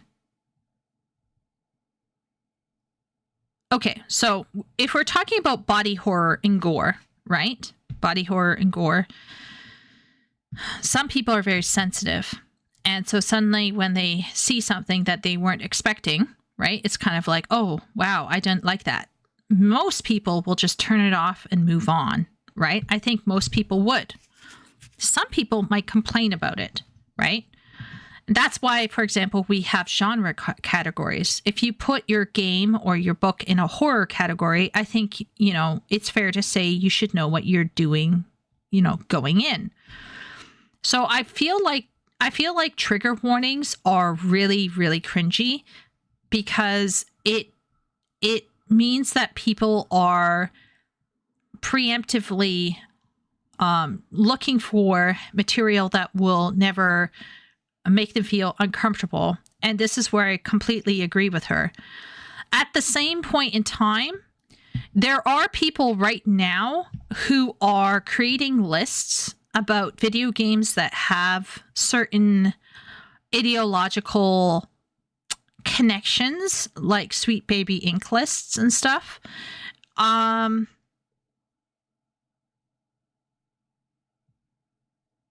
Is curating ahead of time you're watching or playing of a game based on ideology any different than a woman seeking content warnings on her reading material?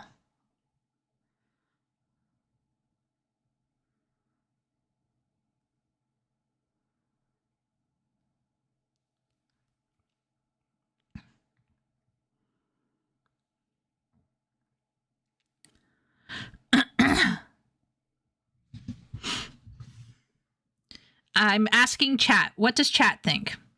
I'm trying to figure this out. I'm cogitating on this question. Do you feel like there should be content warnings about ideology linked to a game or piece of entertainment that you have bought? I'm not talking about gore. I'm not talking about stuff like oh my gosh, I saw, like, you know, like the Larian Studio. I don't know if anyone saw the recent Larian Studio game reveal, the game trailer. There were some streamers who were low key not happy and air quote triggered by what they saw. I was like, okay, that's creepy and weird. Moving on. Right. And I'm actually very sensitive to body horror, but like, you know, it is, you just, you know, you can look away if you feel really uncomfortable.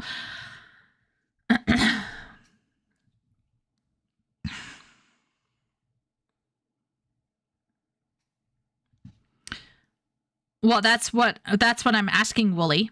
Why can't it be the same? What if somebody was like, I'm really against violence against animals, and I need to make sure that I'm not supporting a writer who perpetuates violence against animals?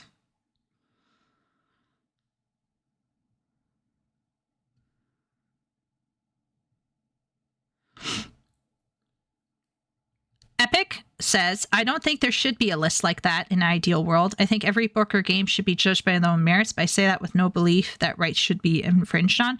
So, Epic, I feel like that's where I'm saying it's either or. right? It's all or nothing.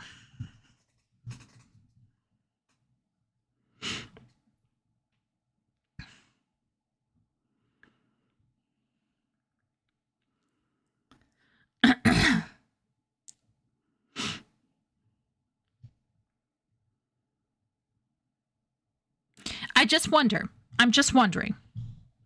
Because I know some people who would actively seek out lists to make sure that the content of their game doesn't have certain things. There are Christians who do that. There was a whole site called Focus that run by Focus on the Family that would break a video down into how many swear words were in each video. What kind of gore was in each video. And this was a very useful tool for parents to ascertain which video would be appropriate for their children. And personally, I actually don't have an issue with that. Because at the end of the day, right? Like, you as a parent want to protect your kids. But I'm just thinking about it now, and I'm like, okay, so you're a parent. You're trying to determine, do I want to show The Little Mermaid to my child?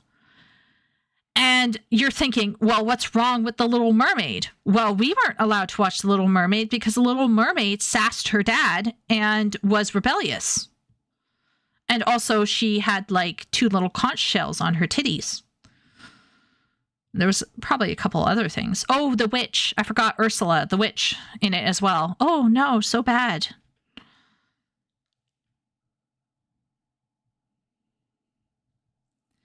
I'm running a thought experiment here, guys.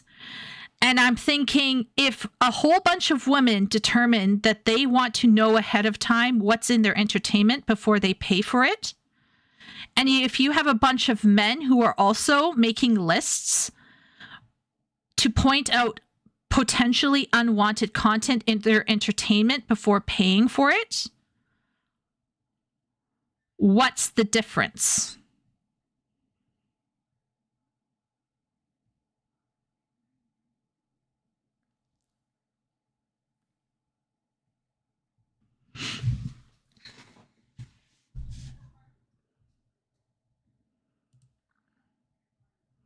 What's the category error, Wooly? Can you explain the category error? I'm going to go and I'm going to fill up my water bottle. Wooly, can you write out your category error as fast as you can? Thanks. I'm going to go, guys, for a second.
Content warnings are on fanfiction.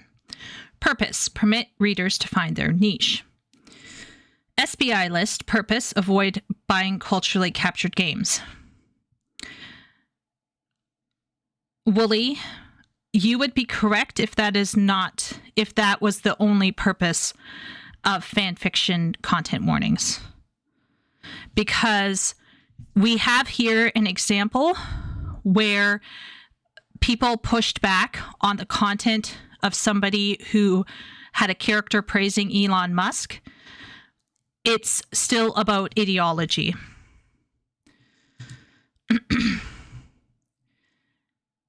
Some content warnings are, how can I say this? Niche is in the trope, which is usually in the author description, and will say something like, this is enemies to lovers with a happy ending, happy ever after, or happy for now. That's in the that's in the author's description. That's the niche stuff. This is not to be confused with content warnings.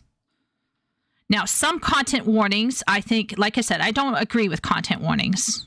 I think they're cringe. I don't like having to do them, but I do them.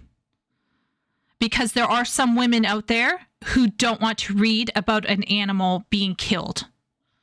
And it is not to do with finding a niche. It's absolutely to do with the fact that they have very strong opinions on, let's say, glorifying the death of animals for personal amusement. It's an ideological issue. Now, do I think that they need to kind of woman up and get used to the reality that the animals are going to die? Yes, I do. I think if you as a woman can't deal with, like, not to get into details, but I wrote a kind of like a gladiator related type story. And in it, the character is fighting like sand rats and like big monstrous, creatures in a ring. I put content warnings on there. I had to. Because there are some people who have personal ideological issues with that behavior, and they want a much more critical view on it, and I wasn't providing that critical. I was not providing any critical social commentary on how that's a bad thing. So I put a trigger, I had to put a trigger warning on it. Like, that's just how you have to do it. But it's not just about finding a niche. It's about, I don't want to support an author who might be glorifying something that I disagree with. So yes, I do think some content warnings are about like, oh, I'm just a scared little girl. I can't cope with my life. But some of it is directly linked to like personal beliefs or what they want to support. And frankly speaking, I know that there are some people who would get extremely chintzed out and want a refund if they could get a refund if there was something that they didn't like in the video game, like gay people. Like if two boys suddenly were in a story kissing and they didn't know about it, they would probably want a refund.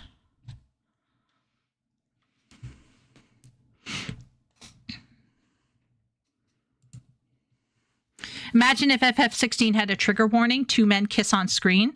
How many people would not have played the game and then not realized how badass Dion is in proper queer representations?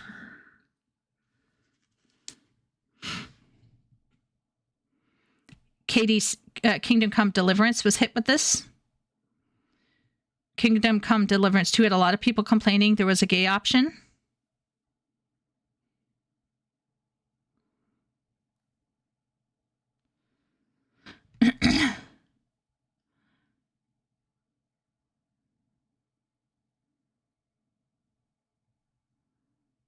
Is there a harmful content spotted movement? Not to play a semantic game, but issues come with the nuance of a content warning versus a genre subgenre. There's a horror, and then there's its subgenres, not sub-warnings. Male and female, non-female intents to just make a film. Everyone's just soft. Yes, I agree. Everyone's just that rightoids getting triggered by a great character and lefties getting triggered by fictional animal death. It's varieties of narcissism. Exactly. This is what I'm trying to say. This is what I'm trying to say, Ishvan. Okay. I'm just wondering. But I do agree with Wooly in general that the general issue with some women is that they're unable to appropriately encounter uncomfortable material like an animal dying or someone being slapped or mentions of abuse. Some women can't, let's say the female character was raped in the prologue. Some women can't handle reading that. Like for me, as soon as a young person below the age of 16 is mentioned in a story in a sexual way, that starts bothering me. I get extremely bothered. Like very bothered. That's part of my mental health issues, right? But I can get over it, or I can just keep flipping, right? Because I'm a grown woman. I can be in control of my emotions. I think these content warnings are stupid sometimes. I think if you pick up a horror book, you should know what you're getting into. I think if you pick up a fantasy book in general, you should know that, you know, this is this particular author. This is what they're going to probably touch on. You know, I think content warnings are stupid. I am not justifying it. But I do sometimes wonder when it comes down to content warnings, when it's relating to personal beliefs, and you have some people on the right-wing side who freak out if they see some guys kissing, and then they put those things on a list. How different is it from these content warnings? It's just external to the book. It's just somewhere on a website done by somebody else. So then you can avoid seeing something that you don't agree with. In the same way that these women are trying to avoid something that they don't agree with. So this is where I'm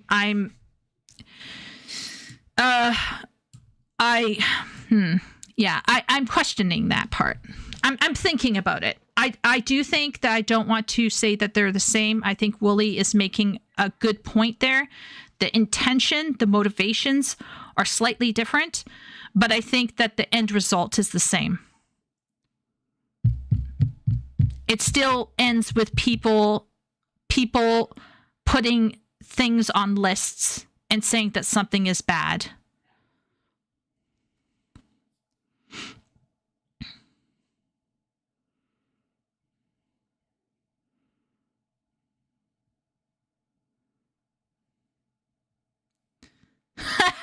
Making out with Anders. A lot of content warnings are at the back of a book. These days, Simp, most of them are on the copyright page.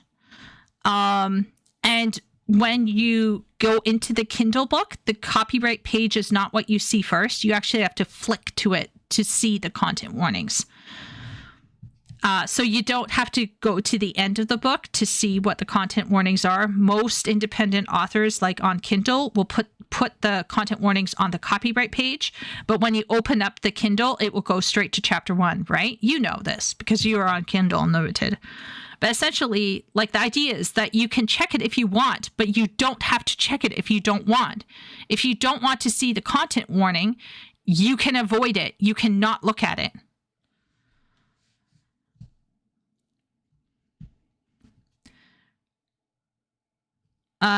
If you can't handle a gay character because it triggers you, the problem is with you. Well, once again, I'm not suggesting that a game should open up and say, content warning, gamer.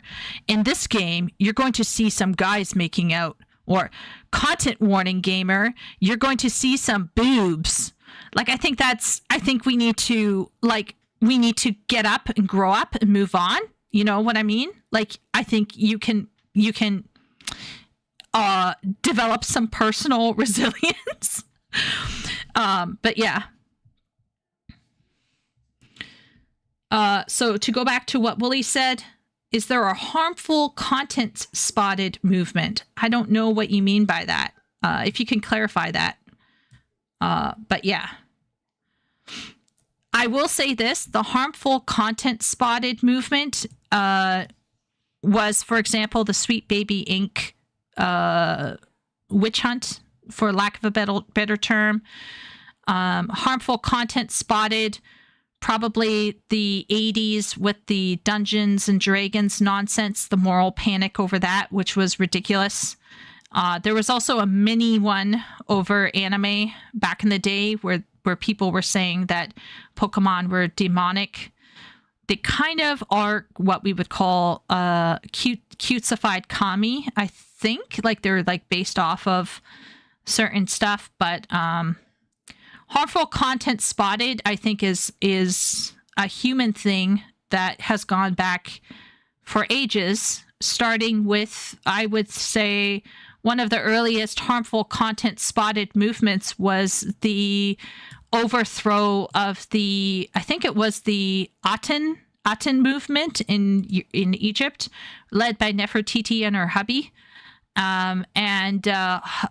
When were they killed or did they just die naturally? Either way, essentially that entire culture and all of its beliefs and everything were deemed as harmful content spotted and were removed from the annals of history, to the point where we still don't have adequate understanding of what the reign of Nefertiti would have looked like.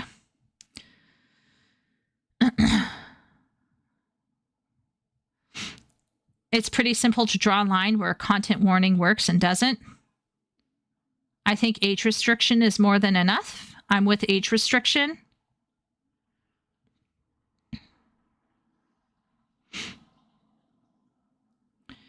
Well, as we talked about, Wooly, the content warning thing has probably been around since 2010 in terms of the content warnings that went on fanfiction, right? So my earliest records for me using a content warning was in around 2010. The content warning lists where parents would be looking out to protect their children, and there would be lists of restricted stuff that you shouldn't watch at all if you're a Christian, or you shouldn't let your kid watch this whether you're a Christian or not a Christian. That has always existed, right? Because there are always people with personal standards and they don't want to expose their children to that. That's a fair thing, right? I will never be against that, obviously. But it's a completely different issue when it's ideological content that you're censoring. So, for example, the ideological content that my parents were censoring in Disney had nothing to do with gore, had nothing to do with inappropriate sexual stuff. It was everything to do with the concept of it, right? The idea of it. And this kind of ideological censorship of entertainment happens on both sides. It happens on both sides. But this content warnings that we're talking about here isn't just ideological. It covers other things as well. So some content warnings will be like, there will be discussions of racism. Some characters will be racist and say racist things.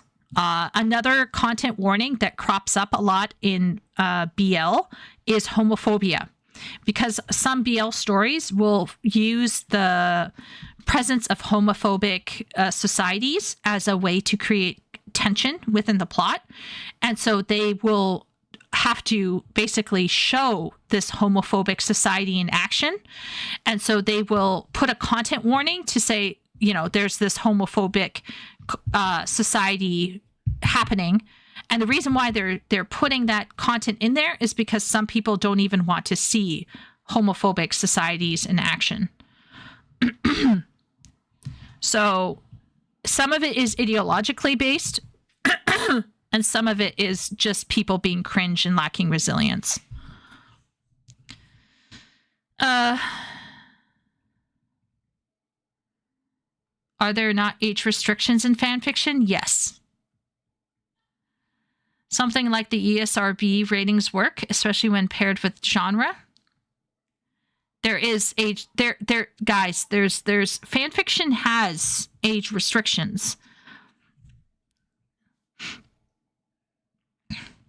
Star Wars, content warning, father abuses son. Is my audio bugged or are there beeps in stream?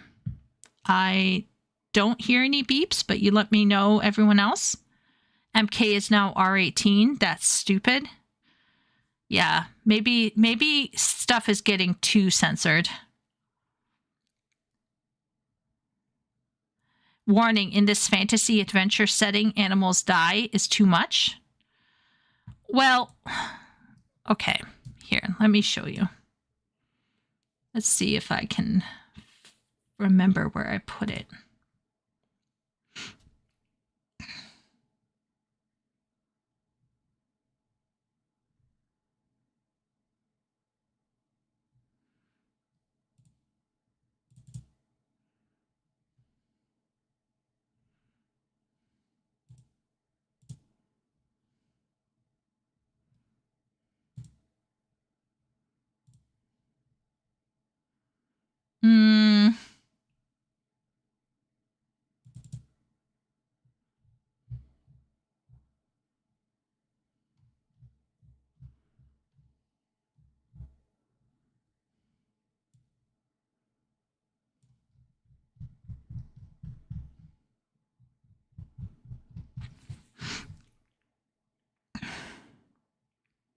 I don't know if I can. I'll play this and see if I can prep it. Of course, emotional and psychological fantasy lands are subjective. So one writer's sexual assault fantasy will be just that, fantasy land. And for another writer, it will be a story in which Lady Macbeth and Ophelia run away to open a coffee shop in Finland and talk about how powerful and independent they are while they're in bed or whatever. What I'm saying is that everyone goes looking for different emotional needs to satisfy, and like other kinds of tastes, these tend to be highly specific. That's why the tag system on sites like AO3 is so robust, and that's where that began for literature. Tags and hyperspecificity like that only occurs when the readers are seeking hyperspecific content to satisfy hyperspecific emotional or sexual needs, and have become accustomed to having those needs neatly labeled and accessible, because that's the whole point of fan fiction. Because here's the thing, yes, there's smut, and that satisfies sexual fantasies and sexual needs. But self-indulgence extends beyond smut, resulting in work that is essentially emotional smut.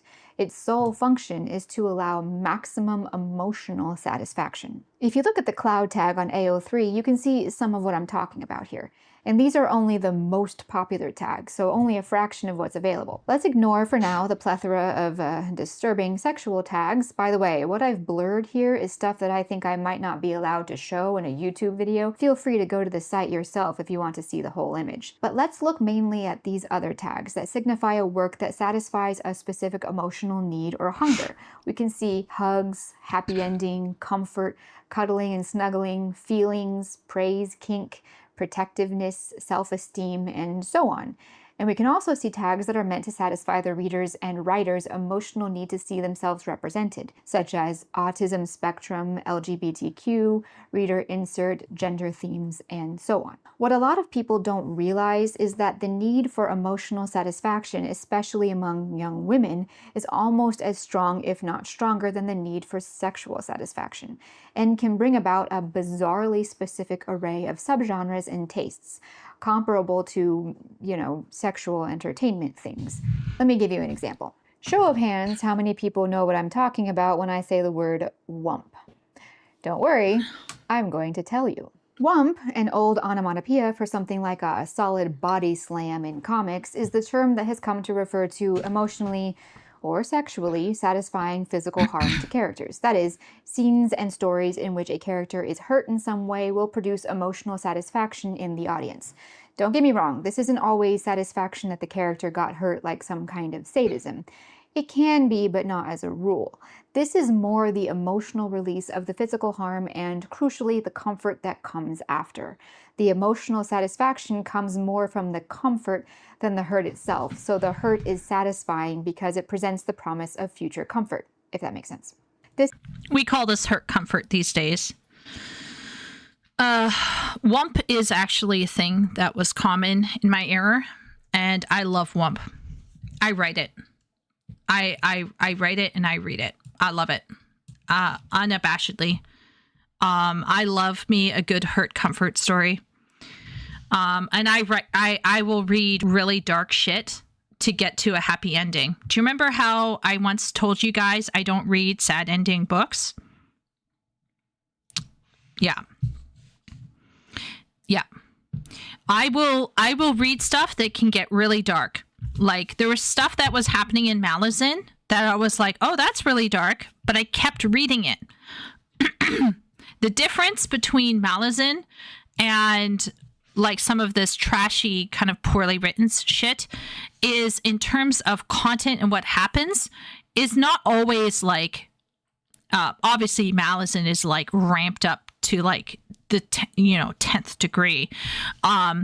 But I've read some really dark stuff written by generally older women. Okay, so to get this really dark kind of much more rich stuff, you're going to have to go to the mature tags, and you're going to have to get an older woman. So we're talking women between the age of like 30s into their 50s will be able to write this kind of stuff.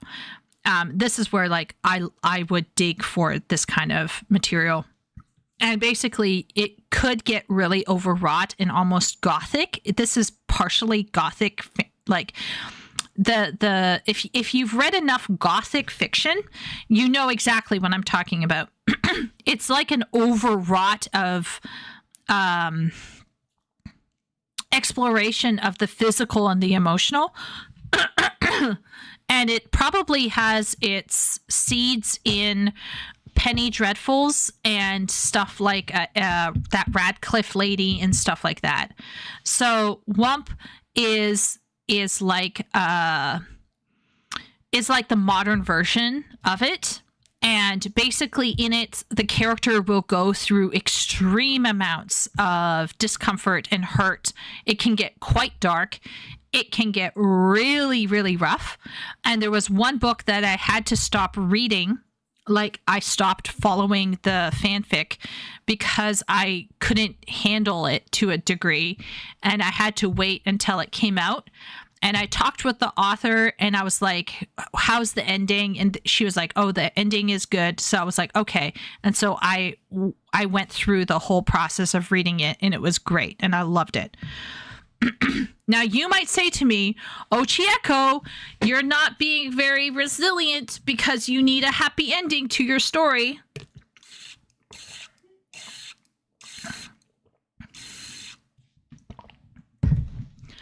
Sorry, I had to drink some water. And the answer is, I don't care.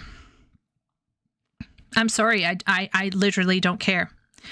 There are some times in my life where I need a happy ending. And there was a moment in Endwalker where I couldn't handle going further. And I texted to a friend and I said, does blank, blank, blank, blank, blank. Just answer yes or no, please, no details.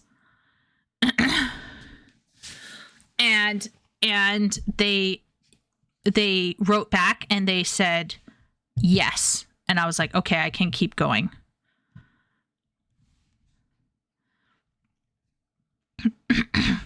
and I sometimes need to read the ending because I am unable to how can I say it? My particular form of attachment to reading, when I read, I'm there, you know? I'm not just like reading words on a page. I'm living in it. And because I'm so there, it is imperative for me to feel like, okay, this is going to be fine. Because it's not some intellectual exercise where I'm just reading words on the page and I'm like, oh, that's nice. It's like I'm there. So because I'm so there, for me, it is incredibly important for me to know that I'm going to be okay. And if over time an author proves to themselves that things are going to be fine, things are going to be okay, I don't need that support. I can just read it. I'll be fine. But if I don't trust that author to give me a good time, I'm going to want those content warnings, and I want to be told there's going to be a happy ever after. And you can come after me, and she can come after me and saying, oh, blah, blah, blah, blah, blah. I need my little safe space in my echo chamber. No, it has nothing whatsoever to do with that. It's some people need to have that guardrail for them to have fun. Because sometimes, like I said, it's not about pushing yourself and challenging yourself. We're not always playing Elden Ring and running around and trying to do ultimates in Final Fantasy 14. Sometimes we just want to run the thousand Maws of Total Rack. No Edgar Allan Poe or Shakespeare? No,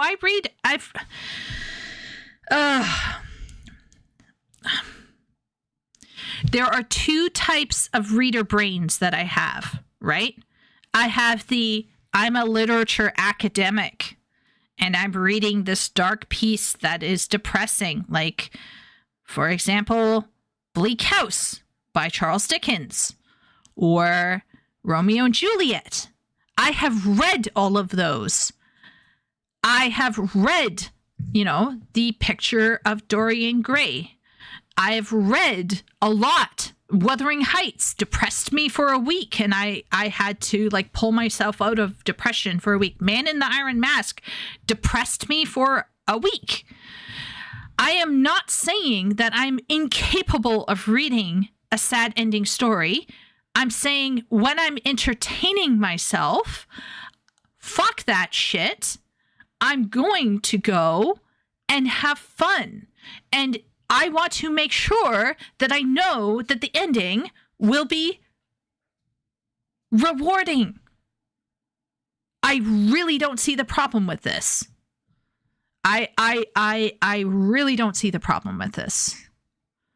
Now, there's some people out there, I think there are some people out there who, if the story is too positive or if the story is too negative, they will get kind of they'll have an issue, right? But I personally think that just because sometimes I want to have baby food and I want to have a Joe Louis and I want to sit down and have just a fun little romp where I know what will happen, that's what Tolkien was writing about with the fairy tale, right? When Tolkien was talking about, I highly encourage everyone to read his essay on fairy tale.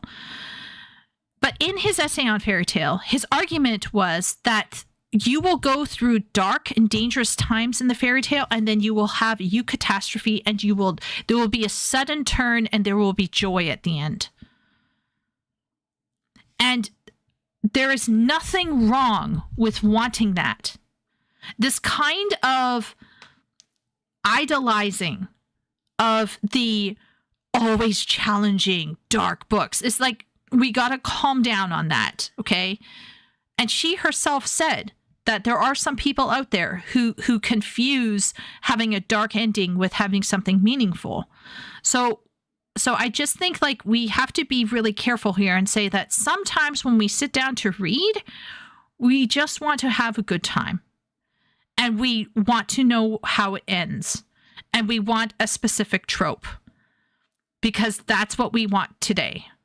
And it's the same thing with men and their video games. There are going to be some men who are going to sit down and are like, "Hey, I'm feeling up for a challenge. I'm going to turn on some Elden Ring and I'm going to see if I can get past Margaret." And then there's some times when you turn on, your phone or your computer after a long, hard day of work, and you're like, "You know what? I'm just going to play some Path of Exile 1 or 2. just run around and just zap everything to death. I'm going to play my mobile game. I'm going to not push my fingers to the nth degree. I'm not going to try to challenge the boss today. I'm going to play a cozy game. I'm going to turn on Power Wash Simulator. Now, if you came to me and said the only thing I'm playing is Power Wash Simulator, I'd have a few questions for you.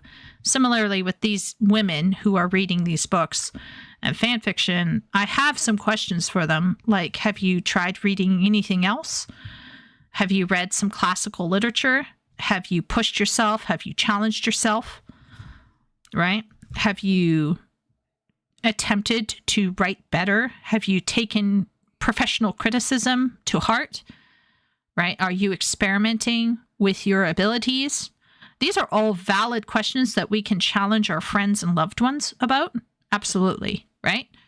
We can ask each other, hey, are you creating this week? Are you pushing yourself and reading something difficult this week? Are you challenging yourself with something that you don't want to see or hear this week? But sometimes, some weeks, some months, and in some really bad cases, some years, you might not be able to handle that. And I think it's about the abuse of the content warnings and the abuse of wanting everything to be your way. I have no problem with a person on, hopping in and out and having fun here and there with a game that they like or with a book that they enjoy. But if that's all that they're doing or all that they're playing or all that they're listening to, then we can ask some questions, right? We can ask some questions and say, like, hey, why aren't you trying to challenge your skills a little bit more? It's when it's when it's imbalanced and they don't read anything else. That's the problem. But here's the thing, right? A portion of this fan fiction is written by teens who are already reading things at school, although I think that what they're reading is bullshit. And I think that there are young adults who are in university who are also busy reading and stuff like that for school at that level. And they're just mentally taxed so that when they get home, the last thing that they want to do is pull out Brothers Karamazov. It happened to me at university.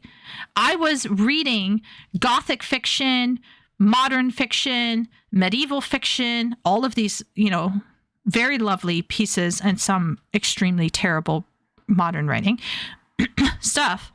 When I went home at night, guess what? I wasn't pulling out my Charles Dickens or my Shakespeare to read it. I was done mentally, right? What was I reading? Actually, I think I stopped reading altogether. I think I was just like playing like a survival game or like trying to learn Terraria at that point or whatever.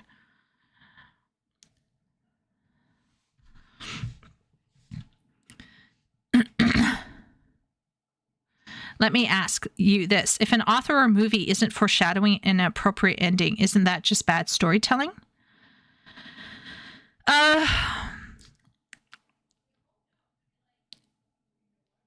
Yeah, Ishvan, this is where I think we can talk about how literary standards and writing has how writers struggle with laying down blocks, right? They have this it's two things, Ishvan, right? The first thing is that we have a case where we have writers who are not being equipped appropriately to know how to assure the right reader about what's going on. Foreshadowing is tricky and it takes a lot of skill. And a lot of writers, when they start writing, don't have that skill. It's just it's a tough one, right?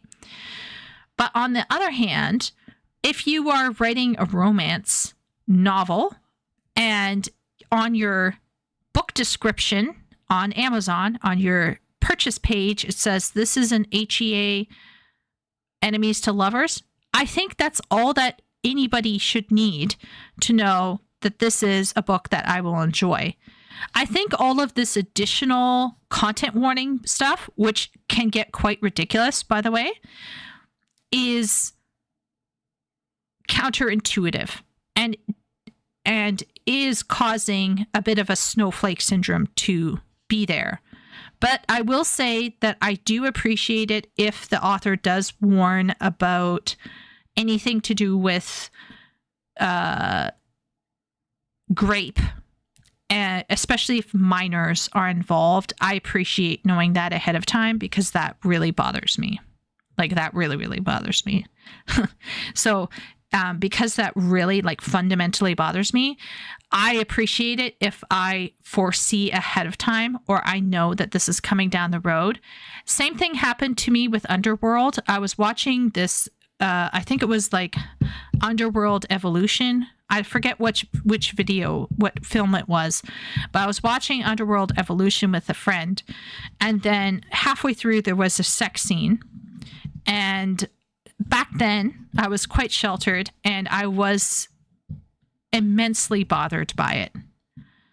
And there was another funny moment that happened in 2018. I had just come back from China and we were on one of those those really sketchy movie sites where you can watch movies for free. So my sister, her hubby, and my brother or two, maybe Party was there as well. They were just going through and they found this weird retelling of 50 Shades of Grey with an all African American or African North American cast. And at one point, a guy's dick was flashed on screen because it was quite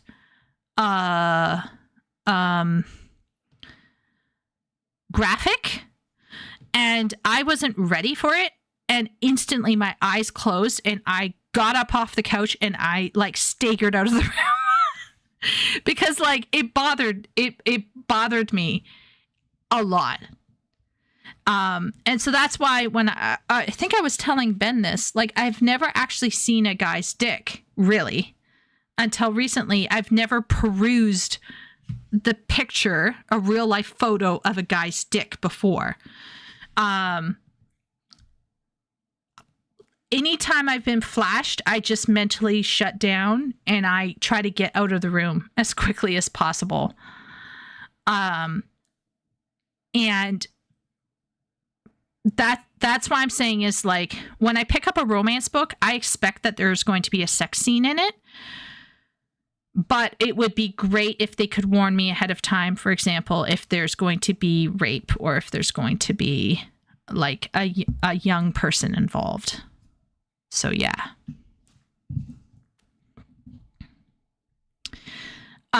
Wooly said, I just did a 90-page theological counter essay.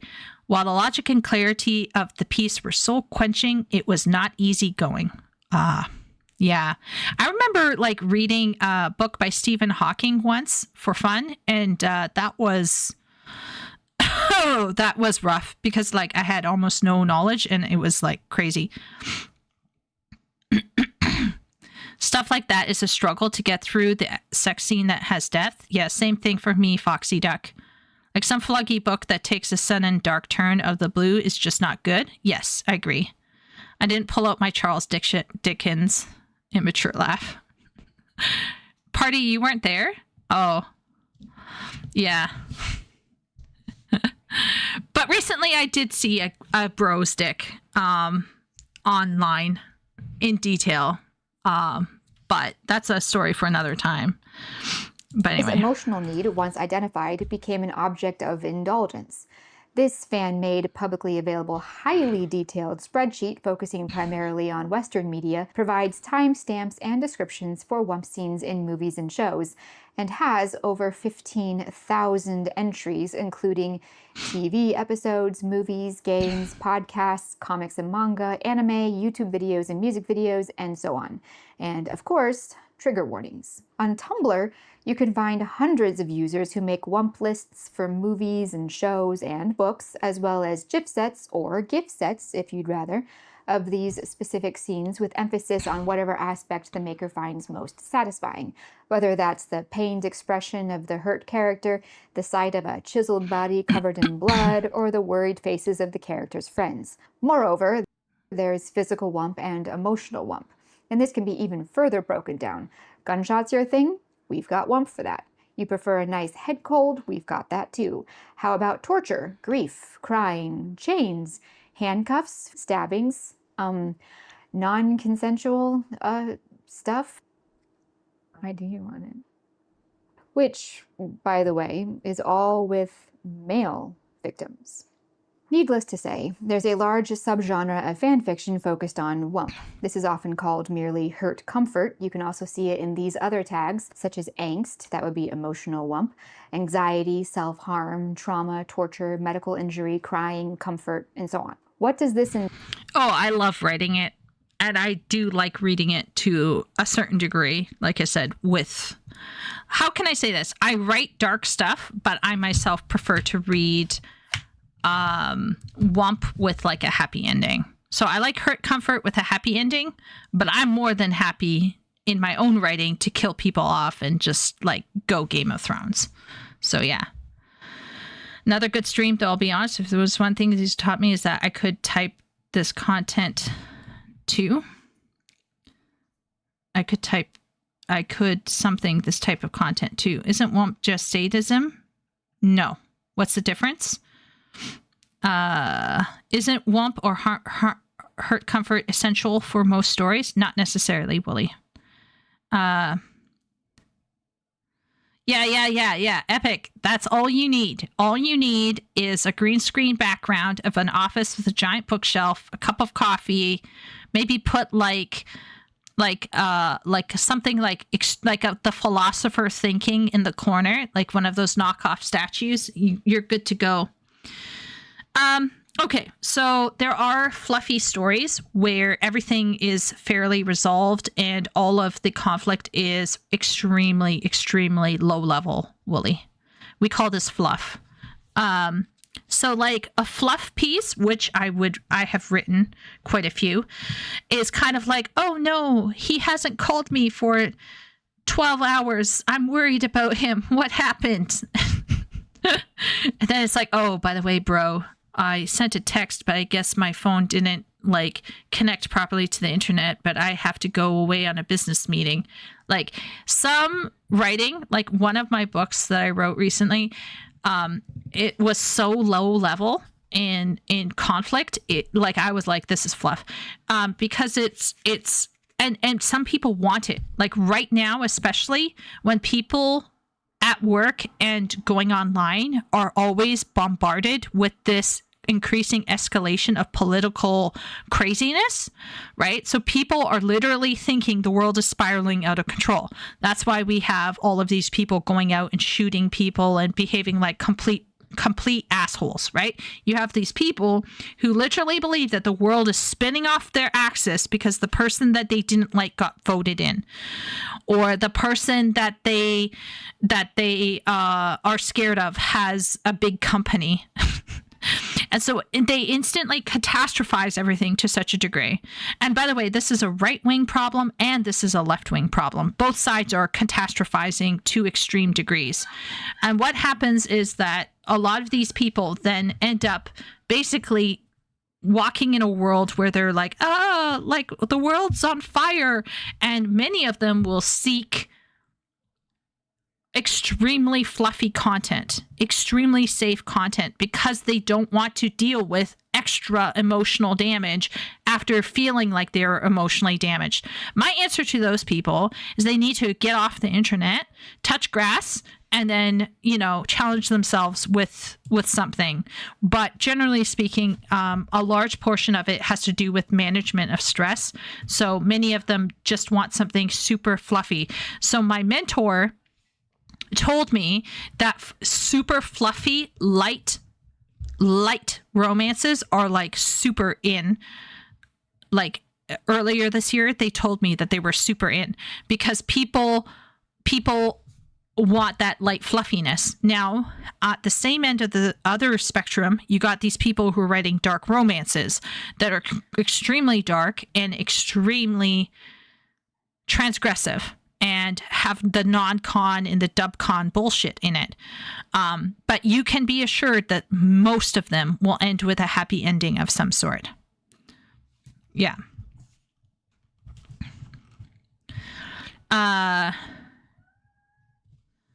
As a Black American, I'm qualified to give my opinion on today's culture. Exactly. Use the race card. We Was Ancients could be the name of the channel. Okay. Good night, Epic. I don't like grass. It's itchy and texturally weird. It's sand. It's rough and coarse and gets everywhere. Yeah. Yeah. So in my opinion, I think a good story has hurt comfort. I think you always have challenges. Your character has to overcome them. A solid story is going to have a level of hurt and then a level of comfort, right? Like that's what Tolkien was talking about when he was talking about the eucatastrophe, the sudden turn to joy. So I'm not saying that normal stories don't have conflict and then resolution. What I'm saying is that how high is that conflict and how sharp is that resolution? And there is a niche right now for fluff that has a very low like grade of conflict, and the resolution is just very sweet and very gentle. And it's a thing. And it's complemented by dark fantasy and dark romance, which is high conflict and an extremely sharp resolution. So you are correct, Wooly, with your question there. Isn't it essential? I agree. For most stories, it is. Ishvan, Womp isn't sadism, although there's an overlap. Womp is the emotional satisfaction or mental satisfaction that you can get from seeing a character become healed after a particularly dark episode. Right? Sadism is just getting turned on, usually physically turned on, by the bad thing that's happening. Womp is not that. Womp is the mental and emotional satisfaction that comes from the character surviving it and being healed from it. Hopefully that makes sense. Hopefully. It is very, very specific. I'm not sure if guys like Womp. Like if guys get the same satisfaction from Womp. But I will say this.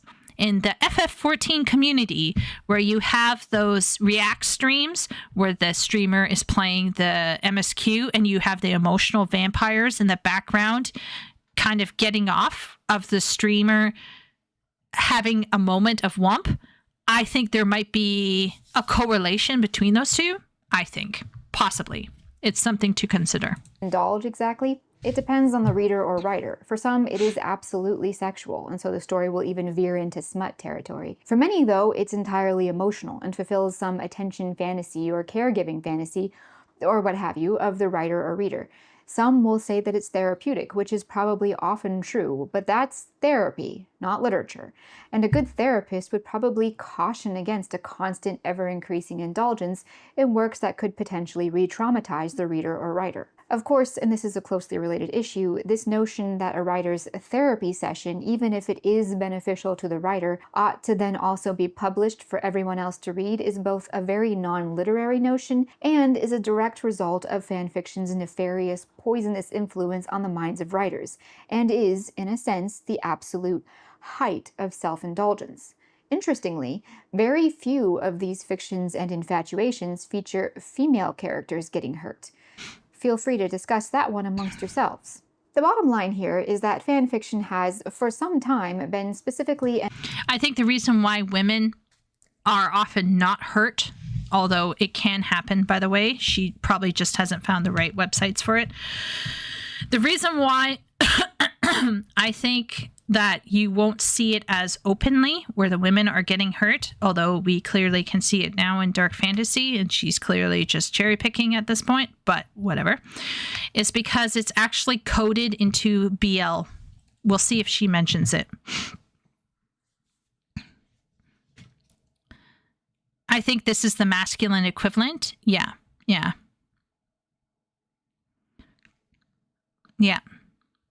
The hero will be inevitably harmed by his quest and find some sort of healing for this hurt or the power to carry on regardless of the pain.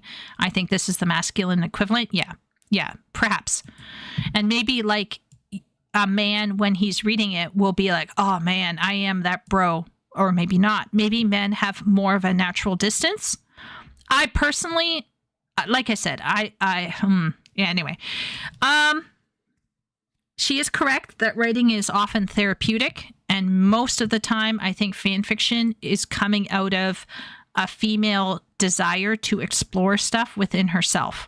This is why we see a lot of it happening during the teen era, the preteen era, and why sometimes we'll see it right up through the early 30s.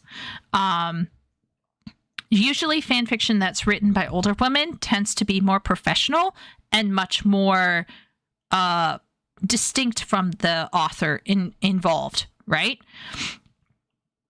So then we have to ask, why is it that older fanfic writers have more of a grasp on what a professional literary story is versus younger ones? It's not the fan fiction. And once again, it's the writer. And where does the writer fit within a sociocultural environment? And what has led them to this time? What is their education? What is their ideology? All of those things will cause a writer to either confront their writing or not. And there are some people who are just glad to put their crap online. And many of them are not requiring it to be called literature.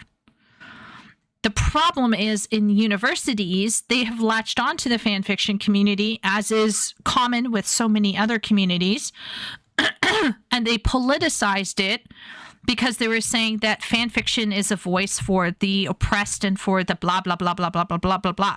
And there were lots of air quote studies done around fan fiction to kind of legitimize it as a form of literature. And part of me is like, yes, we could call it like low art. Okay. We could call it low art, little literature, insofar as it's made out of letters and it is, has a literary aspect to it. But there's no need for us to, how can I say this, start conflating fan fiction with some great social or literary work. So I personally think that most fanfickers who go online and start posting fanfic are just doing it because they want to do it because it's fun. They aren't doing it as a social commentary or anything like that. It's usually therapeutic, or it's because it's fun, or because they like this thing, or they want to write their own story about their hot, in their head boyfriend, and they want to like self-insert into it and just, be a gooner. The politicization and the legitimization of fanfiction was not entirely from the fanfiction community. It was actually from the academic community trying to legitimize the fanfiction community, probably because a bunch of the fanfic writers went to uni and started trying to think up ways to legitimize their shitty writing. But the writing itself was not the source of the issue. Once again. And prominently a vehicle for the indulgence of highly specific emotional or sexual needs and fantasies. As these fan fiction writers grew up while failing to mature and broke into the mainstream, of course this attitude came with them. The thing with self-indulgence is that self-betterment as an author or writer of any kind is no longer what is important, but rather self-representation. The story has to, in every way, represent the specific ideals, desires, fantasies, politics, opinions, and aesthetics that the author values most. More than this, the story and characters have to represent the author the most, in a a word, the story has to represent the author's identity. I've had people send me messages telling me that fan fiction is incredibly important because it allows representation and for them to identify with the characters. Fran Lebowitz is someone with whom I seldom agree. However, a lot of her opinions on books and readers and writers do have a strong note of truth to them, but never more so than when she said this: "A book is not supposed to be a mirror, it's supposed to be a door." I wonder how many right-wing people would also view that phrase.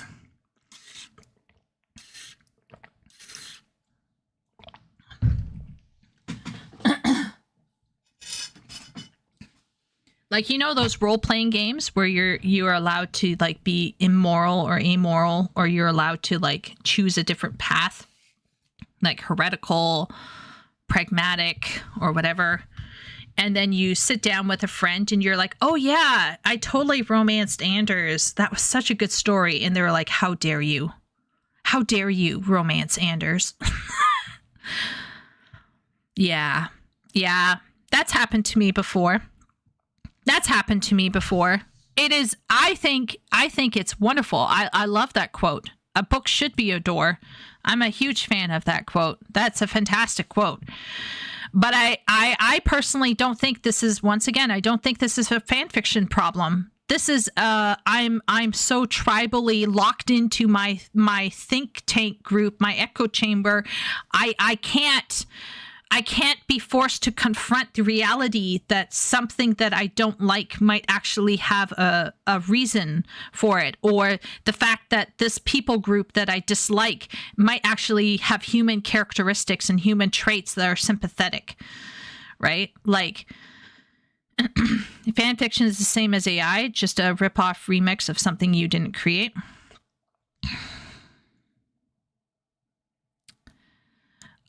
More work goes into fan fiction than AI, in my opinion. Generally speaking, if we're talking about, let's just say this, AI is will be a subset of fan fiction. AI is simply a tool by which fan fiction could be created more easily, but the work that goes into a standard fan fiction is not the same.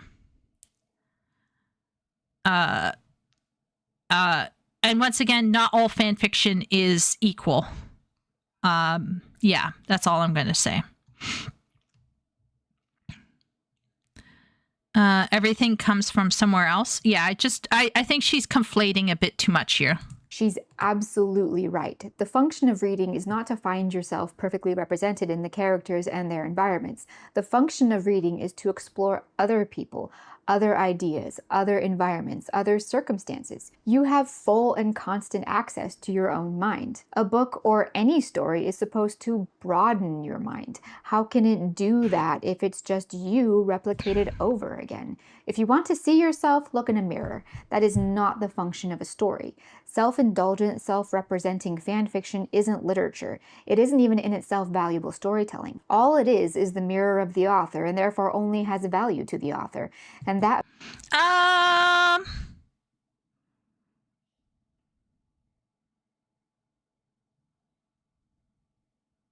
I gotta think on that one.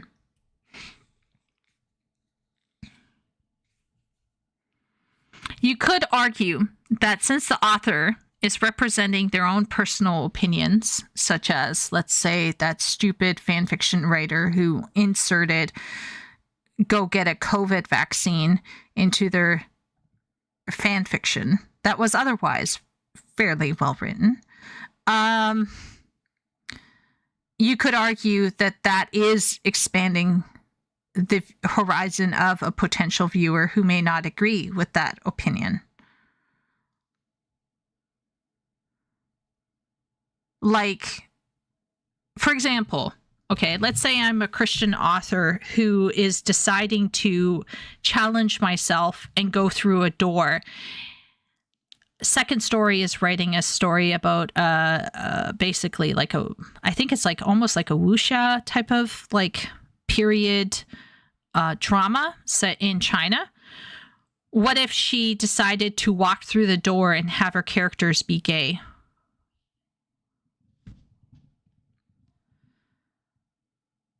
Like, I think there's a limitation to how much you should be pushing yourself as a writer. I don't think we should expect of a writer to write something that they don't believe in or they don't want to see. For me, I think it's actually more about the story's integrity. I think that's a much better take to go with this. So, for example, if you're writing a story about a woman who is bossy, right?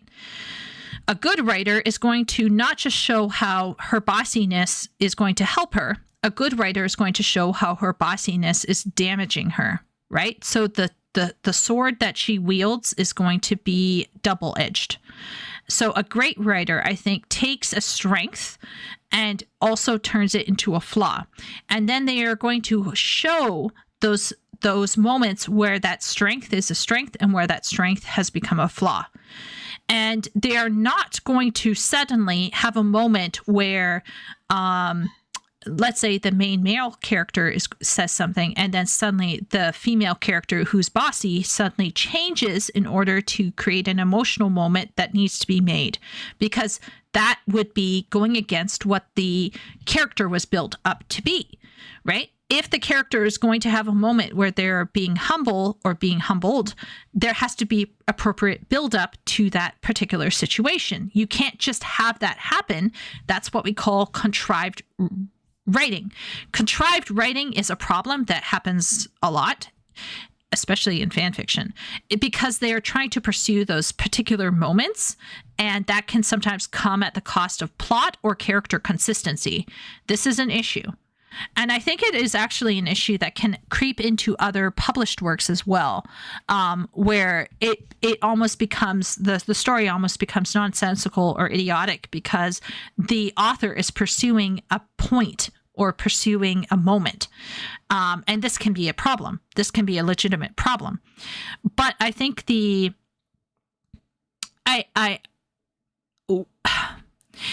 but to suggest that because you are not pushing the envelope as a writer and not writing about something that's uncomfortable to you means that you're failing as a writer, I think I wouldn't take that step. That's a bit too far. That's a bit too far, because then I would expect Second Story to maybe actually explore something that she's not theologically or philosophically comfortable with.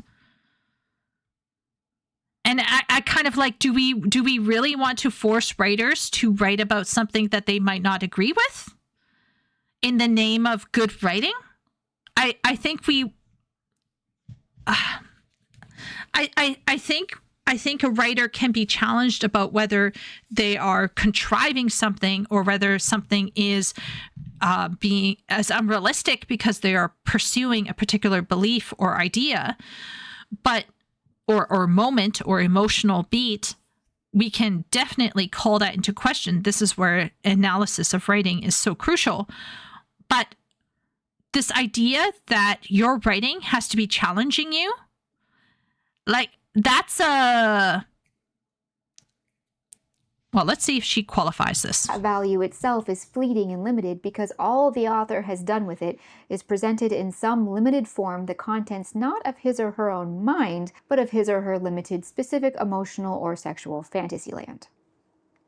We see this now in mainstream media with the epidemic of self-insert characters, whether it's video game makers creating or changing characters to look just like them, or Rebecca Yarros writing a Mary Sue heroine who has the same medical condition she has, or a lesbian author making all of her sapphic heroines the most powerful, brilliant, wisest characters in the story. Of course, you're more than welcome to, as they say, write what you know, but this isn't that. People who indulge in this self-identity in their fiction are doing so partly out of that self-indulgence and that overall inflated sense of self-importance, but it also has to do with the entire attitude towards identity in fan fiction. Not only are writers expected to put self-insert characters in one form or another into their stories, they are also just as often altering existing characters to more closely resemble themselves. It's wrong. They aren't expected to put self-insert. They aren't expected to self-insert at all. In fact, it was a major point of contention throughout my entire fan fiction career up until recently. Like I said, I stopped writing in the 2020s. But it was a huge point of contention, and you would get flamed if you did not adequately state, okay, not just that you didn't adequately state self-insertion or Mary Sue, okay? You would get flamed if you put an original character in and didn't put it in the tags. Because some people were like very canonically adherent, like highly canonically adherent. So for example, let's say you were writing about the Avengers, right? And you wanted to have Loki there. So you have Loki in the Avengers. It's about like a redemption, let's say. And let's say you wanted to have Loki fall in love, and part of his redemption arc is him falling in love with a girl. If you did not write OC in your tags, you would get flamed because people would be like, who is this bitch? And that OC would be highly and rigorously observed for any sign of Mary Sue behavior, because there was like a high delineation of canonical versus OC versus OC versus AU, and so on and so forth. Self-insert and Mary Sue, Gary Stu. Like, what are you talking about? Okay, there was definitely a delineation, and there was more often than not people going after people for self-inserts. So we have OC. This is all of the tags. OC means original character, not a Mary Sue, just an original character. Now some were Gary Stu, Mary Sue. Some of them were this. So this is OP, OC, cringe, basically. Cringe. It's cringe. And then on top of that, you could have the self-insert character who may be a Gary Stu, Mary Sue, and are definitely an OC. So it's like a sub thing from OC. So self-insert is a sub type of OC, but not necessarily a Gary Stu, Mary Sue. Very cringe. I would never read self-insert fanfic. I just stayed away. Then there's AU, which is alternative universe. And this is very important. OOC, which is out of character. And if you did not tag your Loki or your Stark or your Captain America as OOC, and they were OOC, people would go after you. They are not being told to write OCs into fan fiction, as far as I know. Now, of course, in recent years, in the past, I don't know, I think I stopped writing it around 2020, 2021 or something. I don't know when's the last time I posted onto AO3, but as far as I know, no one's telling anyone to put an OC into their writing. Okay, let's keep going. As in, for example, lesbian writers who make fan fiction in which the canon straight female characters are in a lesbian relationship, such as Arwen and Eowyn. Of course, if the writer isn't a lesbian, this might not be as well received by the readers. This goes further, too, with really hot-button social issues being inserted into fan fictions, such as HIV. Writing such a story while not actually being HIV positive yourself is something of a fanfiction faux pas. A strange phenomenon of fanfiction is the unwritten soft rule that you can't write what you aren't. This extends to disabilities, diseases, and various specific sexual orientations. By the way, this thing that she's talking about has nothing whatsoever to do with fanfiction. It has to do with intersectional critical... It's a type of critical theory. Is the intersectional... I think they call it intersectional theory, I think. But it's intersectional politics for sure. Let's call it politics. Intersectional politics. Nothing whatsoever to do with fanfiction, insofar as fanfiction did not create intersectional politics, and intersectional politics did not create fanfiction. Fanfiction existed long before intersectional politics. Now, has intersectional politics crept into almost everything? Yes. In fact, we're currently seeing some of that play out right now in the drag community. Good heavens. Okay, let's keep gender going. identities and so forth. If that isn't you, then writing it dominantly in your story isn't always entirely permissible. Yeah, it's like, like Simp was talking about the bro who's going to be writing romance, supposedly. And like women are freaking out because a guy is writing romance. So whenever a guy is writing romance, depending on the situation, sometimes he's embraced with open arms and sometimes he's treated like he's a pariah. So, it's iffy. I think it's stupid. Which is why people who aren't, say, Black or Hispanic will get in trouble nowadays for writing books with characters who are. Just another example. But that has nothing whatsoever to do with fan fiction. Once again, completely. In fact, this is only proving my point that fan fiction is the new battleground for woke bullshit. Full of fan fiction helping to change the rules. How? Because fan fiction, given its insane popularity and its ever-growing readership, forms readers. These readers then go forth in droves on Twitter and Goodreads and make demands and demonstrate outrage and whatever else. Publishers, producers, and writers listen and then bend the knee. And every single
Let me tell you the story of a writer who got annoyed with his own writing. His name was Sir Arthur Conan Doyle. He was famous for writing detective novels based around a character called Sherlock Holmes. What a lot of people don't know is that writing Sherlock Holmes was driving him crazy.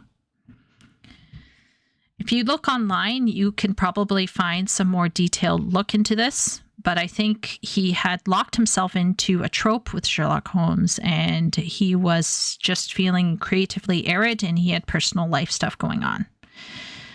In this particular screenshot that I'm sharing with you, he killed off Sherlock Holmes and wrote the short story Final Problem, and he wrote in his notebook, "Killed Holmes."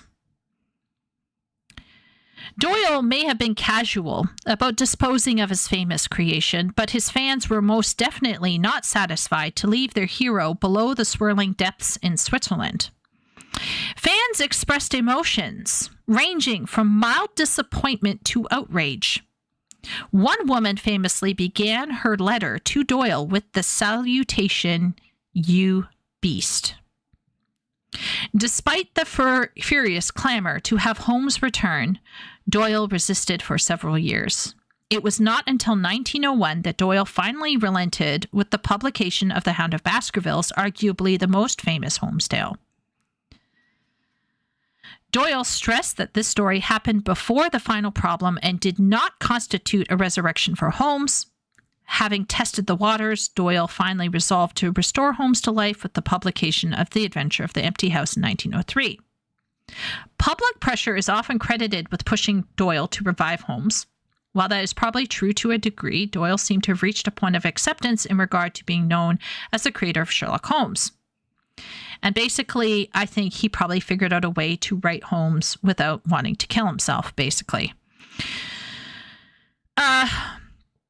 But what is very interesting is that Doyle was writing other stuff and no one gave a shit. But when he killed off Holmes, people gave a shit. This is not a fan fiction problem. People writing Holmes, how dare you kill him? This was not a fan fiction problem. Okay? This is not a fan fiction brain. People just like the character and want to experience more. Now, it's possible that fan fiction in some form existed, in the 1800s, because by then a lot of people would have access to paper and they can do a lot of their own personal writing. But I'm going to be very, very clear. Pressure on an author to do something is massive, and it has nothing whatsoever to do with fan fiction fandoms. Now, did we see a lot of idiocy online around, for example, Kylo Ren and Rey Skywalker? Absolutely. Absolutely. It was really bad. But make no mistake, public having a huge voice and pressuring an author to do something is not fan fiction brain. It's been around a long, long, long, long time. Well, even think of Rowling. Except women, they weren't allowed paper back then. Time a writer apologizes or changes a book, the fan fiction fed mob grows stronger, and the legitimacy of this fan fiction way of thinking about literature and storytelling grows exponentially. Why do they do it? Well, I'm sure the troll types in their parents' basements just get off on the power. But some of them, a lot of them, absolutely insist that literature and stories look like them. Now, placing oneself squarely and centrally in the text is a natural, normal thing for someone who grew up reading stories in which other authors were placing themselves in the text, and who grew up reading by inserting themselves into fan fiction stories, plain, blank slate main characters who were written specifically so that the reader could use that character as an avatar of sorts. If the emotional mind of the reader has been programmed to insert itself into the head of the main characters, then such a reader will obviously write their own characters also as self-inserts. For instance, did you know that there is an entire subgenre of fan fiction that is written in second person? These are stories in which the assigned ship, that is, the written relationship in the story, is the main character plus the reader. So if it's Marvel fan fiction, the story ship might be Bucky Barnes and the reader. That is, you walk into the room, you see, I don't know, Bucky Barnes sitting on the couch in their living room. He says, "You sure look pretty in that dress, although I would never objectify a woman, as you know." That kind of thing. It's very, very, very popular. Who do you suppose is the most important main character for writers and readers of stories like this? It's not even remotely surprising that all across media now, writers and artists are inserting themselves into their stories. Why wouldn't they? That's how they engage with stories, by inserting themselves into them, or even altering existing characters to become them.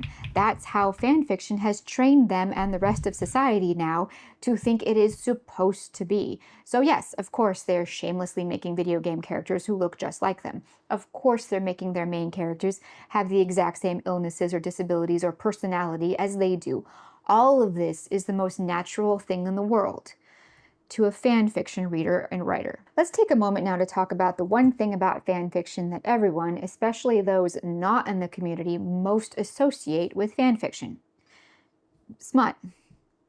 A lot of people took issue with my joking comment comparing sites like AO3 to OnlyFans, saying, no, there are non-sexual fan fictions. That's just incredibly dishonest and horrible. Seriously, you would not believe the number of messages I got scolding me about this. But here's the thing they apparently missed. OnlyFans has a non-explicit user base. 20% of OnlyFans users are not NSFW, and that number is going up.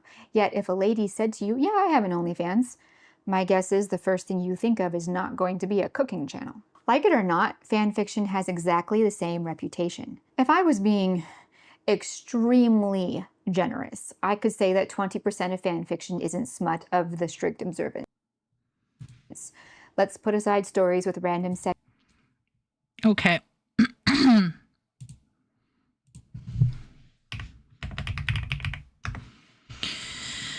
Okay, let's go into Naruto. And let's go into... Let's do 2 big groups very quickly here. I'm going to use fanfiction.net as my first use case, okay?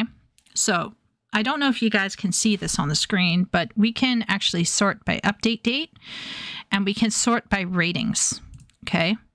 So here we have a rating, the rating guide, ratings all, okay? So we have K to T. Do you see that here? K to T.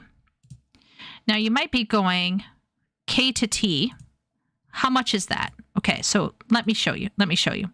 There are, on fanfiction.net, 851K stories written.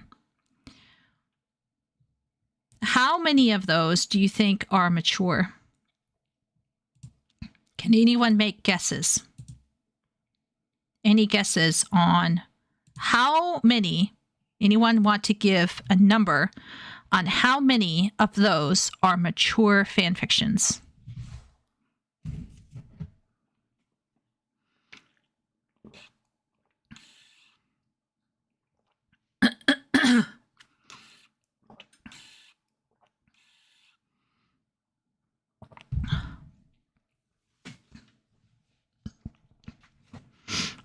%, 5%.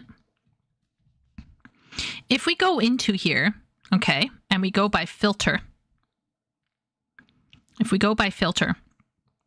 K to T gets 638K.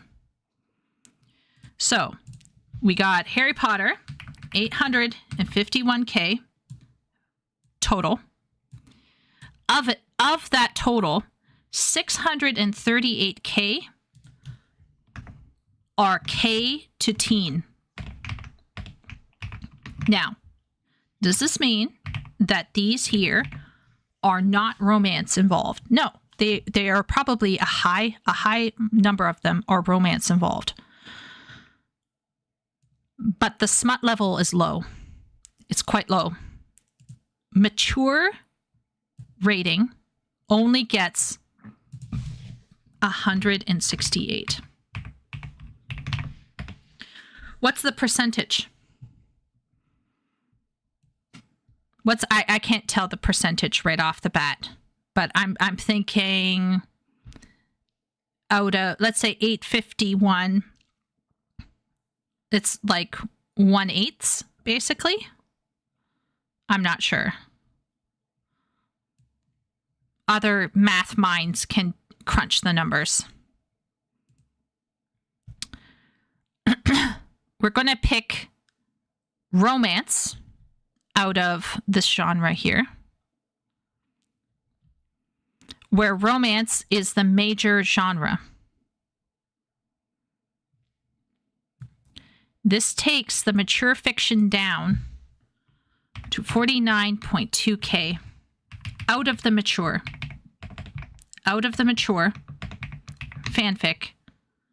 Romance is at 49.2K.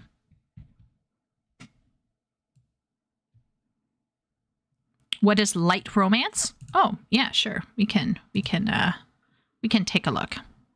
So let's do Harry Potter, because Harry Potter is really great for this. We'll do, by the way, K to K plus is 187K.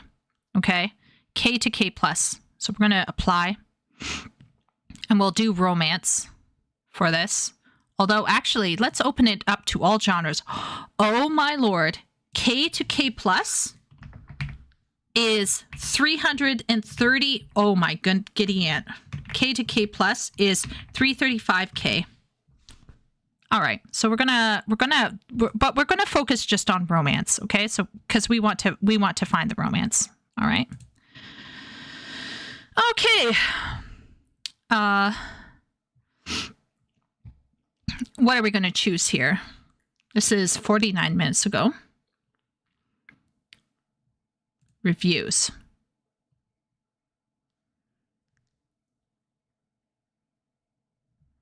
Well, let's go into it.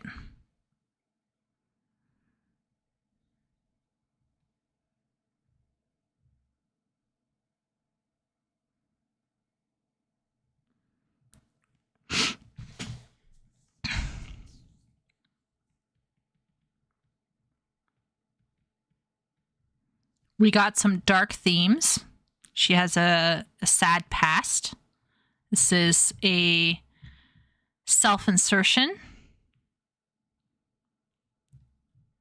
Somebody should tell her that she doesn't have appropriate tags. Do you notice, guys? No tags here. No tags.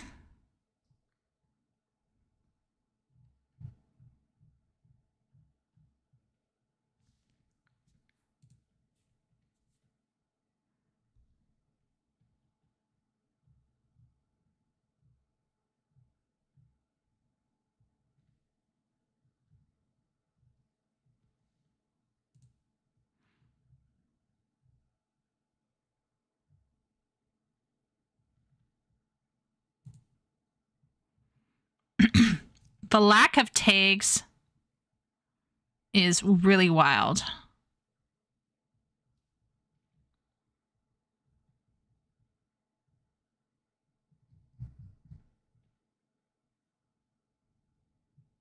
K plus. This is K plus. No sex scenes so far, and we're into the 4th chapter. There's a lot of adult content in this one. No trigger warnings.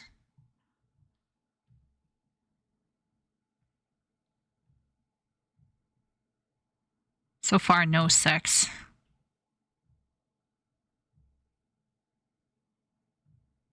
This person knows how to... Oh! Someone... Yeah. Very perfunctory. No sex scenes.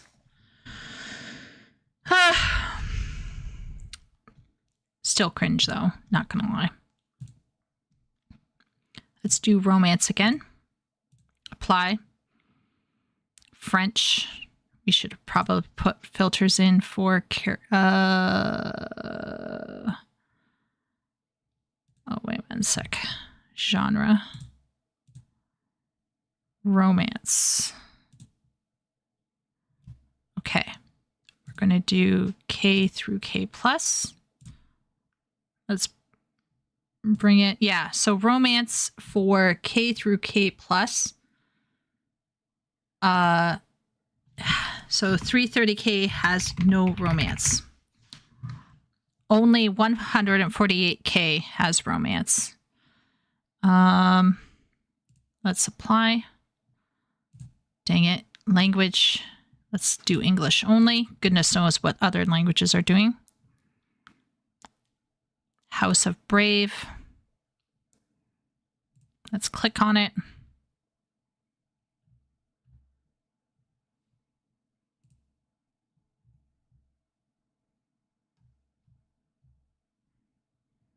Wait a minute. Did she do tags? No.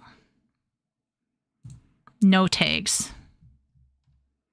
Somebody needs to tell these people they are lacking content warnings.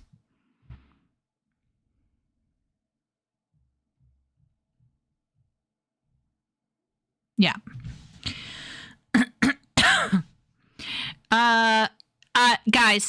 Guys, K through K and K plus is just, it's not going to be heavy duty sex scenes. It just isn't. K through K plus is like 13-year-olds writing. You can tell. Look at this.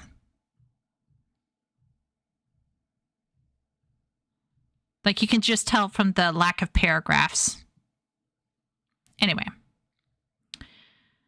The TLDR that I'm trying to make here is that in Harry Potter, 851K written stuff, 638K is like, some of this is probably has some sex scenes, but is by no means the smut fest that it is, that people are making it out to be.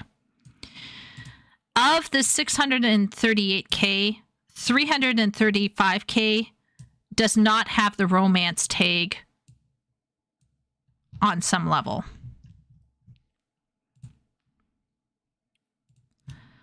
And if we do mature romance, 119 romance.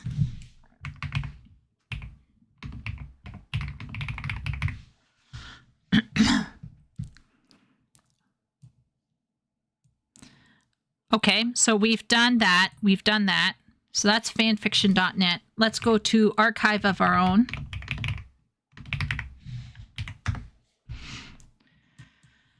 I won't log in.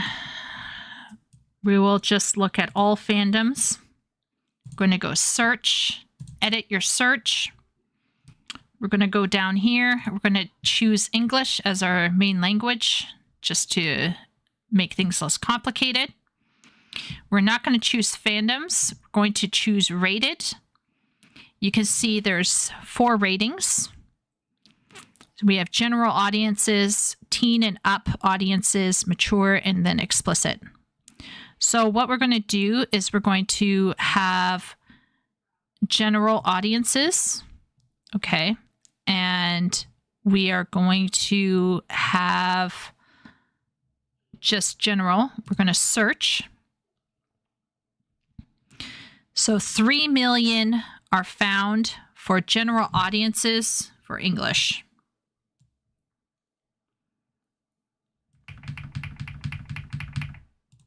So this is all fan fiction.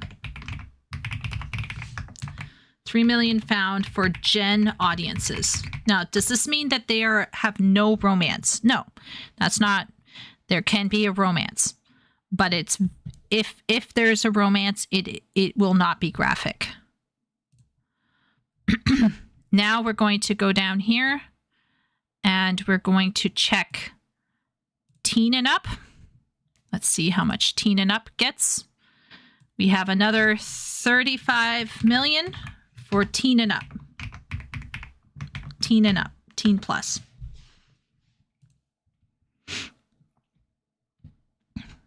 Okay. Now we're going to start going for the hardcore stuff. Let's see here. Mature. More or less? Interesting. Mature. We dropped down to 1.7 million for mature. Okay. Mature. And now we're going to go for explicit. Explicit is where things go crazy. I don't even know if I did explicit for mine. Explicit goes up to 2.3.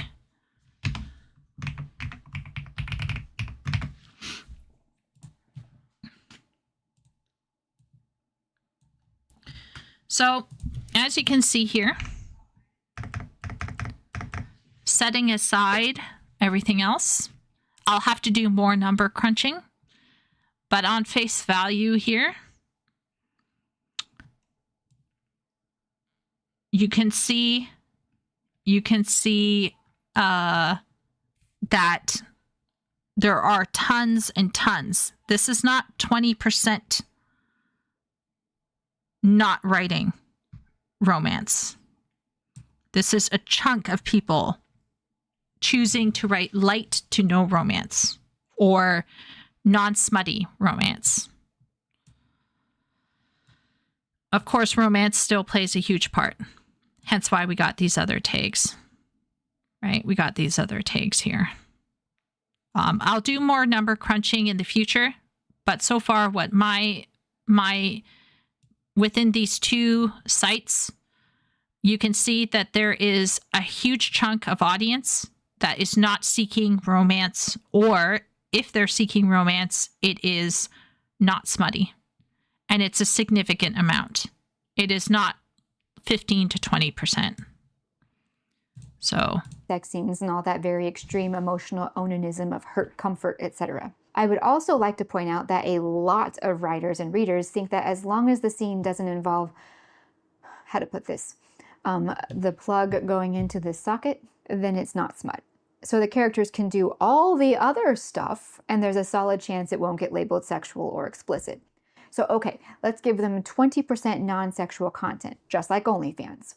Yet, when you talk about fan fiction in a crowded room, the vast majority of people in that room will think primarily of smut and probably assume that that smut is pretty perverted. Here's the reality. Regardless of how many truly, genuinely non-sexual fanfiction works there may be out there, the specific nature of the smut that has deluged bookstores in recent years is the direct offspring of fanfiction smut, which is to say that fanfiction is directly responsible for that phenomenon.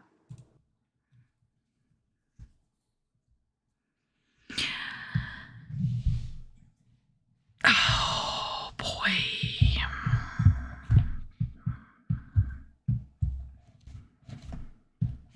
Oh, boy. Oh, boy. Where do I even start with this argumentation? I actually don't know. Okay. Let's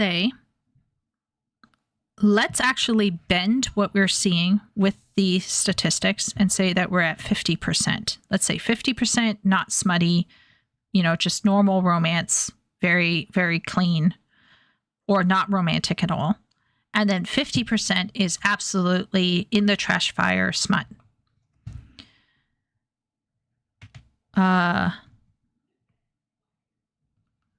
Parties like you don't start, you go to bed. Okay, I'm just going to finish the smut section and then I'll stop playing this. But I'm going to say this, okay?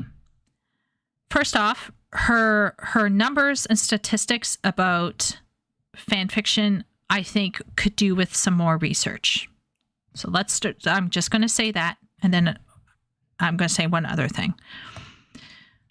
Projection is not reality. And as much as she likes to make a comment that when you say fanfiction, everyone thinks smut, that is not an excuse for why you think fanfiction created smut. Smut existed before fanfiction.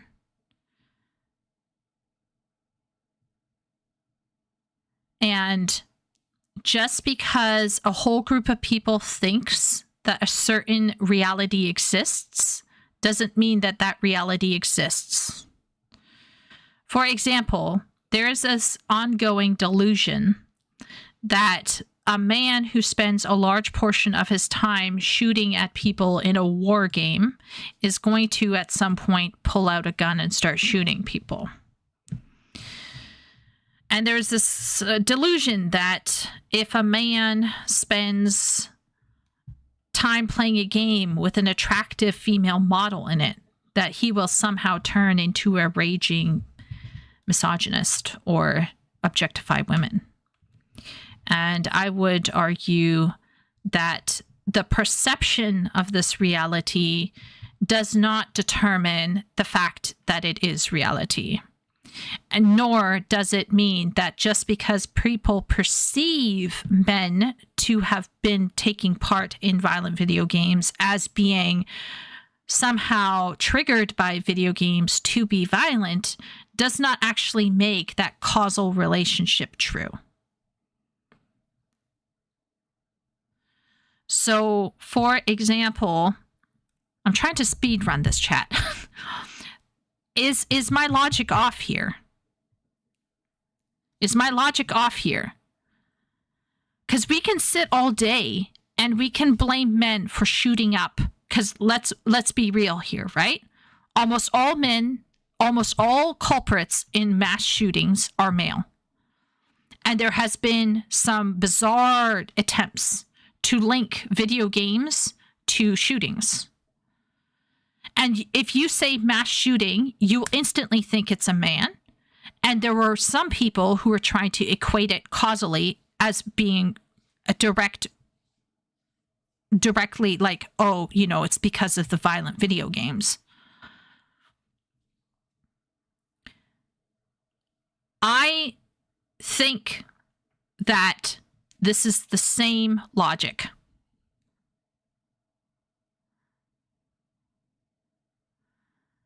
I think this is the same logic, where you have people who mentally and incorrectly link fanfiction to only smut, when that's not always the case.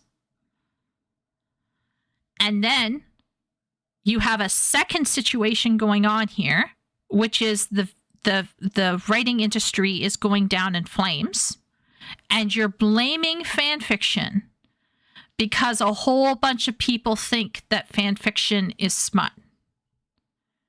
Like the disconnect is not great. I feel like I'm vindicated in my prediction that this is tied back to her disliking smut. Yeah. Man causes violence because of mental illness. Oh, he played video games? Must have been the game. Yeah. Chieko, next section is BL section. I will stop at the end of this section. I will not touch the BL section. She probably has even less knowledge of BL. But I will say this. I think she made a massive categorical error. And earlier this evening, I asked a question and Wooly said, yes, this is probably a categorical error on your part. And I can think about that and I can take that into my head and I can think about what Wooly is suggesting and I can determine whether I think Wooly is correct or not. I wonder if she has any feedback from this. Probably not helpful feedback, because I personally think she's made a massive categorical error here about fan fiction. We're going to finish the smut section.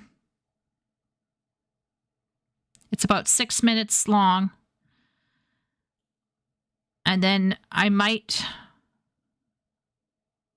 Yeah, well, let's just try to get through this one section. Do you 6 remember minutes. what I said about Harry Potter, that it was the series that launched 1,000 ships? The reality, at least here in the West, I'm not sure about the East, is that shipping is the core function and draw of writing and reading fan fiction. This was always true, but Harry Potter sent the popularity of shipping in fan fiction to heights never before seen in the West. Because of the internet. Because of the internet. Shipping happened before with Star Trek. It was just the internet, babe. You're not getting it. Everyone had very, very strong opinions about how the maturing young adult characters they had grown up with should pair up. Should Harry be with Hermione or Ginny or Luna or Ron? Should Ron and Hermione really get together, or should it be Hermione and Harry or Hermione and Draco? Hot take here, but all of this discussion about shipping is actually just a societal kind of extension of what women have been doing for a long time with people in their real lives. Because most of those girls aren't just talking about the shipping of the books. You sit down and chat with those girls, and they're talking about the shipping of their classmates. I currently teach an Australian young lady who talked with me for 15 minutes straight about all of the girls and boys dating in her class and the pairings and the relationships. And women are constantly trying to pair people up all the time in real life. I really just see this as an extension of female interest in relationships. And it frankly is a relief to me because it means that women are still unable to deny their biological desire to make a relationship and have baby. This is all very normal, actually. And the demonizing of the shipping and of the women's going for the ships and the young girls going for their ships is helpful in some ways, because some of this can get parasocial and unhealthy, and you need to, as a parent, watch over your young one to make sure that your girl is not completely losing her mind and her intellectual capacity to the plot. You want to make sure that the young mind that you are in charge of is not going to only be reading this kind of stuff, because it's frankly, most of it's written it is garbo. But to deny female interest in shipping is to literally deny the biological desire most women have to love and be loved. This is a natural expression of female desire. And I'm only seeing vilification of this from two corners of the internet, one from the lefties who are seeing it as some sort of conservative propaganda, and the conservatives who don't understand what this is actually all about. And so on forever. The primary original function of fanfiction in the current age was always shipping, which means that at the very least fanfiction is intrinsically romantic, but also is often just as intrinsically sexual. As you can see from this random story I've pulled up on AO3, the major concerns are fandom, relationship category, that is it male-male, female-female, male-female, etc., and of course, the ships.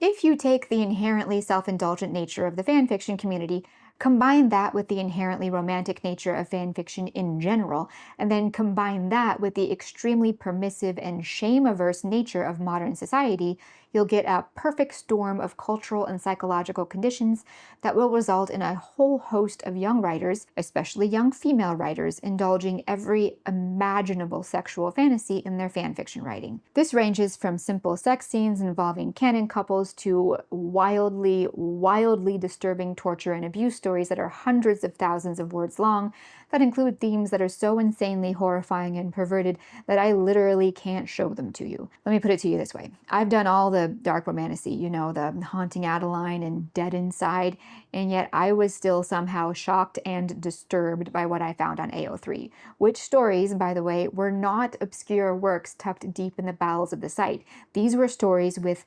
millions of views. A lot of the best-selling authors we see on the shelves of bookstores these days are merely smutty fan fiction imports.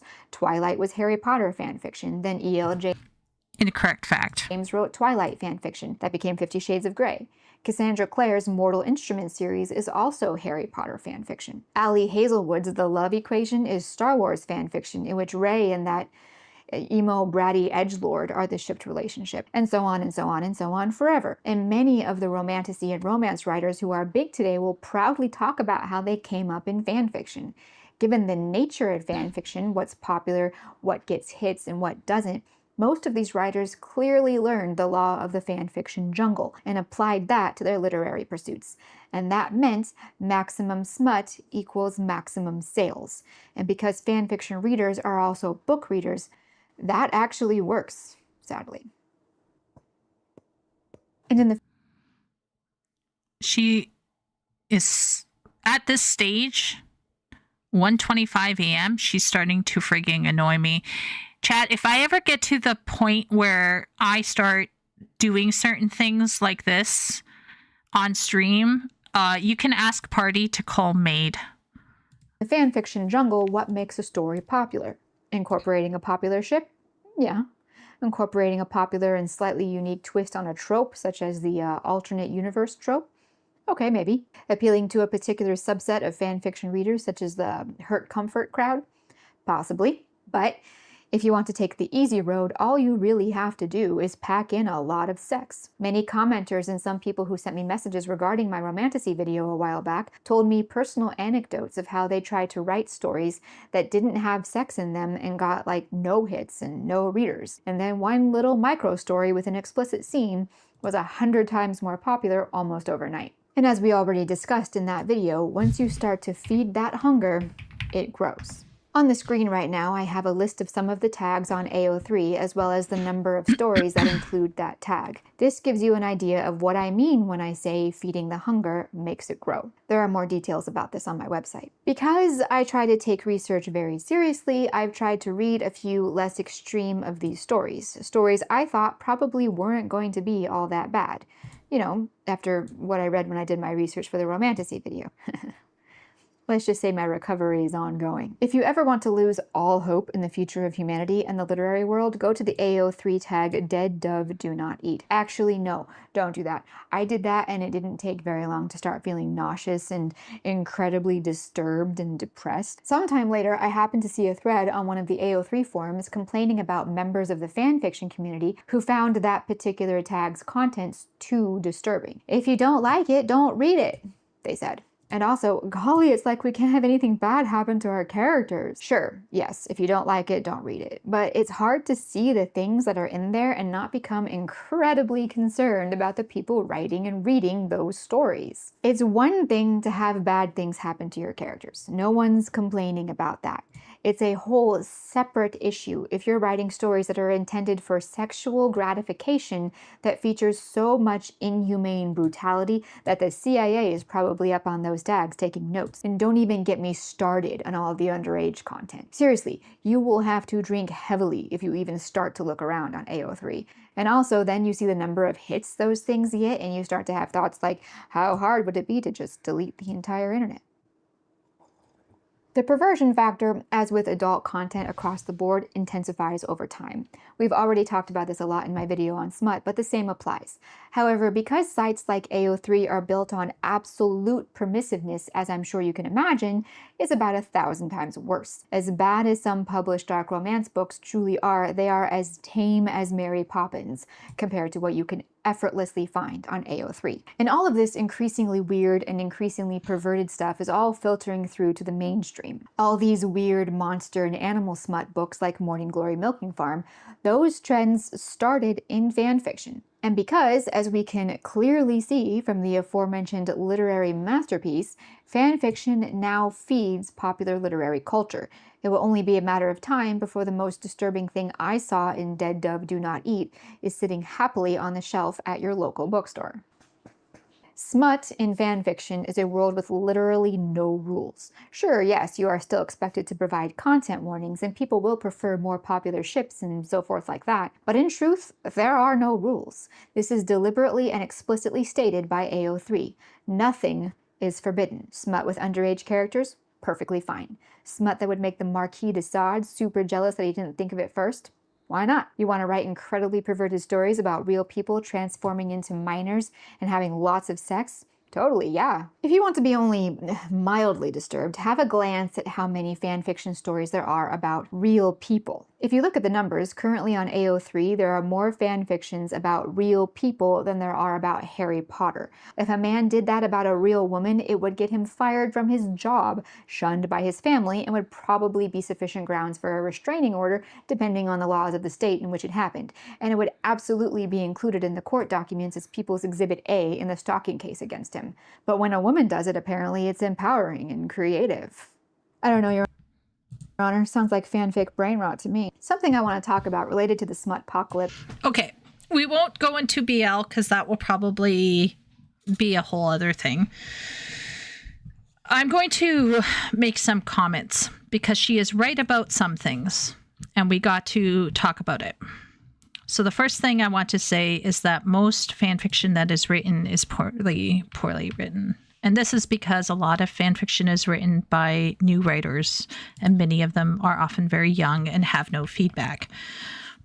Many of them will be posting without any form of input from a professional, so the writing can get really, really, really, really bad. Another thing that we need to talk about, and this is what I've talked about before, is that whenever you see a woman going online and saying something about male gamers being gooners, you have to remember that they are speaking for a niche of women who are probably religious or are so lost in the far left sauce that they are out to destroy entertainment as a whole. And many of them probably don't know and aren't familiar with what's going on in AO3. Now, AO3 is more open than fanfiction.net. And that's why fanfiction.net lost its grip, because fanfiction.net would not let you write certain stuff. So AO3 became more popular because it opened the floodgates to a lot of stuff. So I would definitely say that if any woman starts moralizing about male gooning and does not adequately talk about what's going on in the fan fiction space or the romance novel space, I think those women are being disingenuous and they are hypocritical. Okay. This is one of the reasons why I first started talking about on my streams about how women are equally capable of gooning and are equally interested in sex and in romance. Okay. This idea that women are somehow completely absent of this kind of YOLO sexual content is like, that's obviously not real.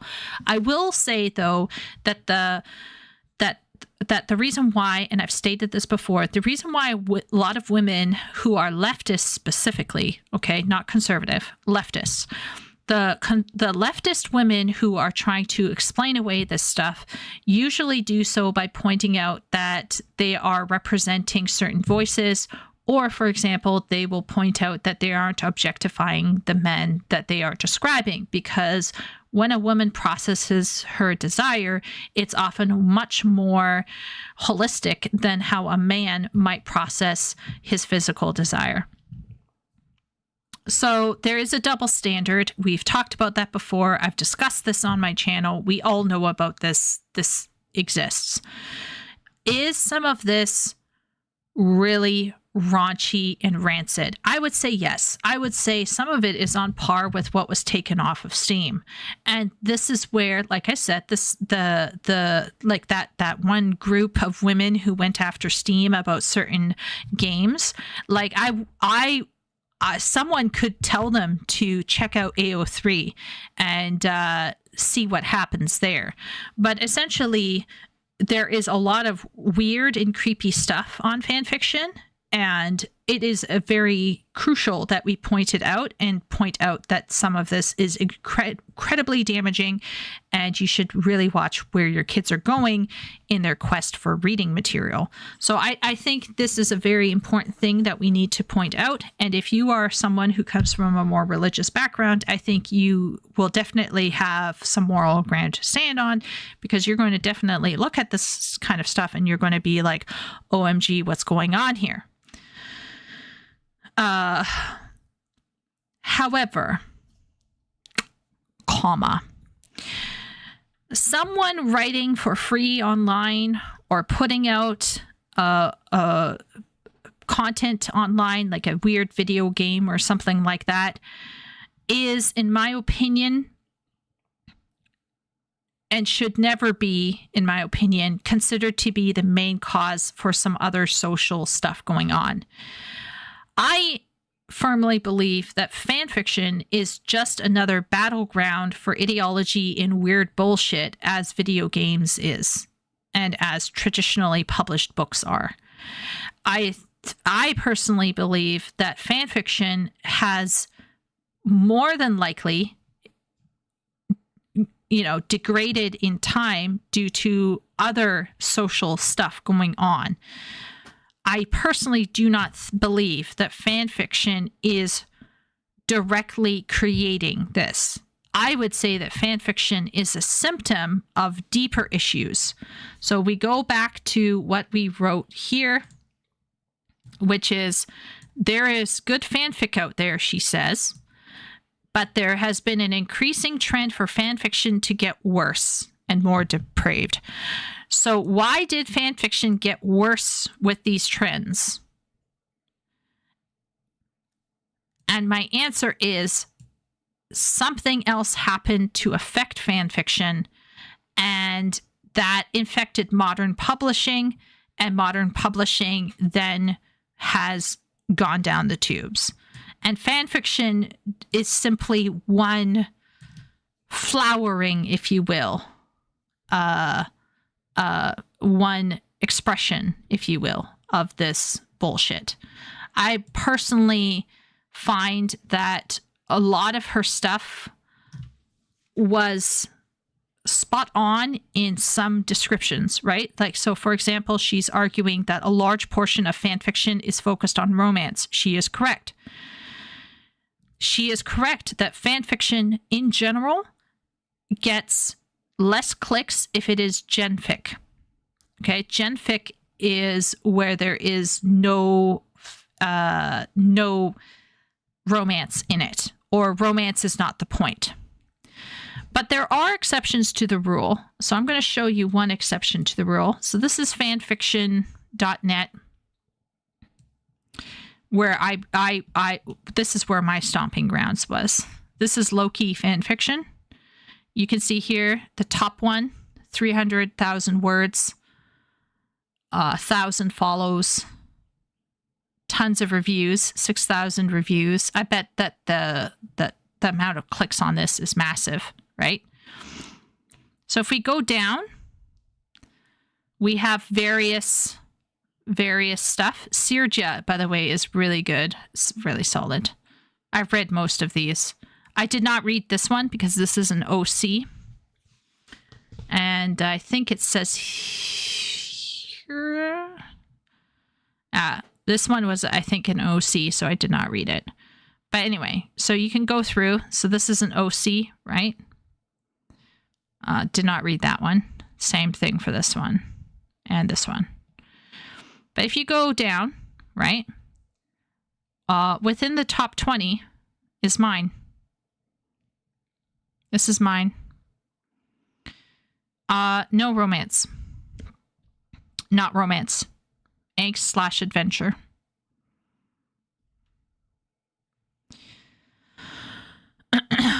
And if you wanted to see, well, most of you don't want to see this, but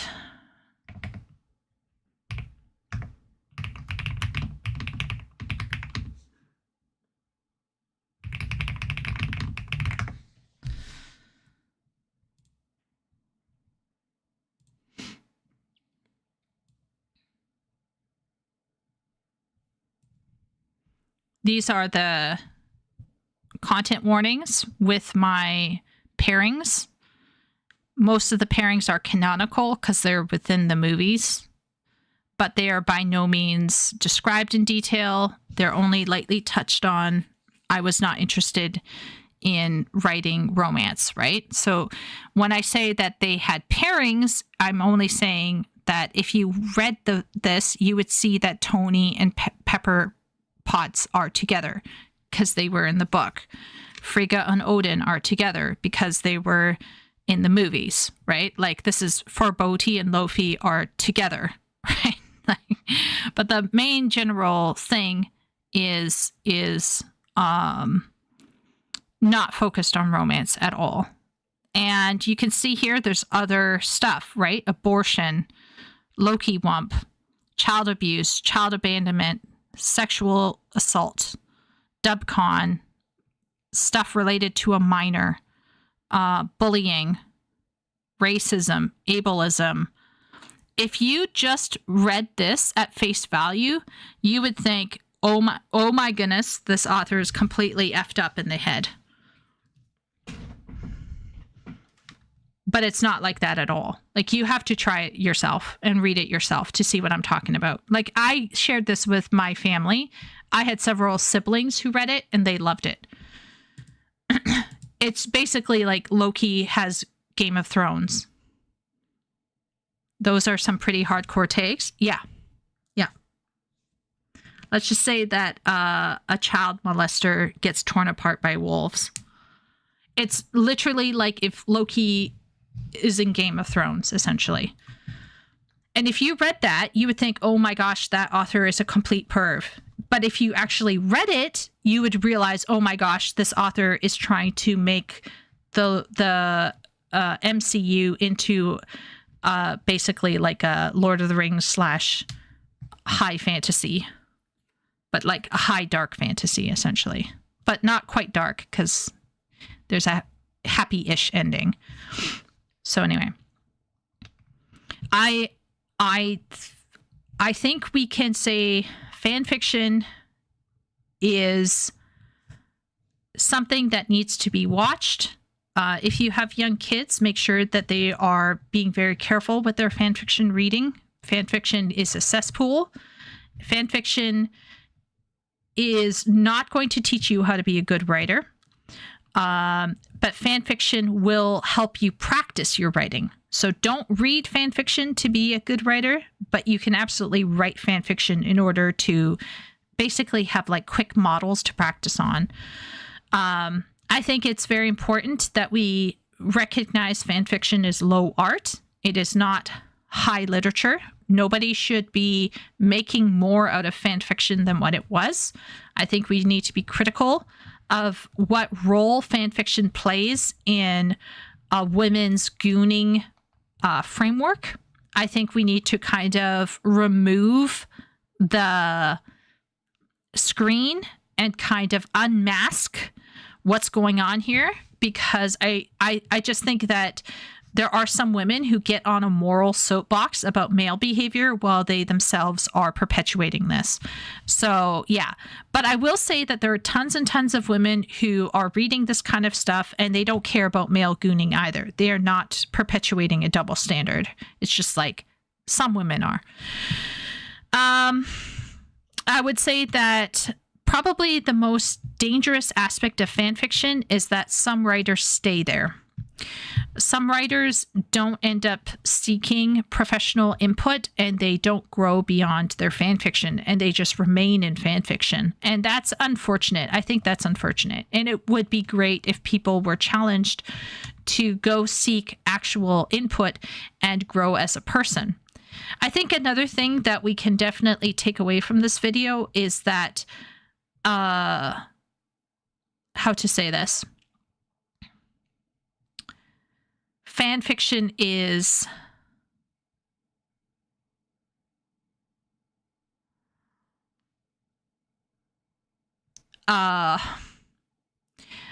probably the most honest way we're going to see where people are at in terms of what they want.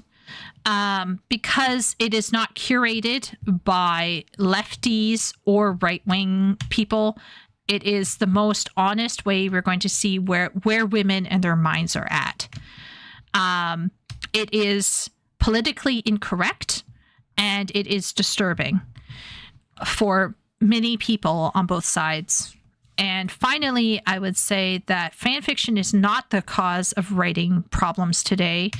I would argue that ideology and a certain revolution in education and concepts around writing led to publishing houses compromising on quality. We combine this with cultural narcissism and participation trophy issues, the Ma aesthetic syndrome, and the I'm special syndrome. We combine all of that together to create a space where hitherto fringe writers who would never be seen beyond their niche fandoms are escorted into the halls of publishing, where they are not challenged as writers, and this then starts bringing everything down. She is absolutely wrong about people becoming extremely vocal about what they want and pressuring authors. That has happened before historically. I believe she is wrong about fan fiction just being an issue of modern writing. I think modern writing is where a lot of people put in their self-inserts and their moralizing and their political statements. I personally don't see it as a fan fiction problem only. I think it's a modern writing problem.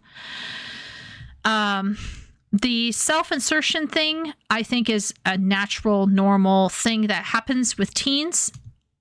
The fact that people are not growing out of it when they hit their 20s and 30s is a broader social issue, not a fan fiction issue. The fan fiction thing that's happening is a result of larger social issues where people have mental let's say illness, or they lack resilience, or they are basically babied and entitled and they have princess syndrome and they don't want to grow up. And that can result in a perpetuation of fan fiction readership much later into later years, as well as fan fiction writing. I think we can be extremely critical of fan fiction. I think we can go in and we can take a look at people's writing and drag it. I think we can discuss things where people are inserting themselves to an unhealthy degree. I think we can talk about the parasocial relationship of people to their fan fiction characters. I think we can talk about mental illness and the narcissism that is often present in fan fiction. But to suggest that all of this is directly causing what is happening right now in the publishing industry is, I think, a severe misreading of a situation. And I don't think this reading is helpful. I don't think this reading is very helpful. Now, chat. I think I summed up basically where I think she's right and where I think she's wrong. Does anybody want to add anything else before I end stream?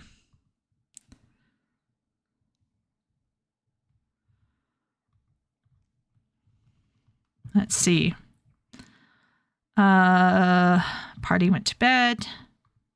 Nothing like censorship to kill a platform, basically. Gamers used to be left alone and shunned. People think female gooners are not a thing. Laughing face. Politically incorrect, that thing that doesn't matter. Boobs. Ben says boobs. She's just another line of Puritan hellbent on controlling the internet. Yeah, I mean, I want to give people a space to say what they think. I just think it's... She said that she did months of research, but she got something as simple as the... oh my gosh, what was it? Twilight thing. She got Twilight thing wrong. That's unfortunate. She mentioned it a couple times. She didn't talk about Spock and Kirk, at least not yet. She didn't talk about how public pressure has always existed. She didn't mention the fact that the internet was probably a driving force for why fan fiction spread so quickly.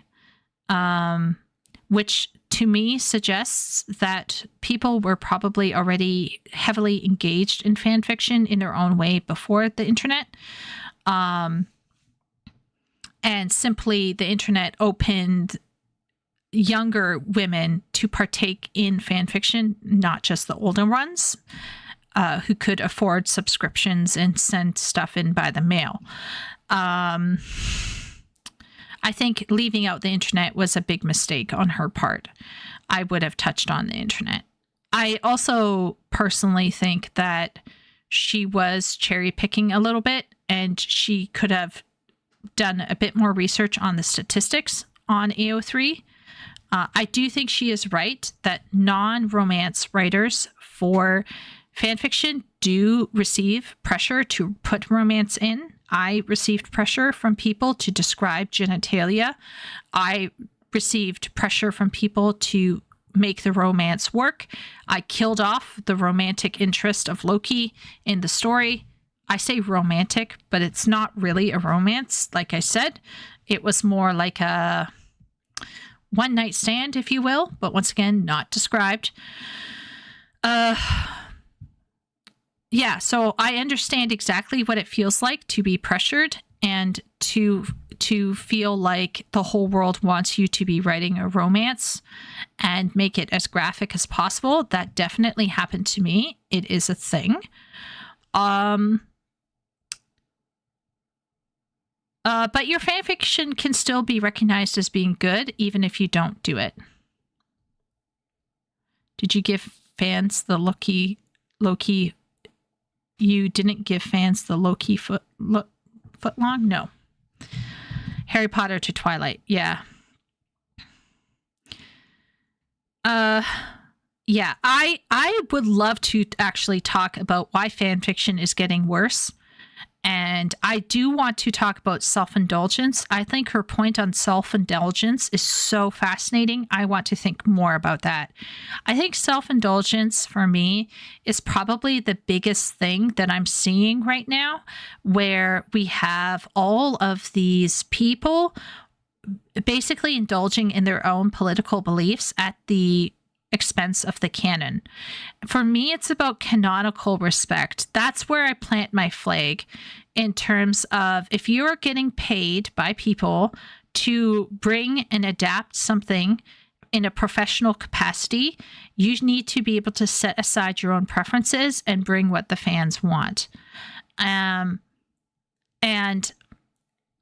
this is where I think, where I'm trying to suggest that in some ways that is counterintuitive to fan fiction, because fan fiction is not just about what you want. If you want the clicks, you're going to write what your fans want. And this is where I think she's getting a little bit messed up as well, because fan fiction isn't just about your own voice. And she herself actually contradicts herself, because she's saying it's all about your own voice and putting yourself in there and doing what you want and being really weird. But at the same point in time, there's a level of censorship happening, and there's a level of fan expectation. And that's the push and pull of the fan fiction world. You want to write what you want to write, and you want to represent yourself and your interests. But if you want to get clicks and you want to get those sweet, sweet reviews, you're going to have to compromise. And I feel like this completely went over her head. Fan fiction is just writing fiction without the getting paid part. The getting paid is your mental satisfaction from reading positive reviews. So you are actually more incentivized to make your fans happy, which is actually what most of us are advocating for in the entertainment space, is making sure that your fans are entertained and that their expectations are met as fans. And some of that is tied up with being canonically respectful and not jamming your ideologies in there, right? That's part and parcel of that. But at the end of the day, it's about giving fans what they want. Period. And that's what most fan fiction writers who are interested in making it big and getting those big numbers, they're not just writing for themselves. They're writing for their fans. They are, on some levels, okay, fan fiction writers, those big names, are doing better job of making fans happy than the screenwriters for Witcher 3. Let that sink in. Okay? So this is where I'm saying she's creating this weird notion that fan fiction is this individualistic, traipsing about in the air quote literary world.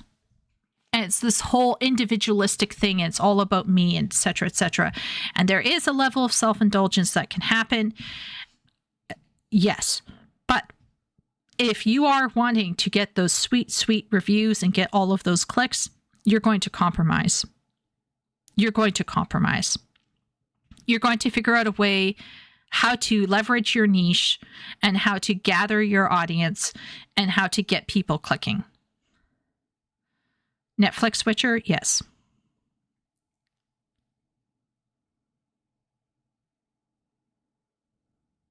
In the title of her video, swap fan fiction for education and then make better arguments than she did. Yeah.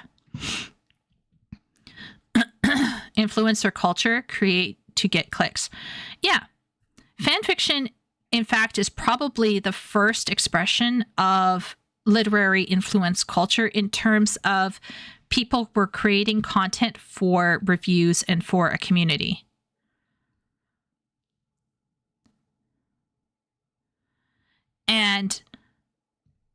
And this is where, this is what I'm saying. It's like, yes, fan fiction is self-indulgent at times. Yes, fan fiction is extremely immature and shitty at times. Yes, fan fiction is creepy and weird at times. Absolutely. No one can deny this. No one should deny it, right? But I do think that there is a level of the most popular fan fiction that's going to stand out on the website and really get those clicks. That stuff is going to be the more professional written stuff that is going to give readers what they want. And on some level, I can't blame that. I have to respect that because they're doing a better job than a lot of TV shows nowadays. And we have a lot of people right now on YouTube are like, oh, they're not giving the fans what we want. You know, oh, they're disrespecting the canon. All of those things that I have seen people on YouTube, like Critical Drinker and Mahler and Desperu, all of those people, okay, all of them talking about those things are the same kinds of talking points that I saw in the fanfiction community. You would have these authors who would try to do weird shit with the canon, and people would just be like, no, get out of here. GTFO. Not because they were doing something politically incorrect. No, it was simply, this is not what they wanted to see. And we as fans can take a look at something like the Netflix Witcher, and we can say, this is not what we want to see. This is not canonically inspiring. This is not great. This is not a good adaptation. And there were people in the Harry Potter fan fiction community, for example. I was scared to write Harry Potter because they would they coined a phrase called Brit picking, which is where they would go in and they would nitpick your writing if you were too American. Because if you couldn't even write like a British person, they would Brit pick you. I'm not joking. It was a whole thing. So that's what I'm saying is like, this is a level of standards where some communities were so gatekeeping that you would think twice before just like deciding to do something big in that particular fandom. So this is where I'm saying is like, I don't think it's as simple as saying it's all self-indulgent. Because there were a lot of people, myself included, who went in with the express desire to make a community, to get clicks, to get read, and we would make compromises. And we would give the fans what they want. Well, I wouldn't because I was a bitch, but like everybody else was. They hit you with the Brexit, the Brit pick, which is nitpicking British slang. But anyway, we're not going to finish the rest of this video. I'm going to be frank. She talks about BL for about 4 minutes, but I feel like, no, wait a minute, 8 minutes. But I feel like if I continued, I would just feel, I just feel like nothing she's going to say from here on out is going to be any different than what she said at the front. But if I'm wrong, you can let me know in Discord. I'm not going to promise to finish this video next Sunday.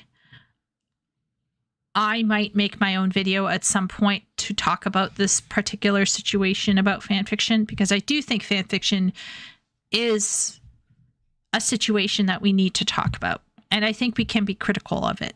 Absolutely. I just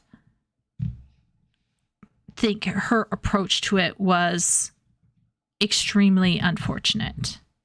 And I think she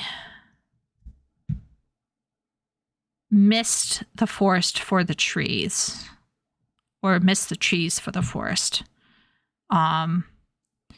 Which is unfortunate because there is a problem with writing. I do think writing has been struggling. I do think that we could talk about how we're educating people.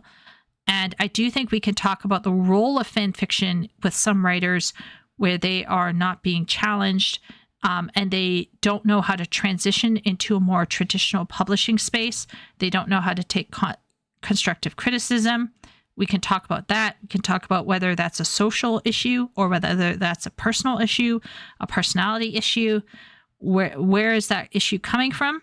But at the end of the day, the trad publishing houses were run by people who let fan fiction writers in, if that is the case. And we have to look at those people and ask, why would they do that? Were they fan fiction readers? Were they fans of this particular person? I would say no in some cases, because not all fan fiction writers were old fan fiction writers, but some of them were, but not all of them were. Like the Twilight lady got in without writing like massive fan fiction or getting in on her fan fiction. So I'm not sure where it all comes down to, but I have a feeling that it's probably not because just that the literary agents and the editors and the publishers are reading fan fiction. I don't think it's just that. I think it's because there's a desire for money and people who agree with each other about certain ideologies. And so they will more likely bring on people who leverage certain tropes or interest or bring with them a community that can be monetized. So I'm not a fan of this full argumentation. But it is now 2 a.m. and in about 3.5 hours, I have to get up and start mentally preparing myself for a demo lesson on writing. Yeah, that's right. Because I do teach writing.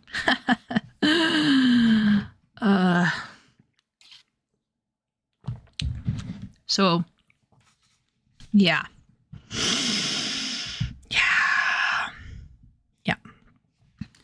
I'm going to look forward to that sarcasm hand. So anyhow, wish me luck. Demo lessons are stressful because you kind of are putting on a tiny bit of a show. You know, it's a bit more like, oh my gosh, you know, a potential client is on the line. I get more stressed out about them than usual. But yeah. Any last thoughts in chat? Any last thoughts?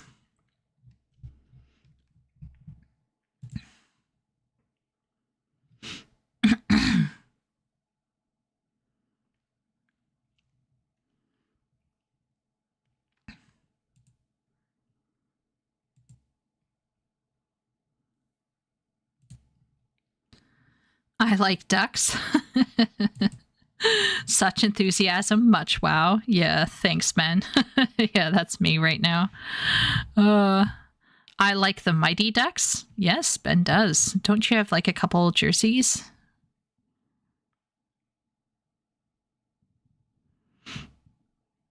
Anything else? 3. Yeah, there he goes.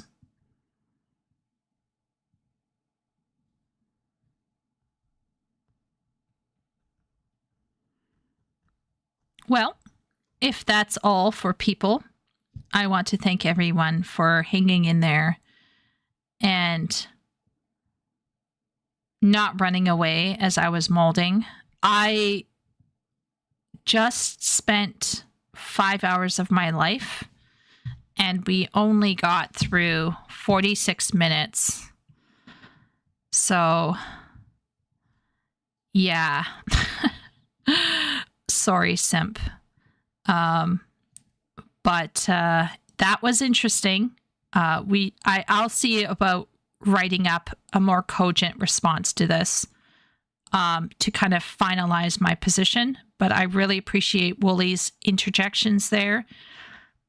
Wooly's keeping me intellectually honest. I love that. All of you guys being so encouraging. Is my throat sounding really weird right now? I think I pushed myself too much.